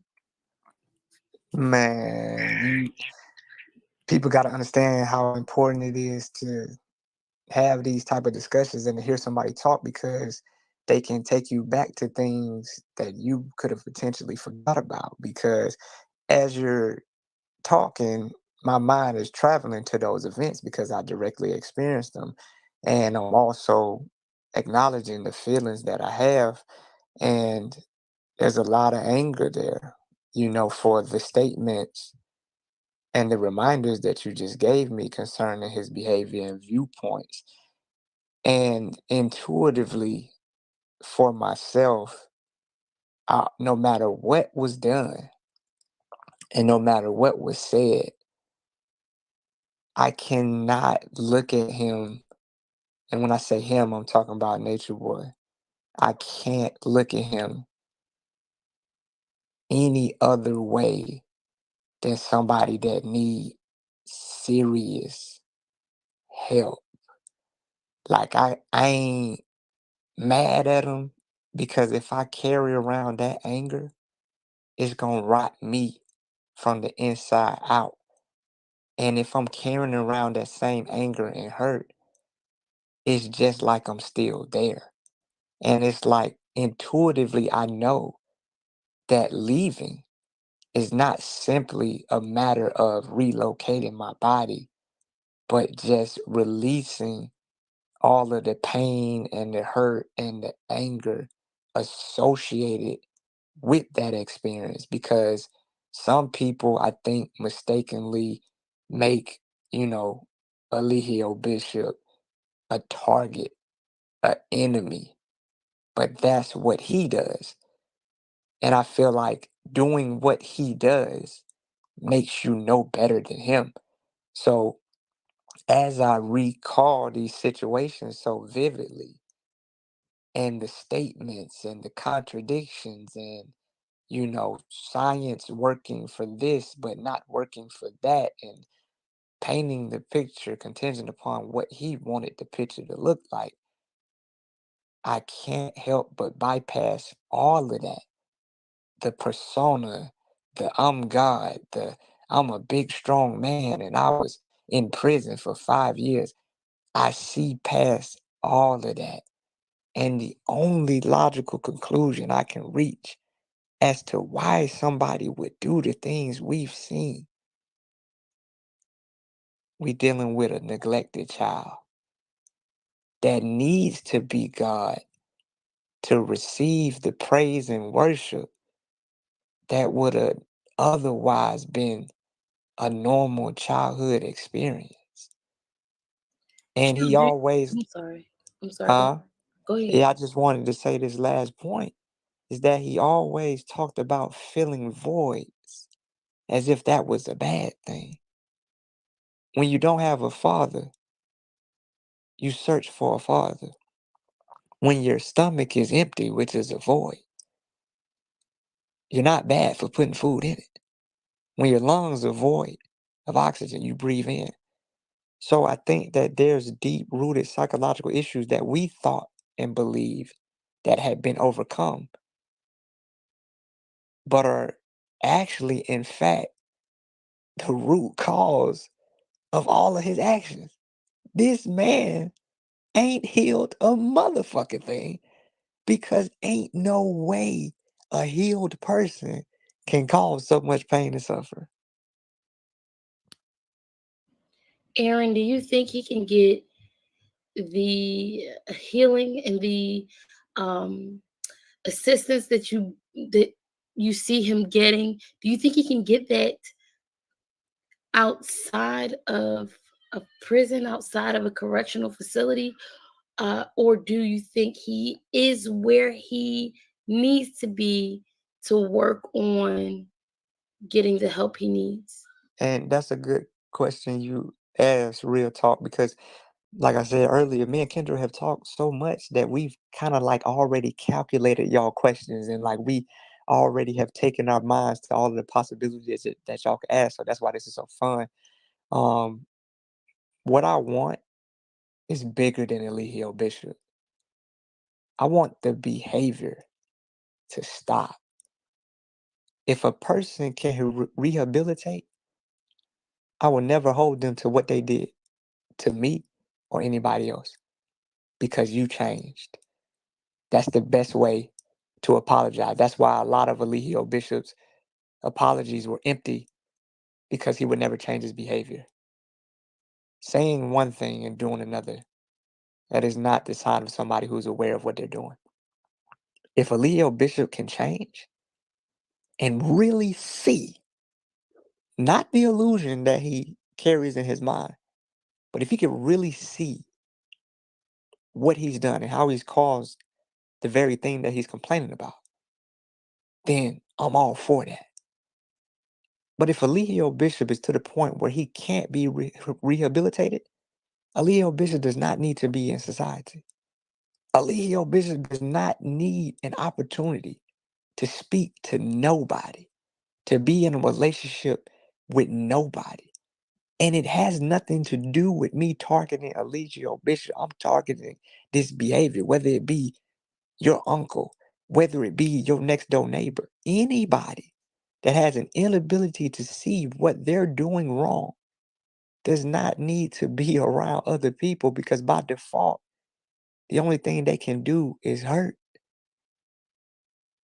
If a Leo Bishop needs to be locked up and never get out because he can't see where he coming, what he doing, I'm fine with that. But if he can change, I'm fine with that too. But I know me personally, I could never deal with that man again. I could never have a conversation with that man again because he's shown me for the last 4 years that he's incapable of seeing anybody else's perspective outside of himself. And I've already listened to him for 4 years. I can't take 30 more minutes. Man, I'm so glad you said that. True. I'm sorry, Aaron. Um, I remember having a conversation with him at one point, and I was like, "Do you remember the promise that you made to God when you were facing 25 years for the things that you did to Maisha?" And Right. it was Right. so crazy because it was like he had this moment of like he just sat there in silence for a minute, and then I don't know if y'all were around when I was having that conversation with him.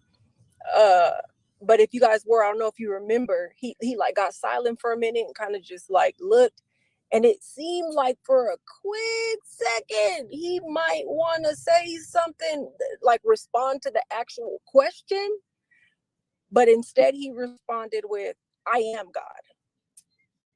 And at that point I was like, you and I can't have this conversation then.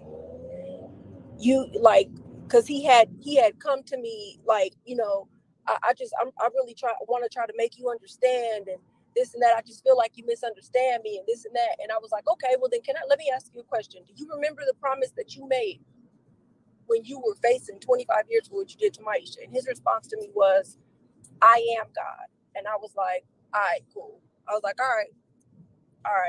I was like, well, then we can't have this conversation because you're not willing to see beyond your narrative.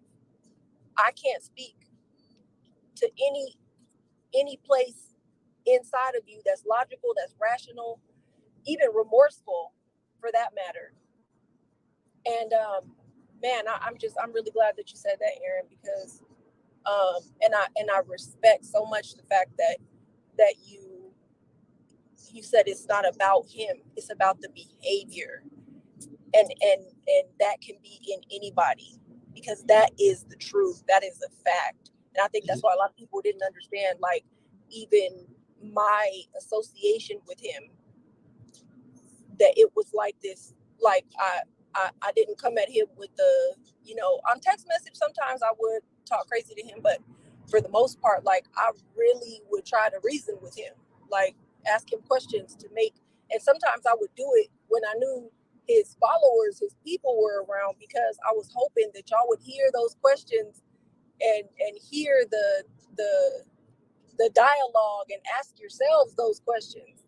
Like, listen, the Christ did not come back to do the same exact thing that he's not going to come back a second time to do the same exact thing that happened before, be betrayed again, be crucified again, and all the rest of that. That's not biblical, but he would talk about the parts of the Bible that fit his narrative. And, it was just, I'm just happy, glad. I really am. I agree. True. Oh my God, Aaron, I want to ask you something. So, and Kendra too. I want to know both of your thoughts on this. But when he started changing from nature boy to, because it was kind of gradual, his descent into calling himself the Messiah. What were you guys thinking when he started calling himself the three God, and then all these other subsequent names that he started going by? Well, I mean, was that frustrating for you guys? The constant changes? Definitely. Well, it was so gradual, and like at the time that he switched to three God, we were smoking a lot of weed. We were smoking a lot of marijuana. So with that, I think that it was almost indetectable, because one was high. He couldn't really understand fully what was going on. And so we thought it was magical, like, oh, it's magical. He's the three. Like, it was like hypnotizing. And honestly, and Janae could speak on this too, because she was there during that time. It was like me and her, like, dressing up every day and getting on lives and all that. That was the time where I feel like it was like getting the most demonic and scary for me. And I was just like, yo, this is doing too much. Like, it was like we're setting up these scenes, and oh, we're doing this, and he's calling out these gestures, and he's calling out these numbers and things, and we're just supposed to get up on the wall and do all these things, and just bark like a dog, jump up and down. Like, it got really, really weird. That's when it started getting really strange. Or like these meditation sessions where we're all in the in there together, and Tanisha's laying on the pillow, and oh, flowers all around, and it looks beautiful, but it's like a ritual, and it's really creepy when you look back at it. And me and Janae be talking about it. Or that time when we was on live and we was all around him and he had us worshiping him. Though that was it. That was staged. He said, I need y'all around here worshiping me. These type of things. And I know these are common cult things. These are common cult things. That's why I'm mentioning it. It's not to, expose him. No. These are common cult things. Like, and that's one thing I addressed to him personally, because on our last phone call, I said, we went from I am God to worshiping you. You know what I'm saying? And now we're Muslim. Like, it doesn't make sense. And he could not. What he said was, I never told you not to worship me. And I'm like, bro, when I came, we was not bowing down to you. We was not doing that. We wasn't even kneeling down to serve you your food like we do now. Like, we wasn't doing none of that. So it gradually changed. You know what I'm saying? It was like he became one of us. I mean, he was one of us. He started out as one of us, kind of like just maybe a little bit above us. We called him master teacher because he was like, our teacher. He taught us things. He would get the whiteboard and he would teach us certain things, and we'd be like, wow, so enlightened.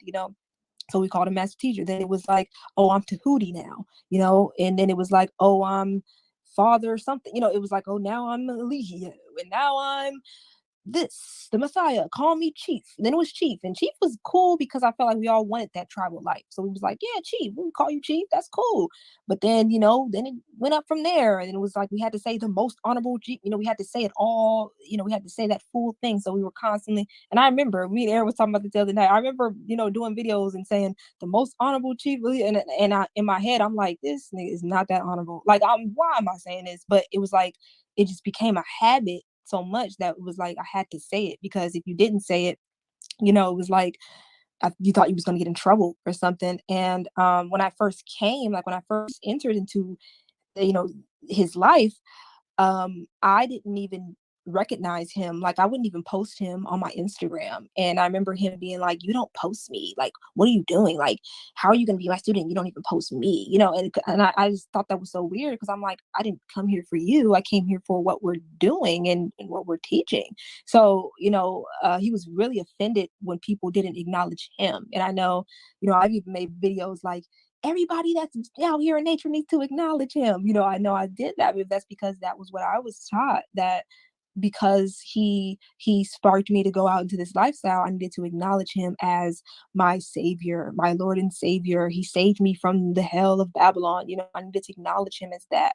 And so these changes were so gradual that it was like, when he started calling himself God, or the three God, and he was rationalizing it with, Nikola Tesla and, the power of three and all this stuff, it was making sense to me during that time. But like I said, I was smoking a lot, I was under the influence a lot, not only of him, but of a substance, I'm saying, that it was altering my perception of things. I could, I was seeing things. I was, I thought I was having visions. I thought I'm praising God. Oh, wow, he really is God. He really had us in like full blown praise sessions where he would play gospel music and we would worship him as God. So these things were like, these things were constantly happening, to the point where I was like, I looked at him as God, and, that's scary, to look back and think of like that. But, and it's scary that those women are still looking at him like that. But, yeah, it was so gradual that it wasn't necessarily irritating, but it definitely was, um yeah, it was something. It was heavy. That's for sure. I'd like to share something with y'all, just further emphasizes the lack of leadership ability, and how nobody ever really felt compelled to acknowledge him the way that he wanted to be acknowledged. Because typically when people are acknowledged, or when they receive praise, it's something that genuinely comes from the person that's given the praise, rather than it being an instruction. That was the weirdest thing about Alihio, is that he had to instruct praise. He had to instruct respect and honor, because he wasn't doing anything to deserve it. And so I was reading Think and Grow Rich, and I'm gonna be really quick, um, as it pertains to leadership. It says that the efficient leader leads by encouraging, and not by trying to instill fear in the hearts of his followers. The leader who tries to impress his followers with his authority comes within the category of leadership through force. If a leader is a real leader, he will have no need to advertise that fact, except by his conduct, his sympathy, understanding, fairness, and a demonstration that he knows his job. And that was just one of the 10 major causes of failure in leadership. And as I look over all 10, Alihio is unaware that he actually exhibits all of these signs of major causes of failure in leadership.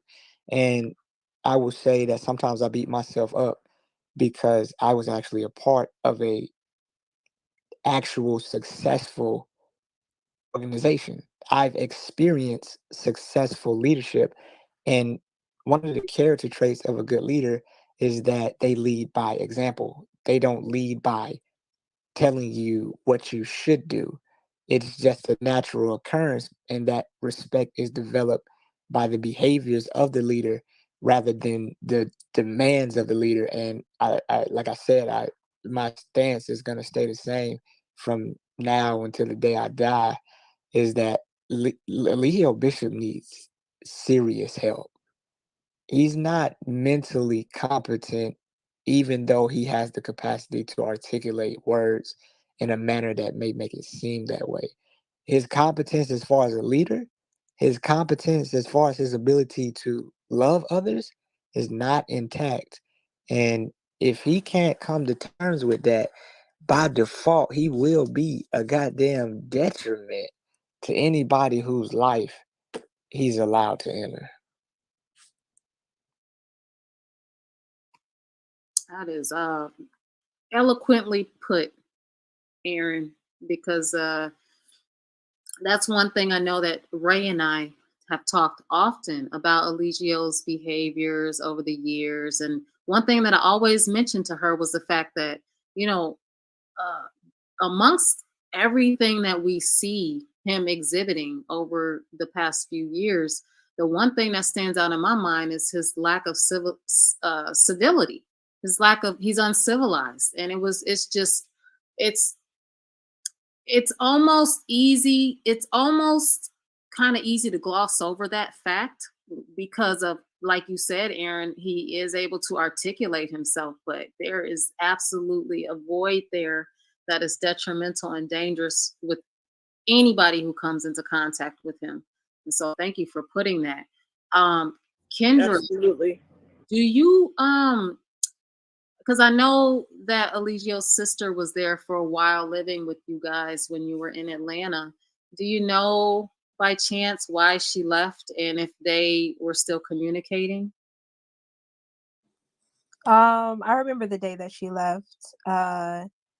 He was he didn't want her to leave because he felt like whoever she was hanging out with was not, I guess, not who he thought she should be hanging out with. He would say things like, "You're taking on the energy of these people. Like you can't just mix your energy up with anybody. You can't just, you know." But I think she really just didn't want to be in that house because she kind of probably felt weird, like, you know, some of the weird activity. But she was real cool. Like we had long conversations, like me and her, you know. And I think like she was cool with all the women, all like everybody. Everybody was like, you know, sis, you know, it was cool with sis. But you know, when she left, I think that she just didn't want to be a part of what was going on because it was kind of like it was a lot. You know, it's like a lot for any person to really deal with. And when you're not used to it, like I was already there for so many years. She wasn't used to stuff that was going on. So it was like, it's cool and all, like y'all cook, you know, good meals, and I got a place to be, but I ain't with all of this, you know. So, you know, I think she just wanted to kind of leave, you know, get out of that, you know. And all right, you know, she just walked out the door and left. But I remember him trying to like talk her out of it, like, don't go. Why are you going out there? Like, no. But she was like, I'm going, you know, like. So yeah, I just remember that day. I remember No, that day. thanks for answering that. I know a lot of people were wondering what happened with her. She basically just pretty much disappeared off the map, and no one ever heard of her. No one's heard of her since. But really was wondering if there was something that happened in the house that kind of triggered her departure. So thanks for that. Now, speaking of which, I do kind of want to just hit on this before we, kind of get going anywhere else. But um, I know that you guys have seen a lot over the years, and I know that amongst all of the ex cult members, there is a consensus that between Velvet and Malia, or Velvet and Tanisha, they were being mistreated the most. Now, we've heard a lot of rumors about Tanisha leaving.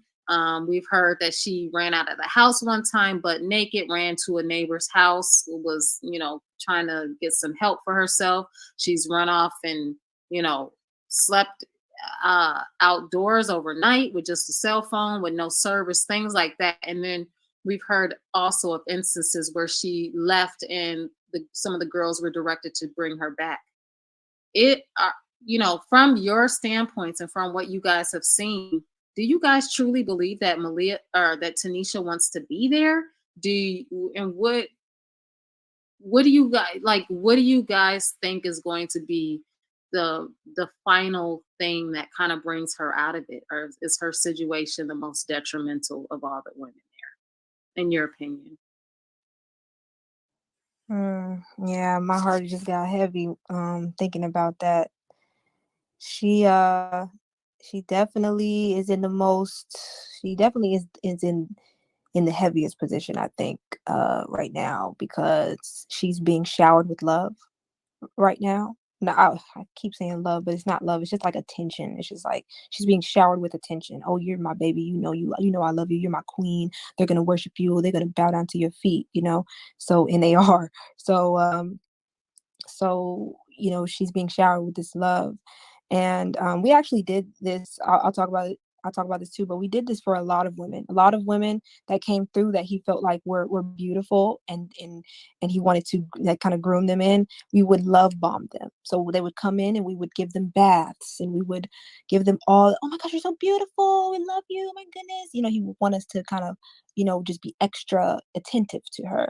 So that kind of makes a woman feel like, wow, they think I'm special. So that's what's going on with Tanisha right now. She's getting a lot of love. She's getting a lot of attention. And well, the issue is that this is how I personally feel.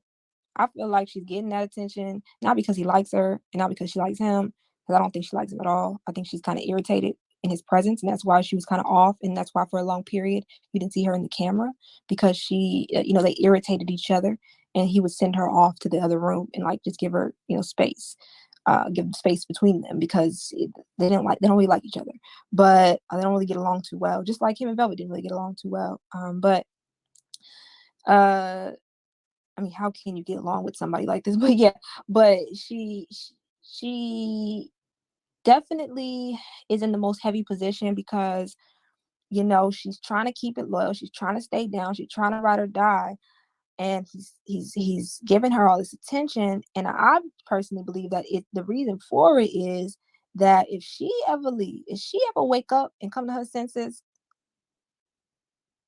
she gonna say, and I want her to say it, she gonna say a whole lot, and it's gonna cook him. You know what I'm saying? It's gonna cook him, because the things that she's experienced, you know, are and I've witnessed her experience. Like it's it's just plain wrong. Like it's just plain wrong. It's just plain evil. Like it doesn't make sense at all. But he don't want her to leave, because if she leave and come to her senses, she gonna tell that. She gonna tell that. And he don't. I mean, maybe he trying to protect himself and not get cooked for that, because he abused her. Yeah, yeah. That's abuse. That's straight abuse. And she knows it, and that's why she ran down the street. That's why she leaves so many times, because she knows it. She don't. But she don't. But she brainwashed. We was all brainwashed. So it's like there's nothing else. So even though she was at her aunt's house or whoever house she went to, she ended up. Her aunt said something that triggered her, like, "Oh, he's not the Messiah." And what did she say? Oh, yes, he is, because and it triggered her, and it made her do what? Call him. So it's like, and that's also why I'm speaking about this, because I know some people might have family members that are involved in these type of things, and you might be trying to protect them, but it might actually lead them right back, because they get triggered and they don't know how to respond to them triggers, but to run back. So when you say things like, no, he ain't, or you better stop saying that stuff, they get triggered, because they've attached themselves to that so much, so they run back to it. And I'm not saying it's nobody's fault, but just for people who maybe have people that are going through this, you gotta be patient, you gotta be kind with them, because they don't know no better, they're not operating with their clear mind. So when she came back, she didn't really want to come back. It was almost like his mind was in her mind, so she came back. And so I think she's there just still under the programming, because he's talking all the time, he's in her ear all the time, and it seems like it's love. And when he gets out, he's gonna, oh my goodness, he's gonna shower her with love, and she's gonna be the queen of the earth, and everything is gonna be beautiful. So she's banking on that, she's really banking on that. But no, that's just not going to be the reality. That's just not going to be the fate. But yeah. Do you feel, in your opinion, that Leligio has ever falsely imprisoned Tanisha? And when I say that, I, kind of just keep in mind that there are different elements of, what could constitute a false imprisonment. And Aaron, feel free to provide your input as well from your logical, analytical standpoint of if you feel that he's falsely imprisoned Tanisha or any of the, anybody else that's come through. I know it hasn't happened to everybody, but I know it's happened to a few people. I mean, yeah, I'll just say this and then I'll see if anybody else wants to say anything. Yeah, because when somebody wants to leave, you let them go, right? I mean, that's what we say online. When somebody want to leave, we let them go. We let them walk out. We're not supposed, but why are we, making her feel bad for wanting to leave and making her feel like she's going to her lower self and she's a demon, or why are you chasing her out the door? Why are you trying to grab her to pull her back in?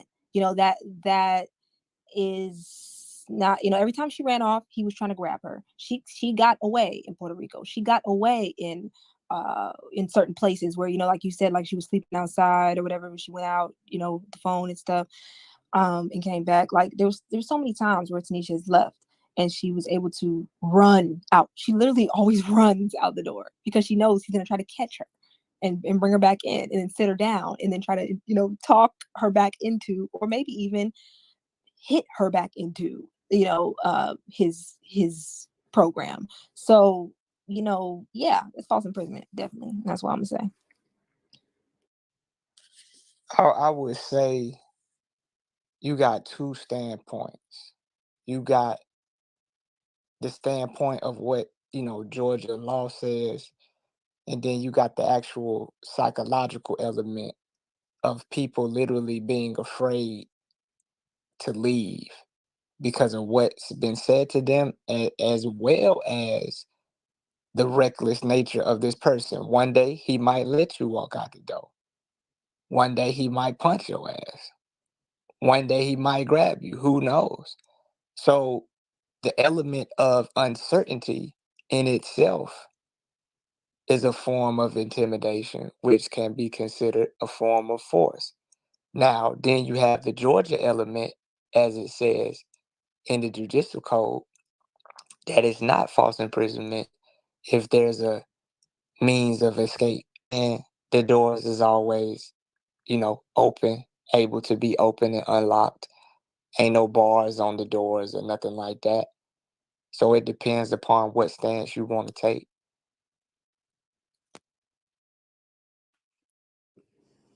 And I also wanted to say one more thing, because everybody else was influenced by him, if she would try to leave, or if anybody would try to leave, or think about leaving, um, we would also, or I should say, anybody in the cult would also intimidate them. So just like we did with Janae, we intimidated her, made her feel really bad for leaving, just like with Tanisha or with Jayon or with whoever, we would make you feel very bad about making the decision that you're making to leave. So, we might even say something. I know I said something to Janae, probably that was really mean. I don't remember what I said, but it was really mean when she was on her way out, and to make her feel bad for going. And a lot of times, I was one of the main ones that would, definitely say something mean to one of the girls that's trying to leave, or one of the girls that say they want to leave, like, Portia. She said she want to leave multiple times,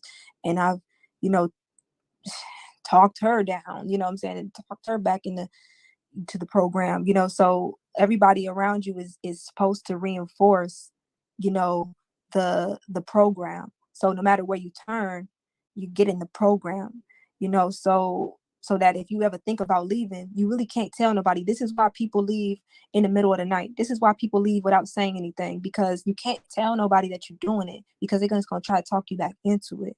Try to talk you back into the program. They're trying to talk you to stand, or they're gonna, because of Tanisha leaving so many times, it made it seem like she didn't really want to leave, but she was doing that for attention. So then it became, oh, we need to really intimidate her because she needs to stop making us look bad, so we need to really hold, big dog her, like you better calm down, so we kind of punked her, or whatever. But or we punked Zoka because we're like, Zoka, you don't really want to leave, so you better sit down and relax. It's somewhere, and I've slapped Zoka before, and so stuff like that, like it's intimidation, and it's making one feel bad for just making a decision with their life, like I think I want to go, I want some space, like but we were literally influenced to just constantly, wherever you turn, if you had a problem, if you had an issue, and you're like, man, I'm thinking about something like this, somebody would say, oh no, you should look at it like this, basically insert nature boy here, insert nature boy line here, think about it like this is what you should think. And then that person's like, oh, okay. So it's like we're walking around like little robots, constantly reinforcing each other to the program. So yeah.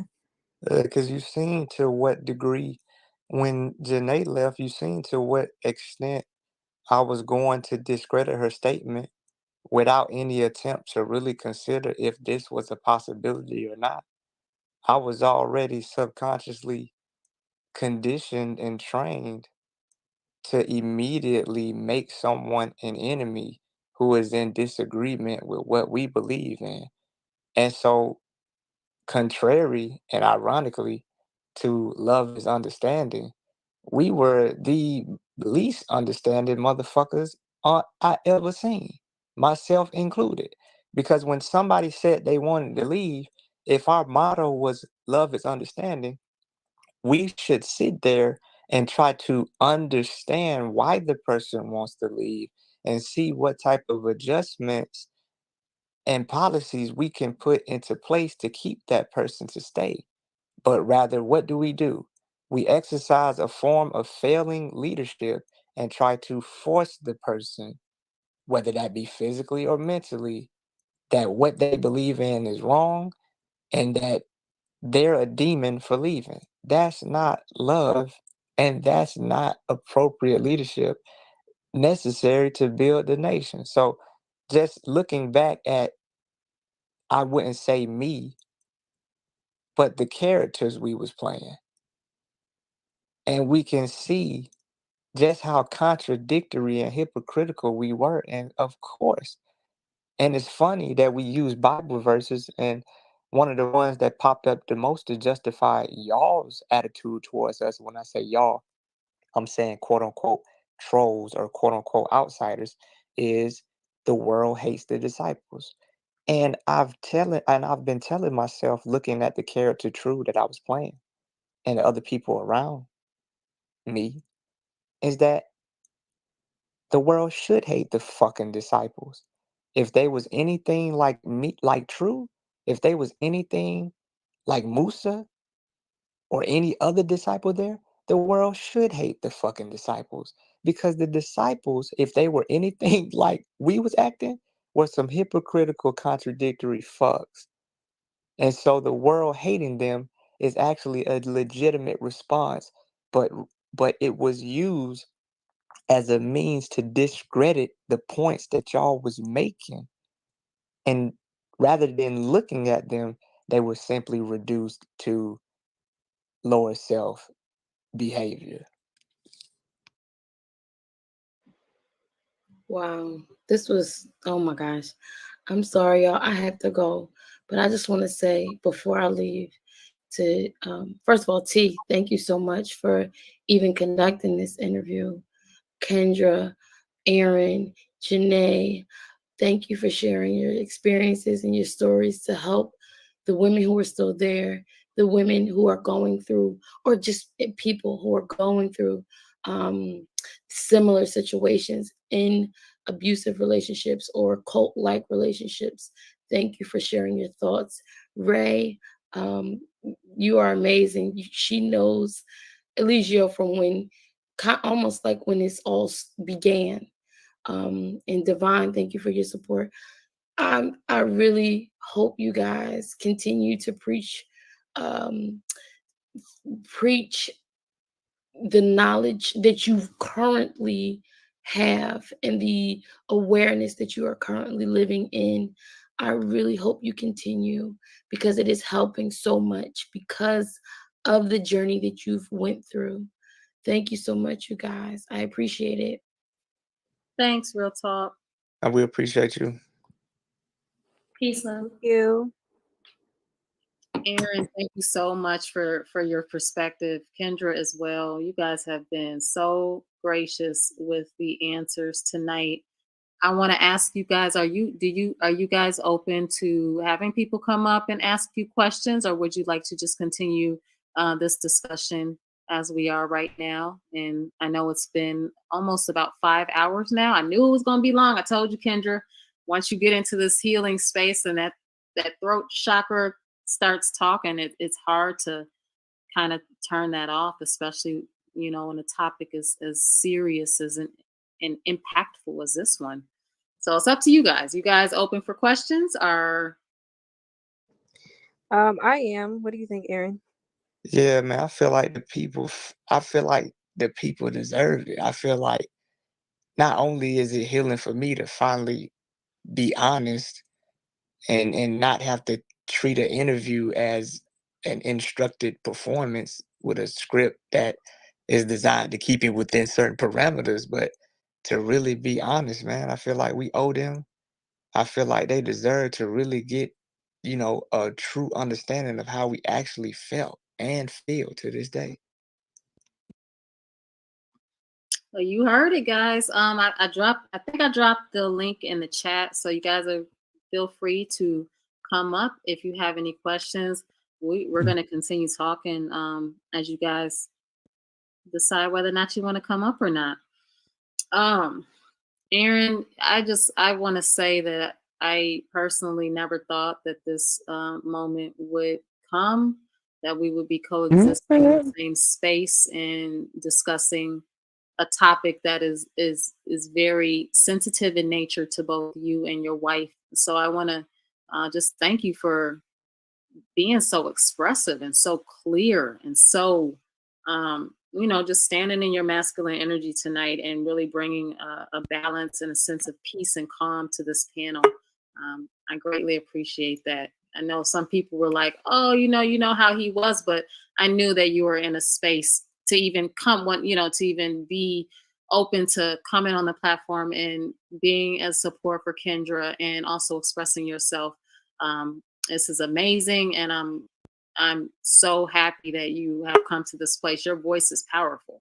Obviously, you and Kendra, powerful voices. You guys are, you guys are gonna, once you get into your flow, you guys, I can see you being a power couple as far as your intellect and your ability to research, read, to understand, and to, apply the concepts to your life. And you guys are even in a place where you could really be living in the quote unquote knowledge, so I appreciate you guys. I just wanted to say that before we start letting people up. The room is filling up, so I just wanted to throw that out there.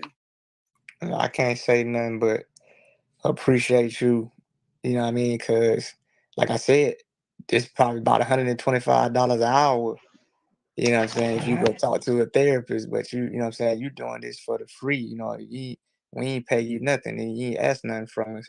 And you gotta thank Kendra for everything, 'cause she ain't even tell me. She just called me and Hey told guys, me, I did can't you hear, see so the I'm gonna have to go out and come right back. all right. I'm She sorry. just told me, did you see the T? And I go on the T and I look and I'm like, oh, she just done threw me in the interview. She just threw me in the interview. I ain't even give me no heads up and that. She was like, we doing it. That's your wife. She was like, I was like, hey, whatever you say, I got you. I didn't think it made no sense to do it without you. I really didn't. Especially like nobody knew where you. I was like, no, we gotta do this together. Yeah. And I told T, I was like, remember yesterday, T, we were talking, and I was like, man, I think we are going to be pleasantly surprised by the space that Aaron is in. Like, I was so looking forward to it. Me too. I was just thinking positive and just really letting you guys kind of be in your space. And yeah, we were super, man, we were just like, excited to talk to both of you. And this has been Man, more than I expected. So, Betty, you can go ahead and ask your question. Thanks for coming up on the panel. Thank you for having me. Good night to everyone. I just arrived, so apologies beforehand if this is a little bit redundant because I'm very curious. Aaron and Kendra, you guys actually stood out the most to me. I watched the Tasha K interview and I saw that you guys were very intelligent. And honestly, I saw myself in you, Kendra. I saw myself in a lot of the women. And my first question is, what can you guys share about your experience as far as people who are into polygamy, people who are into alternative forms of religion? What can you guys share about your experience? How can someone not end up in a situation like this? What do you feel that you guys did that was wrong? Where did you feel your path started going, down a dark road? Because for, us people in this community, I feel like it's easy for us to get manipulated with this kind of information. So just wondering if you guys could give some more insight into, where you felt like, things went wrong. Like what I, initially got you, into this, all of this, and then where you feel like it went wrong, where the path started going down, a dark road or somewhere that you didn't want it to be. well, I'll give you some quick, quick answers so we can get multiple, people asking questions. I know a lot of people want to ask questions, but as far as it pertains to polygamy, man, any form of relationship, don't get in a relationship with nobody until you have a good relationship with your own self.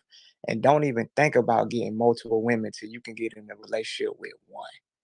And when it comes to uh, where did it go wrong, I just want people to understand that people don't join bad groups. People don't join hate groups. People don't join cults. People join groups that they feel like are in alignment with their values. And later they find out that that's not the case. And I say that you can't fully be prepared for everything. How many times have we gotten in relationships with somebody that seemed one way? 6 months later, other things started popping up that, you know, if we otherwise had seen them, we wouldn't have furthered with the relationship. So I think that what I would say to people is that when you start seeing red flags, don't go colorblind. Take all red flags seriously the moment you see them, and don't What keep were the red letting flags for you guys? the red flags for me was unnecessary violence. The the the the deceptive statements that were said amongst this group and then withheld from other groups, and then other statements said to one group and withheld from other group. And so I think that the violence and then the subtle manipulation of making one group of people feel better than the next group of people. And I think that the greatest red flag, other than the violence, would be the contradiction and the lack of consistency, and realizing that this is not a group of values and principles that don't change, but rather this is a group that is being designed and orchestrated to fit the agenda of someone whose agenda changes at will.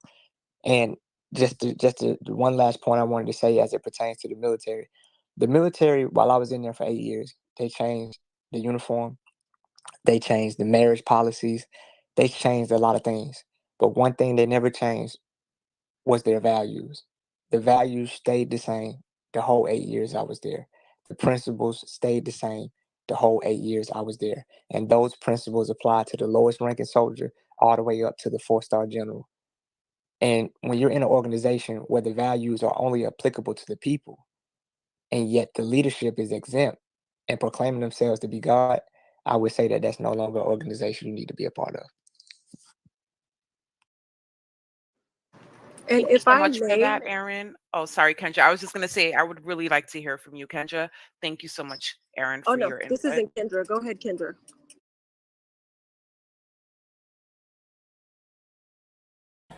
I'm only going to pause it for this one time because this is an extremely long video. So I just like to welcome all of you guys.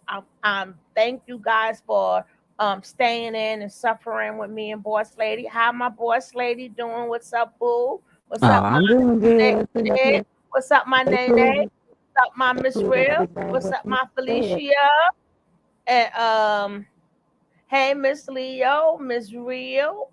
Um, if I forgot somebody, that means you way up there.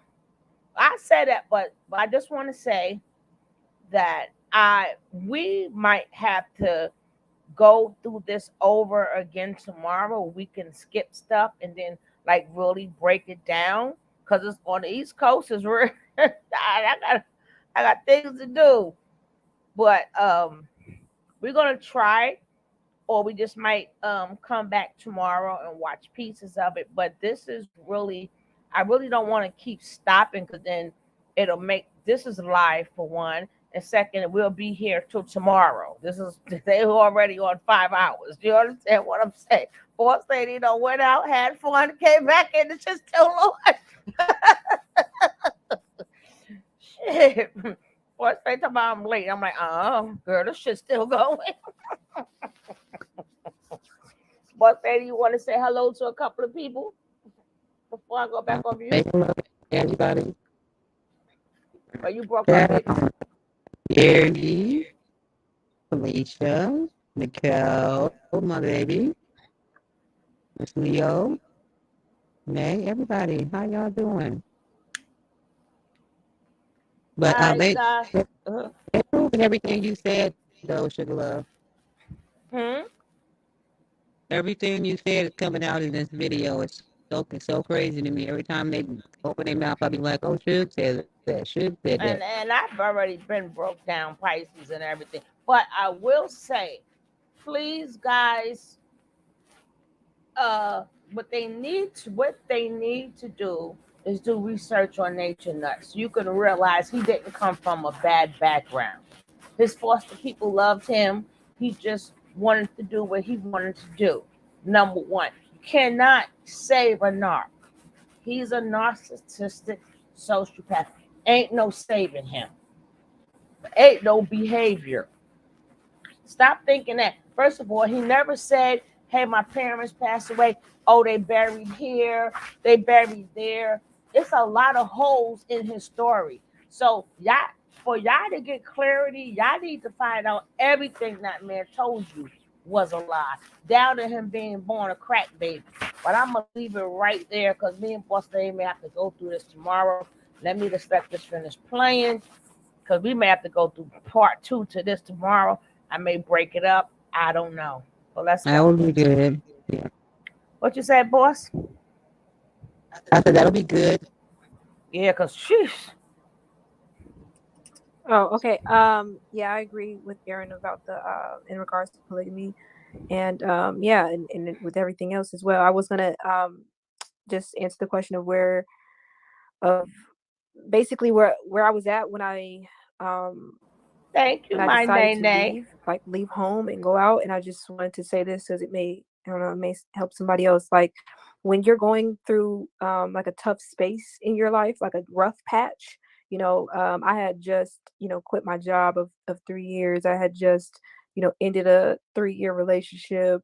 I had just, moved back, with my mom, and I was just like at a rough space. I didn't know my purpose. I didn't know what I was here for, and so that's when you're most vulnerable to make really big decisions. And that's and if you study cults and how you get involved in cults, that information is there. Those are the most vulnerable times for you because you're looking for something that'll bring light back into you, like, oh yes, this is it, so you'll look for a religion, or you'll look for No, some actually, type of for movement, something Tabitha, like they that. saying So a lot, be Felicia. very aware that when you're in those states of being, when you make those drastic decisions, that they are, not going to harm you. So you probably should, talk to a professional, somebody you can talk to, somebody you can understand. I'll help you understand what you're dealing with mentally, so that you're just not, you know, um, you don't fall into anything that is not necessary, maybe what you think it is, just because you want to be hopeful. So yeah, that's what I would say to that. Diane, that was a very good point. Seek a professional rather than a self-proclaimed. Thank you so much for that. Thank you, Betty. I appreciate the questions. Brandy, you can go ahead and ask your questions. Good evening, everyone. Can you all hear me okay? Will we hear you just fine? Awesome. I just want to say, Janae, Aaron, Kendra, I really appreciate this opportunity. I've been following your story for a few years, so it's crazy to see you guys get to this point, and I'm very, very proud of you all. My question is kind of surrounding really the hypocrisy that we saw within Carbonation. How did you guys navigate really, when he would say things that were very contradictory, or even to the state where I know some people bring up and you guys, you can correct me if I'm wrong, the government usage. So he would always say, you shouldn't use the government for anything, but then also say, you guys would receive benefits. I know he mentioned EBT or things like that. So how did you guys navigate and justify that when he was clearly contradicting what he was saying? I know one of the things that I used to justify the contradictions were, the statement that, we're making updates. And I could see that, things change with time, and I considered all of our changing at one point a sign of growth, because if you're not changing, then that means that you must not be evolving. And so I associated that behavior with growth and development. And I forgot the other statement you said. What else did you say before that? I know, so you can correct me if I'm wrong, so obviously I wasn't there, but he's made statements in the past about, you shouldn't use the The government. system. Yes. The system. That's the other point. Okay, so and me and Kendra talked about this earlier, or either I had the conversation with myself. One of the things that I thought was ironic concerning the system is that I looked at hospitals differently now. At one point we used to say, oh, nothing in nature has a hospital. Yeah, but nothing in nature is as empathetic as humans are either. When antelopes are attacked by a lion or alligator, they don't give a fuck. They're each running for themselves, and they don't go back to check and see if that antelope is all right. So human beings, from my understanding, designed a hospital as an extension of the care that human beings have for each other that the typical animal doesn't have. And I think it is very dangerous to pick an animal out of nature and then use that as justification to mirror your behavior off of, when clearly human beings have the highest form of empathy out of most animals on the planet. And the funny thing about all of that, the rejection of the system, is that if it wasn't for the system, Velvet would have died, because we didn't have the capacity to deliver birth in a fucking swimming pool in the backyard as he may have thought he did. If we didn't have the system, Malia would have died. I mean, Tanisha would have died. So there was a lot of elements that the system provided and afforded to us that kept us alive. And that's all I wanted to add in that regards. Yeah, that's true. And I wanted to add one more thing that I remember one of the things we justified with what getting like the food stamps and getting the government help or whatever, that, oh well, we're using the money for good. Some people, they're using the money just to give it back to the system. Oh no, we're using the money to actually, give it back to nature, quote unquote. So we're doing better. We're doing the right thing with the money. So that was something that it just became like, oh, okay, yeah. Well, we're using the money differently, so that means that it's okay for us to use it. Thank you. I appreciate the answers. Thanks so much, Brandy. Great question. Suzette, you can ask your question now.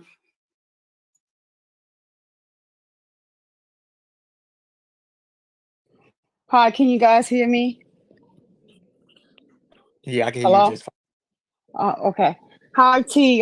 Thank you for letting me up to talk to Kendra, Aaron, and Janae. And also, T, I want to thank you for your videos and sharing this experience about carbonation. I wasn't there from the beginning, but I have a teenage daughter, and I'm always checking I'm always showing her different things so that she won't get caught up. Because sometimes I believe that's Nature Boy's aim also, is that he's grooming people from um,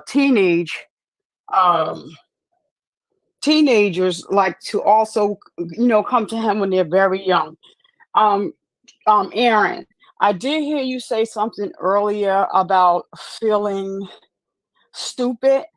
I'm a domestic violence survivor. A lot of women are not as strong as I am.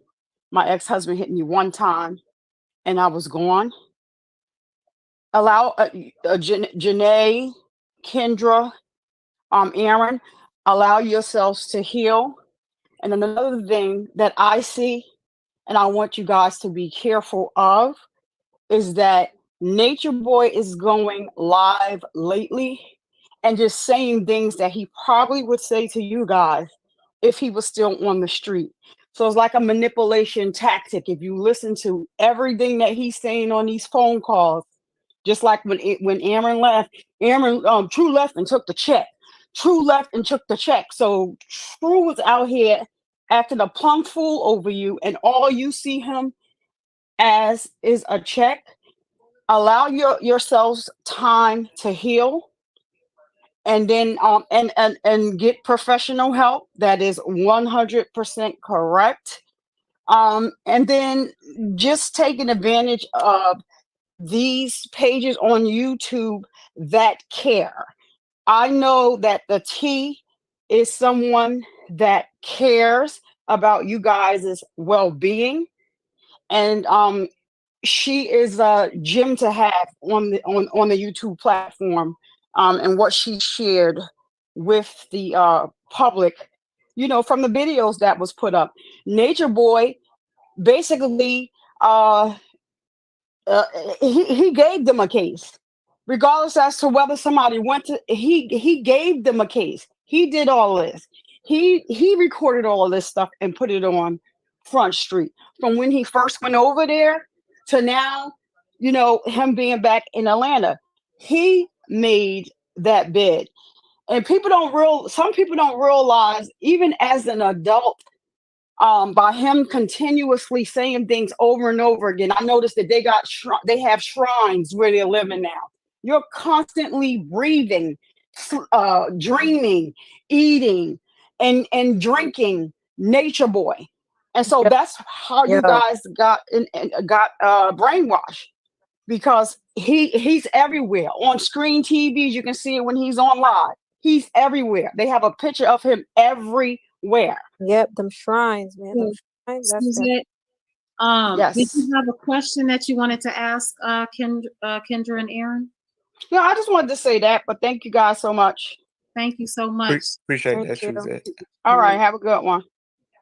Miss Sislo, we'll try this again. You can go ahead and ask your question now. Okay, thanks. Can you guys hear me okay? Yeah, we can hear you good. Good. First, let me say to you, T, I appreciate you. And just, I can't really say anything that you haven't already heard, but for myself, I appreciate you. To Kendra, Aaron, and Janae, I am so extremely proud of you. I am, I have children your age. I am just extremely proud of you. Every step that you have taken, every advance that you have made towards your healing is admirable. There will be times when you might ponder over certain things and things like that, and you might feel like there are certain things that you may not deserve or whatever. Forgive yourself, first of all. Forgive each other, because one thing about it is you were all going through the same thing under the same transient spirit. So, everybody was in the same place under the same space. So, my question though is, what do you see in the near future? Like, what is it that you may, once your healing is taking place, what do you think that you can do to kind of prevent others from possibly doing the things that you guys have done? Like, is there a book? Are there seminars? Is there a podcast or something like that that you all can do to kind of minister, so to speak, to the people that may either be deciding to join this type of a situation, or someone who needs healing from that type of situation and they don't know exactly which way to go? Is there any to the three of you? And also, I want to say to you, Aaron, we did speak before. You hung up on me, but I forgive you. You hung up. We were talking about working and this, that, and the other, but whatever. And you hung up on me, but it's all good. I forgive you. I just want to let you know that. But yes, just to ask that question, what do you guys see?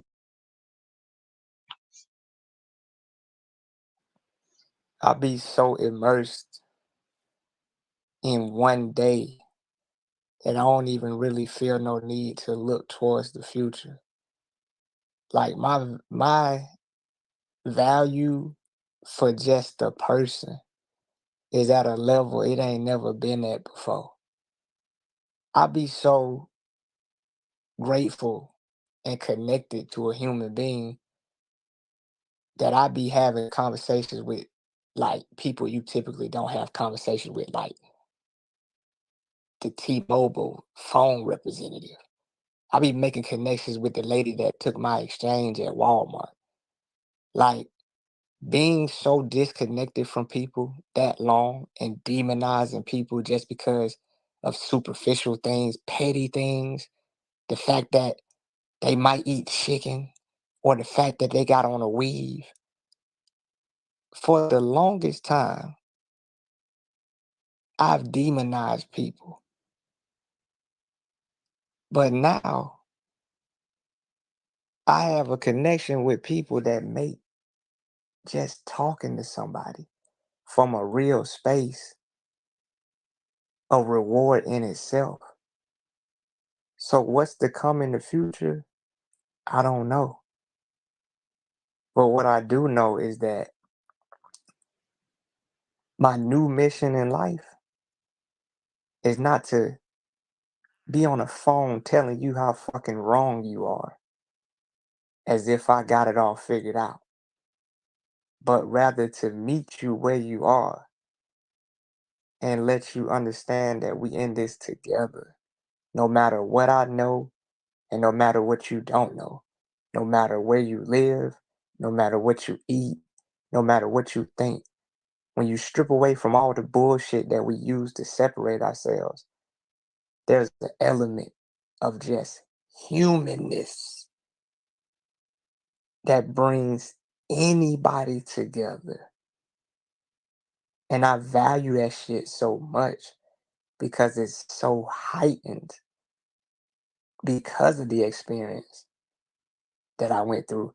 And my experience is not that of a victim. It's not that of somebody who had something done to them, but rather somebody that learned something that I can use for a lifetime. Music, songs, Sure. songs get old, clothes go out of style. But having directly experienced an opportunity where I was disconnected from my humanity, that shit lasts forever. And the behavior patterns don't stop with Eligio Bishop. They don't stop with Nature Boy. So because the behavior pattern won't stop, I'm not gonna stop talking about this. Because like I said, there's somebody in the chat that's watching this shit whose life will be changed because I decided not to fall off the face of the of the internet or the earth. And so that's the only thing I care about. And it's just one day at a time from here. Yeah, for real. Like that's how I feel, and I feel like I searched all like it's funny because I was searching all outside of myself and all around the world, traveling all these different places, trying to find my purpose, and I'm in my purpose and all this. But it's just like once I really came up out of that, really came up out of all that, out of the cult and all that, it's like, oh, now I actually, it's like my purpose came to me. It's like it just, because I didn't know when I made that video the other day, that live, that this was gonna happen. I didn't know I was gonna be on here saying it. I didn't know what was gonna happen. So, a book could happen, seminars could happen, channels, all that, like all that stuff, definitely. But I know like it's like I know that we're in our purpose now, more than we ever have been. And so it's just like anything can happen. That's how we feel. We talking about that all the time. We be on the phone, we be like, yo, we can do anything. Like it's like our minds just like we broke those chains, so we know like we can really do anything. Like, and it's just powerful, and like I said, I feel stronger than ever. So yeah, like I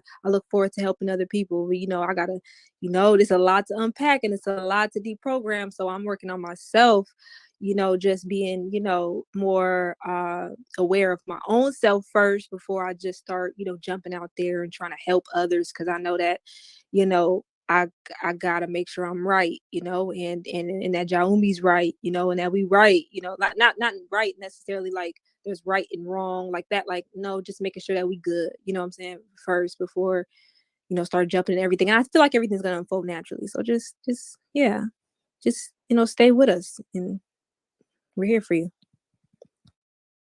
Thank y'all so much. Thank you, Miss Sislo, for your question. I appreciate that. I just want to let you know that not only are, well, I'm asking because I will be in the background supporting as I have been for over the years.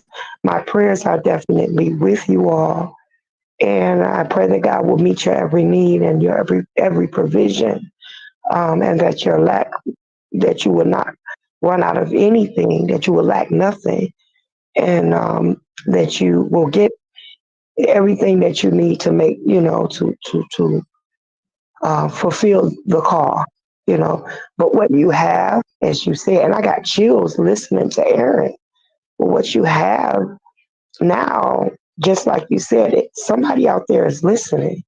And I just don't want you to keep it, I don't want you to rush to anything, obviously, but when time comes, I really, allow God to continue to use you, because one thing that I've learned about you guys over the years, watching you from a distance, to use your gifts and your callings in the opposite way, is that you are gifted and very intelligent. So I just like for you to use that in a way that will be beneficial to not only just you, but to the people that could learn from you.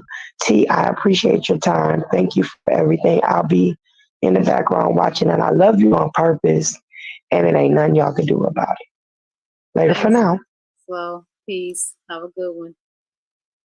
Deja, thanks for coming up on the panel. Hi everyone on the panel.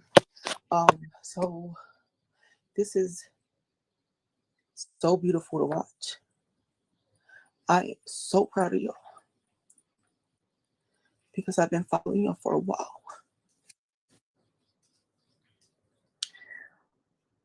I cannot express how happy and excited I am for your new journey. Thank you for being smart. Thank you for being courageous, and thank you for sharing your story with us. So I do want to ask two questions. Did you guys experience any supernatural encounters while you were in his camp? And what do you guys think about his his sexuality preference changing? It's like I said, I don't want to make this about Nature Boy. Like, I wanted to reinforce that my motive is not to come up here and say he did this to me and he did this to me, or get into affairs that I feel. Listen, I've been involved in affairs that don't matter for the last 4 years. What somebody's sexual preference is of little concern to me, because I'm more concerned with your values as a person rather than what you do with your penis or your vagina. And when it comes to supernatural things, ain't nothing supernatural happen. But as a matter of fact, the supernatural thing that happened is I stayed there that long. That's it. That's it. What about you, Kendra? What about you, Janae? Yeah, that's my answer too. Yeah, that was perfect. Well, I'm so proud of y'all, man. Thank you. I We appreciate you. appreciate Here. All right, y'all take it easy. you. You do the same. All right. MJ, you can go ahead and ask your question. Peace and blessings to you all. What up? What up? It's a pleasure to meet Aaron and Kendra.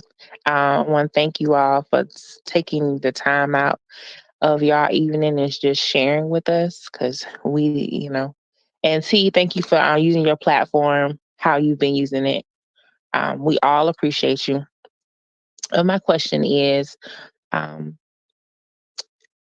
when we reflect back to Mama, I just want to talk about Mama Dia's passing. Is there something that you two wish that you had done differently when the events following her death?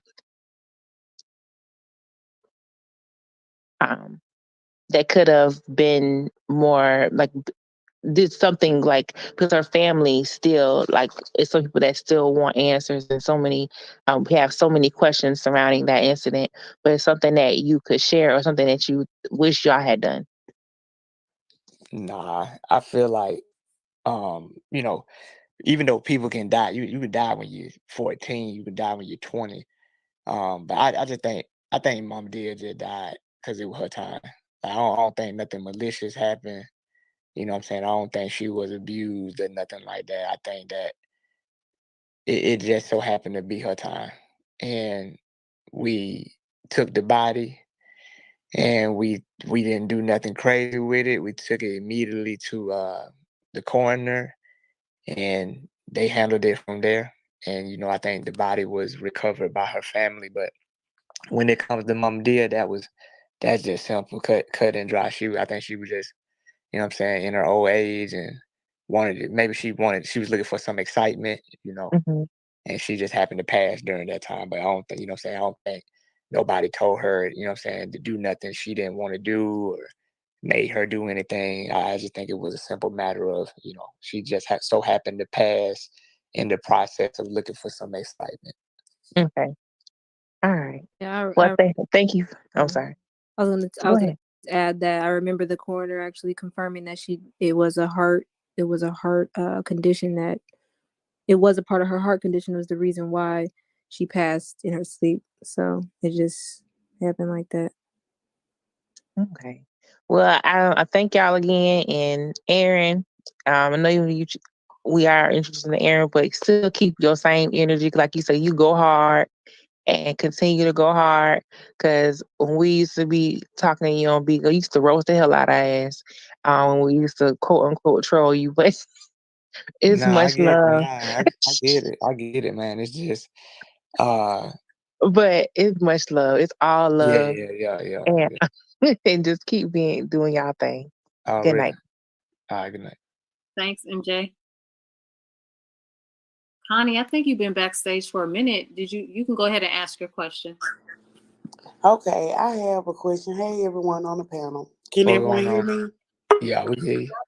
Okay, I have two questions. It's going to be short. The first thing I wanted to ask is, did you all ever discuss amongst yourselves when you started to see the contradictions, such as, being in Babylon, partying, drinking, smoking, or going to the doctor? You're supposed to heal yourself, or what was the saying?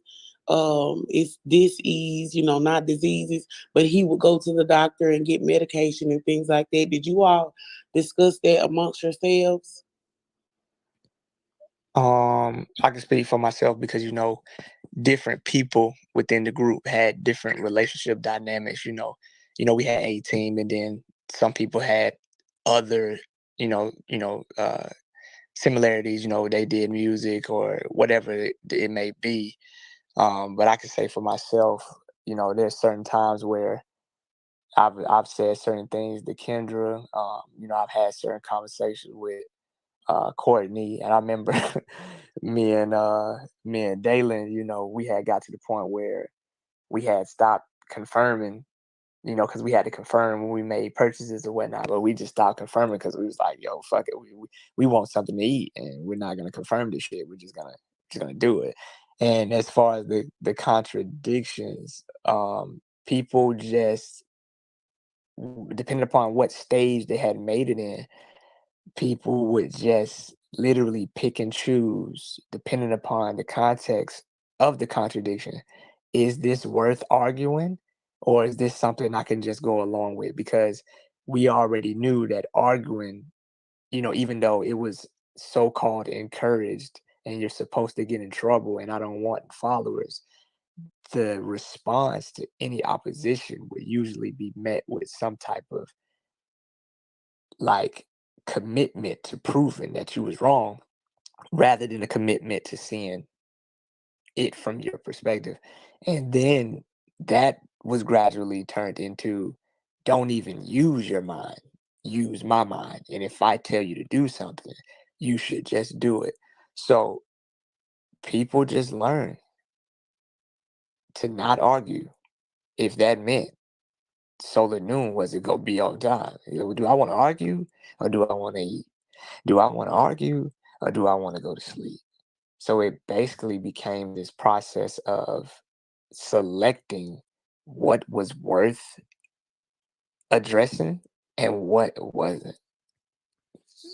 Yeah, and I think that in like in private or outside of like the meetings and the lecturing and all that, I think everybody just wanted like time to just be with themselves a lot of times. And also, like, if we were to talk to each other, we would just talk about other things. Like, I know with the women, we would talk about other things. Like, let's talk about something other than what he be talking about, please. Like, let's talk about, we talk about our past lives a lot. Like, we would talk about our, oh, I used to do this, back when I was, at home with my family, but like we used to talk about stuff like that.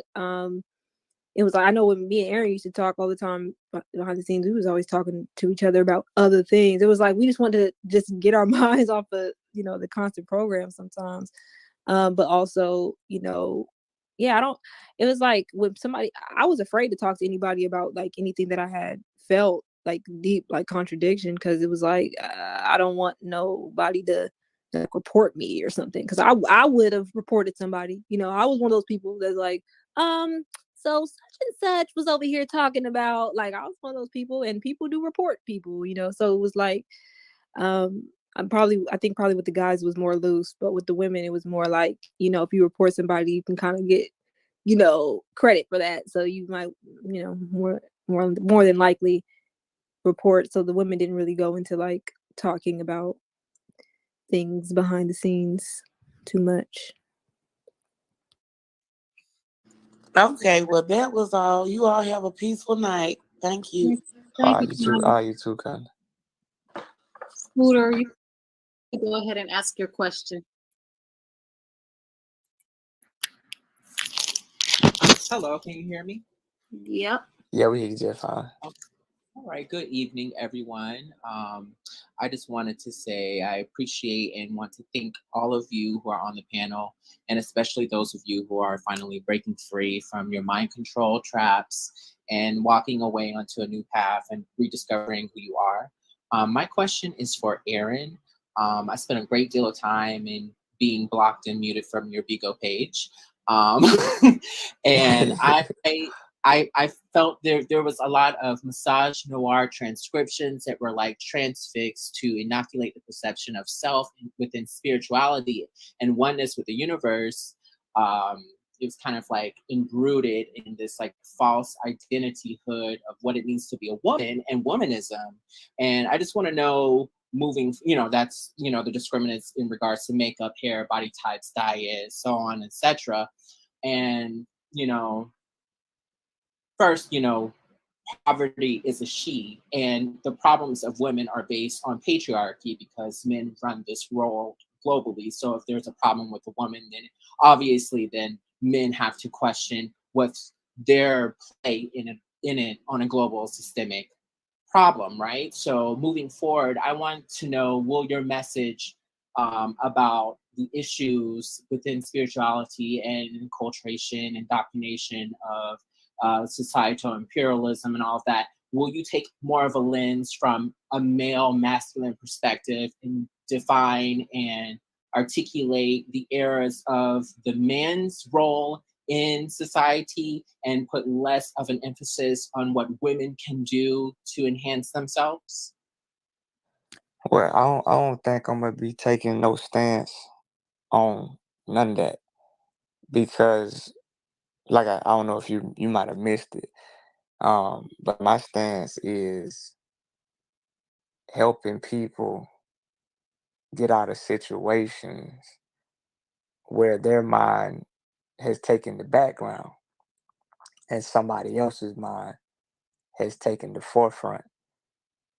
And so, as far as any other political agendas and things of that nature, what I think is more important than all of that is being able to find what makes all of us human beyond our superficial differences. Am I saying that to say that we can do whatever we want to do? No. But what I'm saying that from personal experience, we was doing what we were supposed to be doing with our hair, what we were so-called supposed to be doing with our hair. We had the so-called top knowledge on the planet. We had all the science in the world, and we wasn't shit.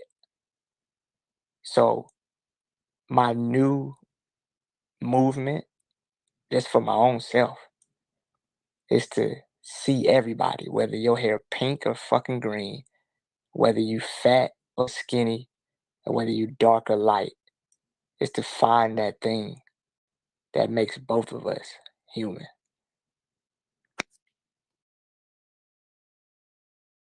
And then we can work on the other shit later. Now that's what you call an answer. All right. Thank you for your time. Thanks, Scooter. Ariel, you can go ahead and ask your question. Hi, everybody. I just want to say thank you for giving me some space to speak. I've been following for a while back when it started in Costa Rica. I just wanted to ask because back at that time, the knowledge was about being one with nature, and I was wondering what type of enlightenment or knowledge you feel like you can apply in your day-to-day life now where you are presently, and or do you feel like you have to denounce everything and kind of come to your own understanding? And I know Aaron, you touched on that just a minute ago, but if you wanted to, I don't know if you wanted to give a little bit more input about that. The only thing I would say is that when it comes to science and what could be objectively proven, then keep that. I mean, grounding still makes sense.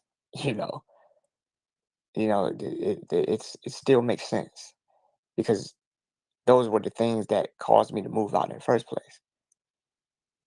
But when it started transforming into something that had no objective reasoning to it, and I'm not gonna hang on to that. I don't think nobody in their correct mind would do that.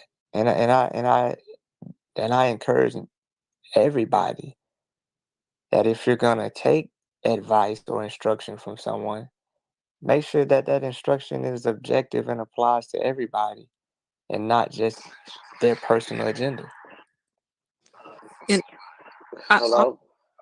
okay, hold on one second. I also want to answer that. Um, I realized, that I had pure intent. I already had what I needed in me before I even set out to leave and go. out to join his life. You know, it was like I didn't really need like all that so-called like the knowledge, like that I was searching for something, you know, this is to make sense of life and why we're here and what's going on and all of that. So in the nature, yeah, that really attracted me. And I still love nature, of course. Come on. Like, yes. I know that I didn't really need, you know, that information, like that information. It was like, because it was like, it was used to like twist, like Aaron said, for somebody's agenda. It's like, I know that what it is that I need from it, I already had in me. So I just like, that's why I changed my name back to Kendra, because Kendra knows that like what she should do. Like Kendra knows what she should do. Like, because Kendra's already a good person. She already has a good heart. You know what I'm saying? I realized that, and I'm like, I was trying to, you know, find all the answers so I could be perfect, but it's like I already am. Like I already, you know, there's already a lot of characteristics and traits about me that allow me to live a lifestyle that is good for humanity, that is an example for people, that is, you know, all the things that I was trying to find and be, like I already am that. So it's like I'm not going to go to any extremes or anything. I just know that I, you know, who I am, it was already, you know, good, you know, and already in tune, you know, if you want to say that, already in tune. I was already in tune. You know, Kendra actually means knowledge. And I found that out and I was just like, wow. So it was me, you know, I was looking for me, and I'm glad I found me. So yeah, that's my answer to that.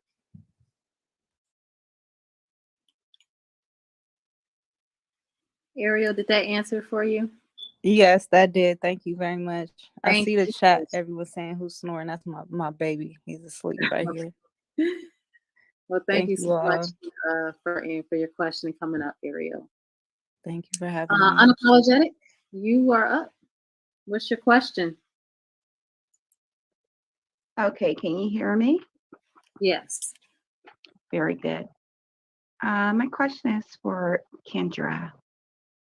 Kendra, I remember I watched a video of you. Well, actually, it was you, Velvet, and Nature Boy. And they were speaking on you, opening you up. And I don't want to go into graphic details or whatever, but Velvet was so proud to say that she assisted because Tron tried, and you know, and please forgive me if I'm being a little bit too graphic. It's not my intent. I just want to know because I remember, you know, like all of us females, we remember our first time. And I remember you saying after that experience, I remember you saying that you never intended to be with someone, and I could cry right now, I'm sorry, but you wanted it to be your husband. You wanted that person that your first experience to be your husband. You were saving yourself for that experience. And I want to know, is that the reason you kept going back to Nature Boy? Because you felt that he was the one that You, you were supposed to be with? you know, that's a really good question. I'm glad that you asked that. Um, because that was definitely one of the reasons that I kept going back to him. It was something that he would kind of hang over my head sometimes. I remember that time, I don't know if all you guys remember, but I know a lot of y'all been watching. So that time on Bigo when me and you know, Aaron were on there, and he said, I think you guys should take a break, you know, and I was crying because I didn't want to break with Aaron, but he felt like, you know, it was almost an order that we take a break from each other so that, you know, we can quote unquote like figure ourselves out. And I remember we were staying, me and Aaron were staying in the same room. It was like this little side house in Puerto Rico. It was like a little cottage little studio. We were staying in there, but since we were taking a break, he decided, I'm going to take my stuff. I'm going to move out of there. I'm going to go to another room, and I'll just sleep in there. And so I stayed in the little studio because I had Ja, and I just felt like, I wanted my space. I wanted to be, just figure myself out, quote unquote, like you said. He called a meeting and he said, you don't deserve to be over there in that studio. You don't deserve that. You should be upstairs with me and the other women. Why are you down here? That isn't, that doesn't make any sense. You think you deserve that? Y'all, it's just saying a lot of things. I don't even want to recount, but anyways, I moved upstairs with the women at that time in Puerto Rico. And that's why y'all see me on live on Bigo with the other women up there upstairs, because that's what was the order. I didn't decide to go up there. He said, it was an order. And I remember I was upstairs just minding my business in the kitchen with, the other women. And I remember him on the phone with another man. And that man that he was talking to was somebody that he felt like was like, I guess, like his competition kind of thing. So he said something while he was on the phone with that other man. He goes, oh, I want this dark-skinned girl. I'm looking at this dark-skinned girl with this, with this blue shirt on and diamond earrings. Yeah, I want her. And I'm minding my business. So I'm looking around like, I don't know who he's talking to. I look down. I'm like, wait, he talking about me? Because I got a blue shirt on. Oh, he talking about me? Like, why you talking about me? I ain't looking at you. Like, I'm just up here because you told me to come up here. I didn't come up here to be with you, so I'm taking a break from my husband, and so that was weird for me. And then he's like, come here and sit down, and I came over there. I sat down, and he goes, he starts complimenting me, which he rarely does. He starts complimenting me on my jewelry and on, my style and everything like that. I like your style and da-da-da. But I think he was just, saying stuff because he was on the phone with his competition. He exactly. He wanted to show him like, yeah, look, I get women. Look how I talk to them, and I'm just falling kind of onto it a little bit because I'm just, I was always intimidated by him. And then he says to me, he's like, I was your first, right? Always gonna be your first, right? So stuff like that would just get in my head. And it was just like, I couldn't negate that because he was, but going back to what you said in the beginning about Velvet being proud, Velvet wasn't proud. Velvet hated being there. She didn't like being there. She didn't want that. She told me she didn't want that for me. I think Velvet always saw, that there was something wrong with him and there was something wrong there, but she just didn't know how to put her finger on it, but her intuition was correct. And me and Velvet were friends, and he took advantage of that. We were best friends. He took advantage of that because I was close with her. And one night, the night that he broke my virginity, I was laying with Velvet, watching a movie. He was laying on the other side. All of a sudden now he thinks, oh, this is the perfect time to open you up. I wasn't with him in a relationship. I was hanging out with Velvet because Velvet was my friend, like my one true friend that I had, there. And he makes up this whole story. And I want to say this because I know this is a whole thing that I put out there with my face on it, that I was so hurt that, oh, he didn't choose me, after he broke my virginity. And that's false. I was not upset. I was not hurt. I was not neglected.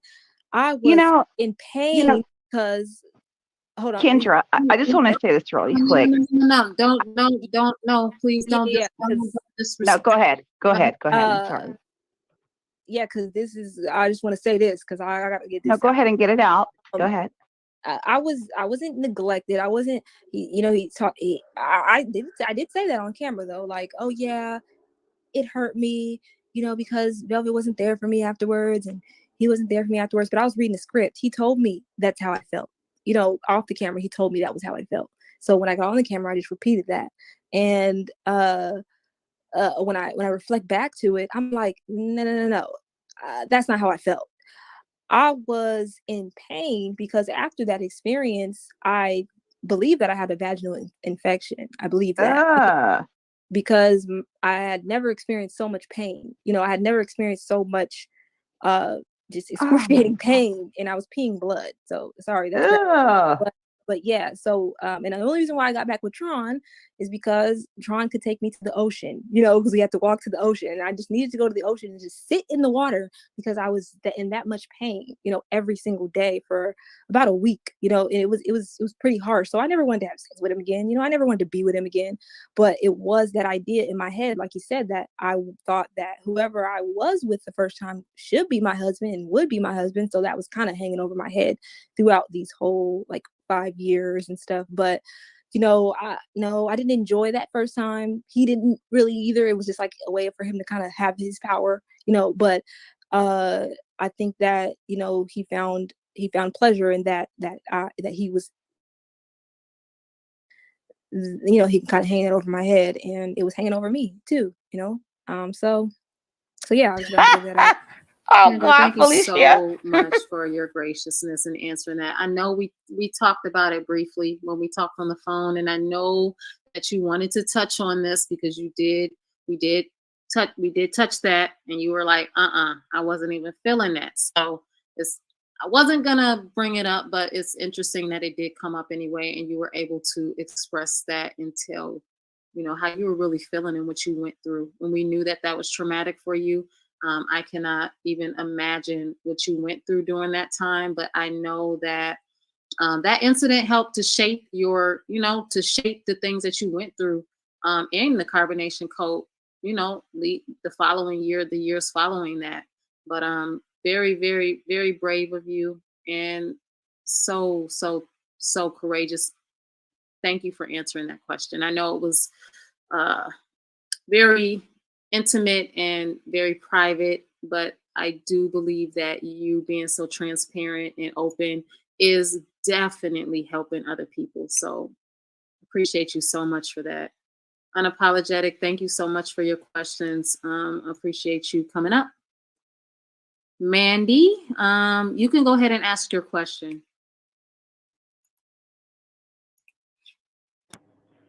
Hi, can you hear me? I'm in the car. Yeah, Yep. Okay, good. So I just had a question about Ja, like for you and for Aaron and Kendra. Do y'all how do y'all plan moving forward as parents? Like y'all gonna co-parent or y'all together? And also as he gets older, are y'all gonna homeschool him? I don't know if you touched on this already or not, but you gonna put him in school or how will that go? Well, as far as co-parenting, that's something that I really wouldn't say somebody should do, and it's not something I'm gonna do. Right. Because I feel like the best environment is for the child to see a functional relationship between his or her father and mother. So it ain't gonna be no co-parenting. We're gonna be one unit. You understand? And as far as it pertains to schooling, that's far off. Because I think that the most critical thing that me and Kendra need to do is take our situation seriously, not turn it into, the latest trend, because this ain't the latest trend for me. Y'all at will can pay attention and not pay attention. But this is my life on the phone, on the internet, and off the phone and off the internet. So the critical thing we need to pay attention to is really taking what we experience seriously so that we don't transmute none of that onto our son. So the other things, I can figure that out, in a matter of minutes, a matter of days. That's a conversation, we can have that and figure that out. But moving forward, we going to take the whole next year.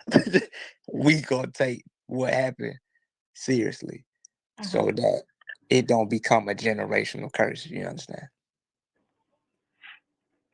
Okay, yeah, well that was just my only question. I'm just, proud of you guys for, getting out of there. So thank y'all. Thank you, Mandy. Bye-bye. Lena, you can go ahead and ask your question. Okay, so first I want to say hello to True and Kendra and Janae. Thank you to T. I've been following you for the longest. I honestly came into the whole carbonation thing before it was carbonation. I forgot the original name. With that being said, true, I've never looked, sorry, Aaron, never looked at you as a bad person, never talked down on you. I seen greater. I so humbly happy that you acknowledge your wrongdoing and everything. It's real and life is short. Live it, enjoy it, stay blessed. And I'm so proud of y'all, each and every one of you. I am, because there's always two sides of things. And They I saw dropped one her. side of y'all for a long time. Again, I'm 54. And now I see the rejoice. I see that you see the light and that there's a wonderful, wonderful, beautiful light at the end of the tunnel. And this is like the end of the tunnel for y'all. Y'all been in a hole and you've dug yourself out of it. And it took a long time and it was very difficult. But guess what? You did it. And keep doing what you're doing and encouraging other people to stand up and stand out and be free. That's what I wanted to say. And thank you so much. Thank you. Thank I you. I appreciate appreciate you. Appreciate you. it. Amen. Amen. Indeed. So I think we got one more. Now, Kofi, I love you and your perspectives. You always bring a breath of fresh air to the discussion. But I want you to go ahead and get your question together. And then you know how you can be a little long sometime. So go ahead and ask your question first, and then you can say whatever you got to say after they answer the question.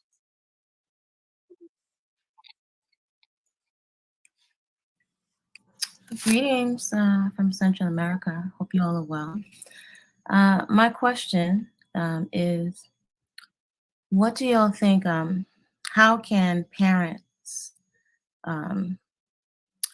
What can parents do to protect their children now that you are very intentional about raising your children, your son? What do you think parents can do to detox, right, their children? Right, and I mean that in the sense that there were quite a few parents that were watching that put the cult, and in particular Nature Boy, up on a pedestal where they had the children listening to the music and going into isolation, getting online, and using this man as a father figure. What do you think parents and onlookers that have been watching this, that were following, can do to detox their children? Because I think the audience needs to detox as well. I think that the concept is much larger than just parents. Full-fledged, grown-ass people can get sucked up into similar situations. And at its core, the situation is one thing being advertised, but another thing being performed. And I'm going to keep saying this. This is bigger than me. This is bigger than carbonation. The only thing you can do, which is going to have to be brought outside your home and your individual family, the only thing we can do we can't absolutely prevent anything. But what we can do is spread awareness and educate people that these things actually happen and that they can happen to anybody. And I think that when people are aware that things are going on, they'll be more open to the possibility that although somebody may seem one way, that they should take their time to get to know somebody rather than taking the presentation as an accurate representation of who this person is, whether that be a one-on-one relationship, whether that be you got a boyfriend or a girlfriend. This is bigger than a man. This is bigger than, because you can run into false advertisement with a woman. She can seem one way, and then 6 months later, She's another way. And it could be imperceptible. And you could have already married her. And you could have already had a kid by her because you were so caught up in the presentation. Never really taking the time to get to know who that person was. So bigger than quotes, bigger than me, bigger than Kendra, bigger than Carbonation, bigger than Nature Boy, is the awareness that people should take their time to get to know somebody before they make permanent decisions off of temporary feelings. If I may, Aaron, thank you so much for saying that. That's a fact. One of my favorite quotes is, many a man has made the mistake of falling in love with a dimple and marrying the whole girl. And that goes both ways. And I think with that, trust yourself. Trust yourself. Never be in a situation where someone is making you doubt your own intuition.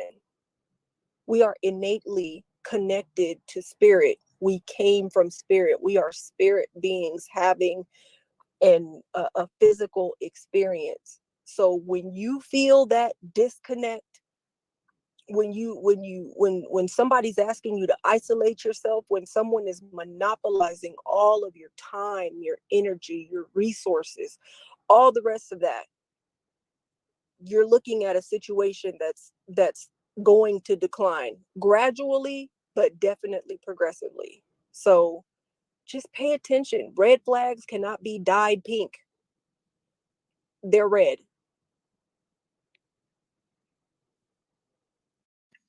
I just want to say thank you so much for saying that. And I've seen you all here in Central America a few minutes from where I am on several occasions. And I just want to say that this has been a community-wide lesson in gaslighting. I'm a mature woman. I didn't know what gaslighting was. So just thank you all for sharing. Thank you for coming up. So much, Kofi. Thank you. You can well, you can drop because there's people coming in, but Kofi, you're welcome to come back up after we once we finish with the questions. Hey, Sweet. Yeah, Aaron. You know how many more questions we gonna take? Yeah, it's just two more. Just two more. All Yeah, right, cool. and then we'll wrap this up because All it's been a long day for you guys. A lot of energy exchanged here. Sweet things. Go ahead and ask your question. If you could try to keep it brief because they're getting tired, and so are we. Okay, I understand. Hey guys. Hey, Kendra. Hey, Janae. Hey, Aaron. What's going on? I'm so happy. I'm so happy. I'm so happy. That's all I can say is I'm so happy for y'all. We have been praying for this day. And I just want to remind you, every time I see you on every platform I see you on Instagram, on Bigo, on YouTube, I'm going to remind y'all that you are beautiful. You are doing a fantastic job. Velvet, if she's listening, you're doing a fantastic job. Thank y'all for helping to try to get the remaining ladies back. My question is, if y'all could say anything to those girls that are left, if it were you, what could we have said to you that would make you come home? And we love you.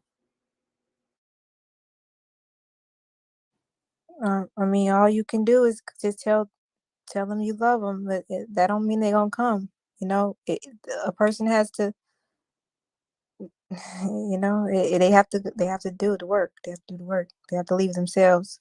Can't tell nobody really anything in that type of situation, I don't think, but just keep expressing love to them, because one thing I remember, or one thing I know now, like that I remember, is that everybody was trying to help me. You know what I'm saying? But back in that situation, I didn't see that. So you could have said the nicest thing to me. You could have said whatever you wanted to say to me, but it wasn't gonna shake me. You know what I'm saying? So it's gonna take that person to just stop answering the phone, stop talking to him. You know, it's gonna take them to just stop putting him in their ear and just sitting with themselves so that they can, just like Ray said, trust themselves. You got to be able to trust yourself, you know, get back to that point. So I don't think there's really anything you could say, but just keep it showing love. You know, if that's what you want to do, just keep showing love, because I know that's what I'm going to do. Thank you, sweet things. Sorry, one more thing, I'm sorry. What you shouldn't do though is not make them feel bad for still being there. That's all I will say. And that was one of the things that I was big on. Like, don't call them stupid, don't call them weak, don't remind them of the stuff they've allowed and put up with and all the rest of that. Just be loving, be kind, be patient, and be here when they're ready. Word up. AJ Lovely, you want to go ahead and kick off the final question of the night?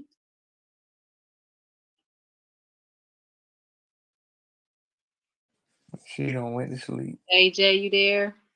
Oh, my mic was off. I'm sorry. No, I didn't go to sleep. I have more of a statement, if you don't mind. Not a question, because I'm sure they, tired. But I've been following since, Velvet was pregnant with the baby. And I'm just so happy to see you guys finally waking up to what was going on. I never tried to pass judgment because I was young once, and we all go through things, And the main thing I want people to understand, that when people are in a situation, it's hard to see what's going on when you're in the situation. But me, as an outside person looking in, I just want you to know that I was you.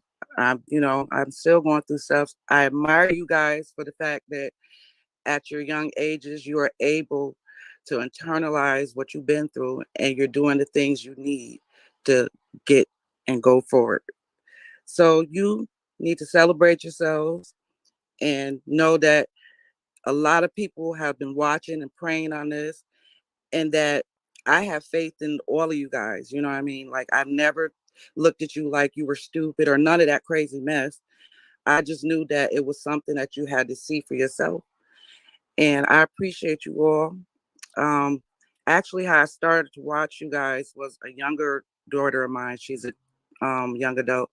She has saw the video, and I started to watch you guys, and I was just, I never had that kind of judgment against you. I just wanted you to open your eyes and grow as the beautiful Black people that you are.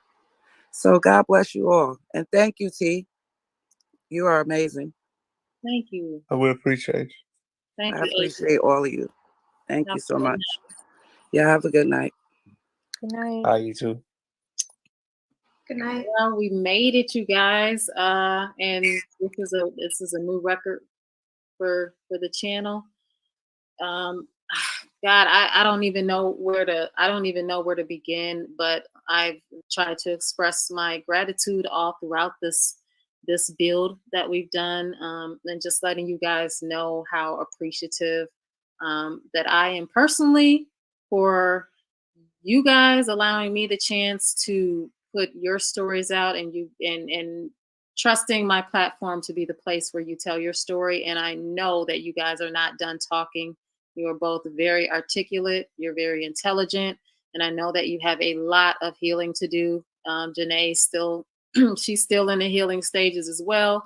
It's gonna take a while, and Kendra, I know that you and Aaron are going to be a force to be reckoned with as you guys, continue your journey and healing together, and building this beautiful family that I know that you guys have the potential to build. And hopefully you guys really truly understand how jealous this man was of you guys, each and every one of you. I tell Janae that all the time, like, he wouldn't be who he is without you. He wouldn't have been able to accomplish the things that he has accomplished without you, and your energy, your insight, your intelligence, your heart. Everything that you guys brought to the table was used as a resource and a tool to manipulate you and the masses. And I'm just glad that you guys have come to this point, and I just wish you guys the absolute best for your future. Whatever you guys decide to do together, I hope that you do it together, and I hope that you move in love and just communication, honesty, mutual respect, and all of the tenets and the everything that you guys have learned over the years. Like you said, Aaron, there's stuff that you can take away and utilize and implement into your life, and then there's stuff that you can just throw away because it's absolutely ridiculous and it's not practical in day-to-day life. So you guys give your final thoughts, and I'm gonna let you guys go ahead and enjoy the rest of your evening. I know your baby boy is probably missing you both. Yeah. I just want to say thank you,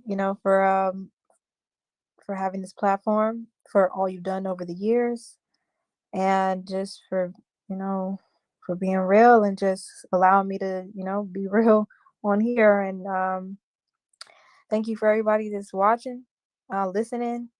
Thank you for every nice comment. Thank you for all your support. Everybody that's donated and just sent their love and their energy. Like, just thank you. I told y'all I'm gonna say thank you every day because I really appreciate everybody. I really appreciate every single one of you. And I was so shocked to see the support from everyone. I was so shocked to see how literally everybody has been praying for me all these years. I just didn't know that. And thank you. Thank you so much. Thank you so much for your kindness and your patience and your prayers and everything, and well wishes, everything, Um, just thank you. And like, I love you. I love you very much. And I just wanted to say, I appreciate everybody that at the time I thought you were trying to be rude and disrespectful. I appreciate everybody that cared enough to call CPS. I appreciate everybody that cared enough to call the police. I appreciate everybody that seen what was going on and decided to take action in the best way that they knew how. Because you could have easily said, yo, these niggas crazy, and changed the channel. But for whatever reason, there was something in you that said, I gotta do something about this. And I appreciate this much needed space because 30 minutes wasn't gonna do it. An hour wasn't gonna do it. I appreciate this space that I haven't had in quite some time to be completely myself, even though it was often promoted as if that's what carbonation was actually about. And my final statement will be, I think that people undermine psychological trauma and the severity of it. I think that people expect a broken leg to take time to heal. I think people expect a gunshot wound to take time to heal. And I think people feel like psychological trauma is something that can simply be overcame in a matter of days or weeks. But I don't have no expectations as to how long this is gonna last because it took me a while to, heal from other things, whether that be from alcoholism or smoking cigarettes or whatnot. But however long this process is gonna take, it doesn't matter to me. I just know that it's very important that I take the time to heal so that I can get on the team to help other people do the same.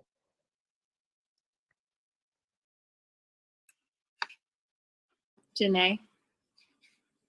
Yeah, I just want to say it's been a long time coming, and I'm just really thankful for this happening. I just want to say to Aaron, And to Kendra, I wish y'all the best. And I'm always here. We're all family. We're all going through it together. And I haven't spoken to Aaron personally since anything. I just want to say I'm so proud of you. And Kendra, you already know you the shit. And if it wasn't for Janae, I would. No, I love you. No, I love you. Come on. Come on.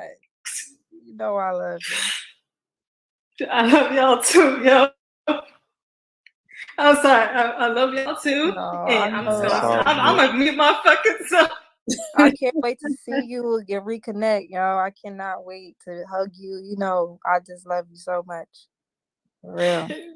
Yeah. So And that's the beauty of this group, you guys, is that these people truly care for each other. And every time I've talked to one of them, you know, no matter what has gone on while they were a part of that group, they truly care about each other.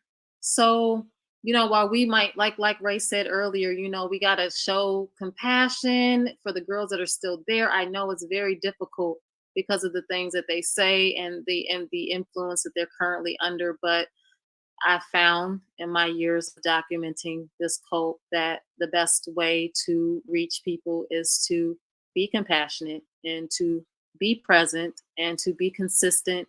And miracles like this will happen every single time. So again, go ahead, Aaron. I just want to add this one last thing. So now what's gonna happen is, because we did this interview, the women that are still there are gonna have to sit through hours upon hours of Nature Boy reinforcing the illegitimacy of what we've said. And in response, they're going to have to show how much they believe that what we're doing is disloyal. Yep. And a form of betrayal. So that's what that's what their day is going to look like tomorrow. It's going to be a repetitive series, if not a breakdown of how everything we've said is false and inaccurate and, you know, demonic. And then in turn, they're going to go out their way to reaffirm that what he's saying is in fact true and that they see it the same way. So I can pretty much already tell how their day tomorrow is about to be. That's a very sad life that they're living right now. I don't envy them one bit. I'm so glad you two have each other. I am personally, I'm just so happy that you guys reconnected and that you guys really did have feeling for each other and a connection that is yet to be made. So yes, absolutely. shoot, you guys, I just wish y'all the best. Y'all have a beautiful family and you have beautiful minds too. You know, like when they're clear and present and they're not corrupted, beautiful minds. So sky's the limit for y'all. Thank you. Thank Y'all you. gonna do great things. If y'all don't mind, would y'all mind if I kept in contact with y'all? Nah, that's what I'm here for. Like, yeah, that'd be great, actually. Yeah, just you can I'll message DM you guys. Yeah. if you message me on Instagram, or you can get in contact with me through Kendra. Either way. Okay. Yeah, either way. Okay. I love y'all so much. I love you. We love you too, We man. love y'all. All love. Thank you so much, guys. In the comments, I know y'all. You know, you guys did well today. I appreciate everyone supporting, everyone on the panel. If you got blocked today, you can send me an email and we can discuss why you got blocked and you possibly getting unblocked. But thanks for everybody who was gracious to my panel and just was here to listen to them express themselves and speak their truths. They've been waiting so long to do this. I appreciate all of my mods. Thank you so much for, keeping everybody safe and protecting the energy of this chat today. I'm very appreciative. I'm so grateful to all of y'all. Thank you, Janae, for making this happen. Some people out there think that I sought out Kendra. I never ever want to ever be the type of person that is going to hound down a ex member who leaves the cult. I am, I play my position, I play my role, and just gratefully Janae connected Kendra and I together, and that's how we met. So I'm so thankful to Janae for making that connection, and the rest is history. I'm glad that. Thank you. Yes, Janae, this is gold. I promise you, I'm thankful for y'all. I'm thankful for T, because this is a great platform for healing. And I wanted this for you guys. I wanted this for Aaron. I wanted it for Kendra. I wanted it for any member of any cult or anything that they just need to just talk. This is what it's all about. That's what's going to spark the healing. So that's it. I can't even take all the credit at all. So thank y'all for doing the work. Absolutely. Thanks, Defying, for the support. Girl, you're amazing. Ray, yes, I appreciate you so much for your insights. And people might say you're a little long-winded, but I for one, I adore I adore your intellect. Everyone up here is so intelligent and has so much to offer, and I just appreciate you guys. And great build. Like, we're gonna end this. Yes, go to bed. Go to bed. Go to bed. Not you guys. You guys can even have the panel, and you can talk about and do whatever you want. Not go off and do my own thing. Y'all know I don't go live a lot, but this is special. And anytime I can get a chance to talk to any of you, I will jump at the opportunity. So, Aaron, you're welcome back here anytime. Kendra, you're welcome here anytime. And Janae, hey, we manifest. Remember, I told you I'm like, we're gonna go live soon, and here we are. Like, oh, that's crazy. It is. No, it's not crazy. Go to bed, damn it. Shoot. And all of this fell into play. So this is just amazing. And hey, manifestation works, y'all. No, because I sure do ground. So for real. True. It's the truth, But thank you guys so much, Kendra, Aaron. You guys go have an enjoyable evening, you two. Thank you for your energy tonight. I hope you guys, get a great night's sleep tonight. And whenever you guys are ready to purge again, y'all hit me up anytime. Right. Thank you. I appreciate you letting us be on here for almost 7 hours, man. Right. Yes, damn it. Much needed. I got things to do. Definitely. I appreciate y'all. All right, we said it already. Y'all, thank you for tonight. We're gonna all sit and process and just good vibes. Good vibes, everybody. Positive vibes, peace and love. We will see you all soon. And just send them nothing but love, guys. Send love. All right. Damn it. I ain't sending them nothing. Boss lady, you still here? Boss lady. Guys. Oh gosh. I really have to break this down piece by piece. But I will say is that Kendra, I give her props. People go, oh, they're not accountable. She was accountable. And she did say a lot of things that she did. And just looking at it, but forget all that. Y'all abuse baby Ja. That's what I'm saying. Y'all abuse baby Ja. But I'm gonna let y'all go to bed, and we're gonna break this down tomorrow. Because damn it, I should have been asleep 3 hours ago. I should have been asleep 3 hours ago. And then I do want to hear what you guys have to say. Y'all terrible. I just want y'all to know that. Y'all terrible. I'm glad y'all my friend. Cause y'all reckless. Y'all reckless. But oh, I mean the best part of the whole thing is Baby Jai is free. But remember, just remember, I'm just gonna say this. I'm not fighting my Wi-Fi, not tonight.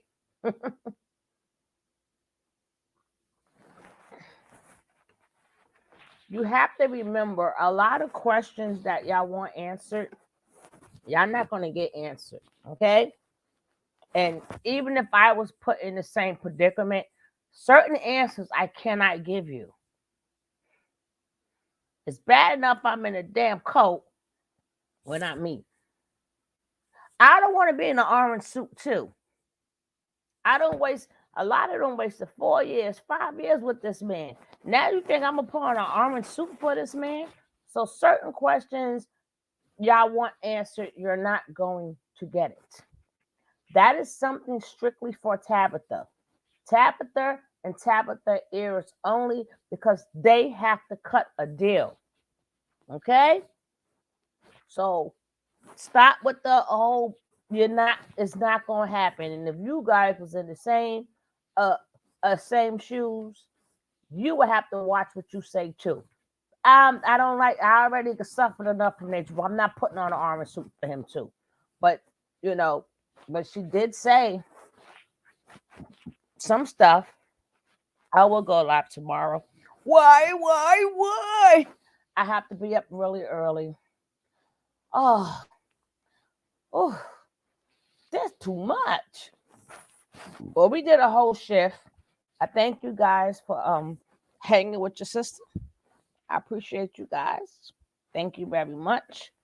We got some answers. Now I ain't gonna sleep. No, the only part no, I did not. That damn what's his name? Little self. I can't even think of his name. He put my ass to sleep. Oh God, what's his name, Nick? Put my ass straight to sleep. Went to sleep, woke up, homeboy still was talking. Shit. Oh my God. Young Pharaoh. Young Pharaoh did that shit to me. Oh my God. Young Pharaoh put me straight out. I didn't even know I didn't even know I was still alive.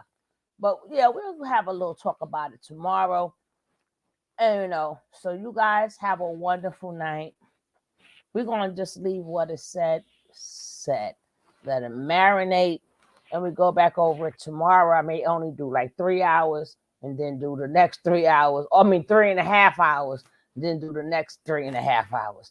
But it's gonna be 2 separate videos because I'm not going over a 7-hour video. Ain't gonna happen. So on this side of the coast is after 1.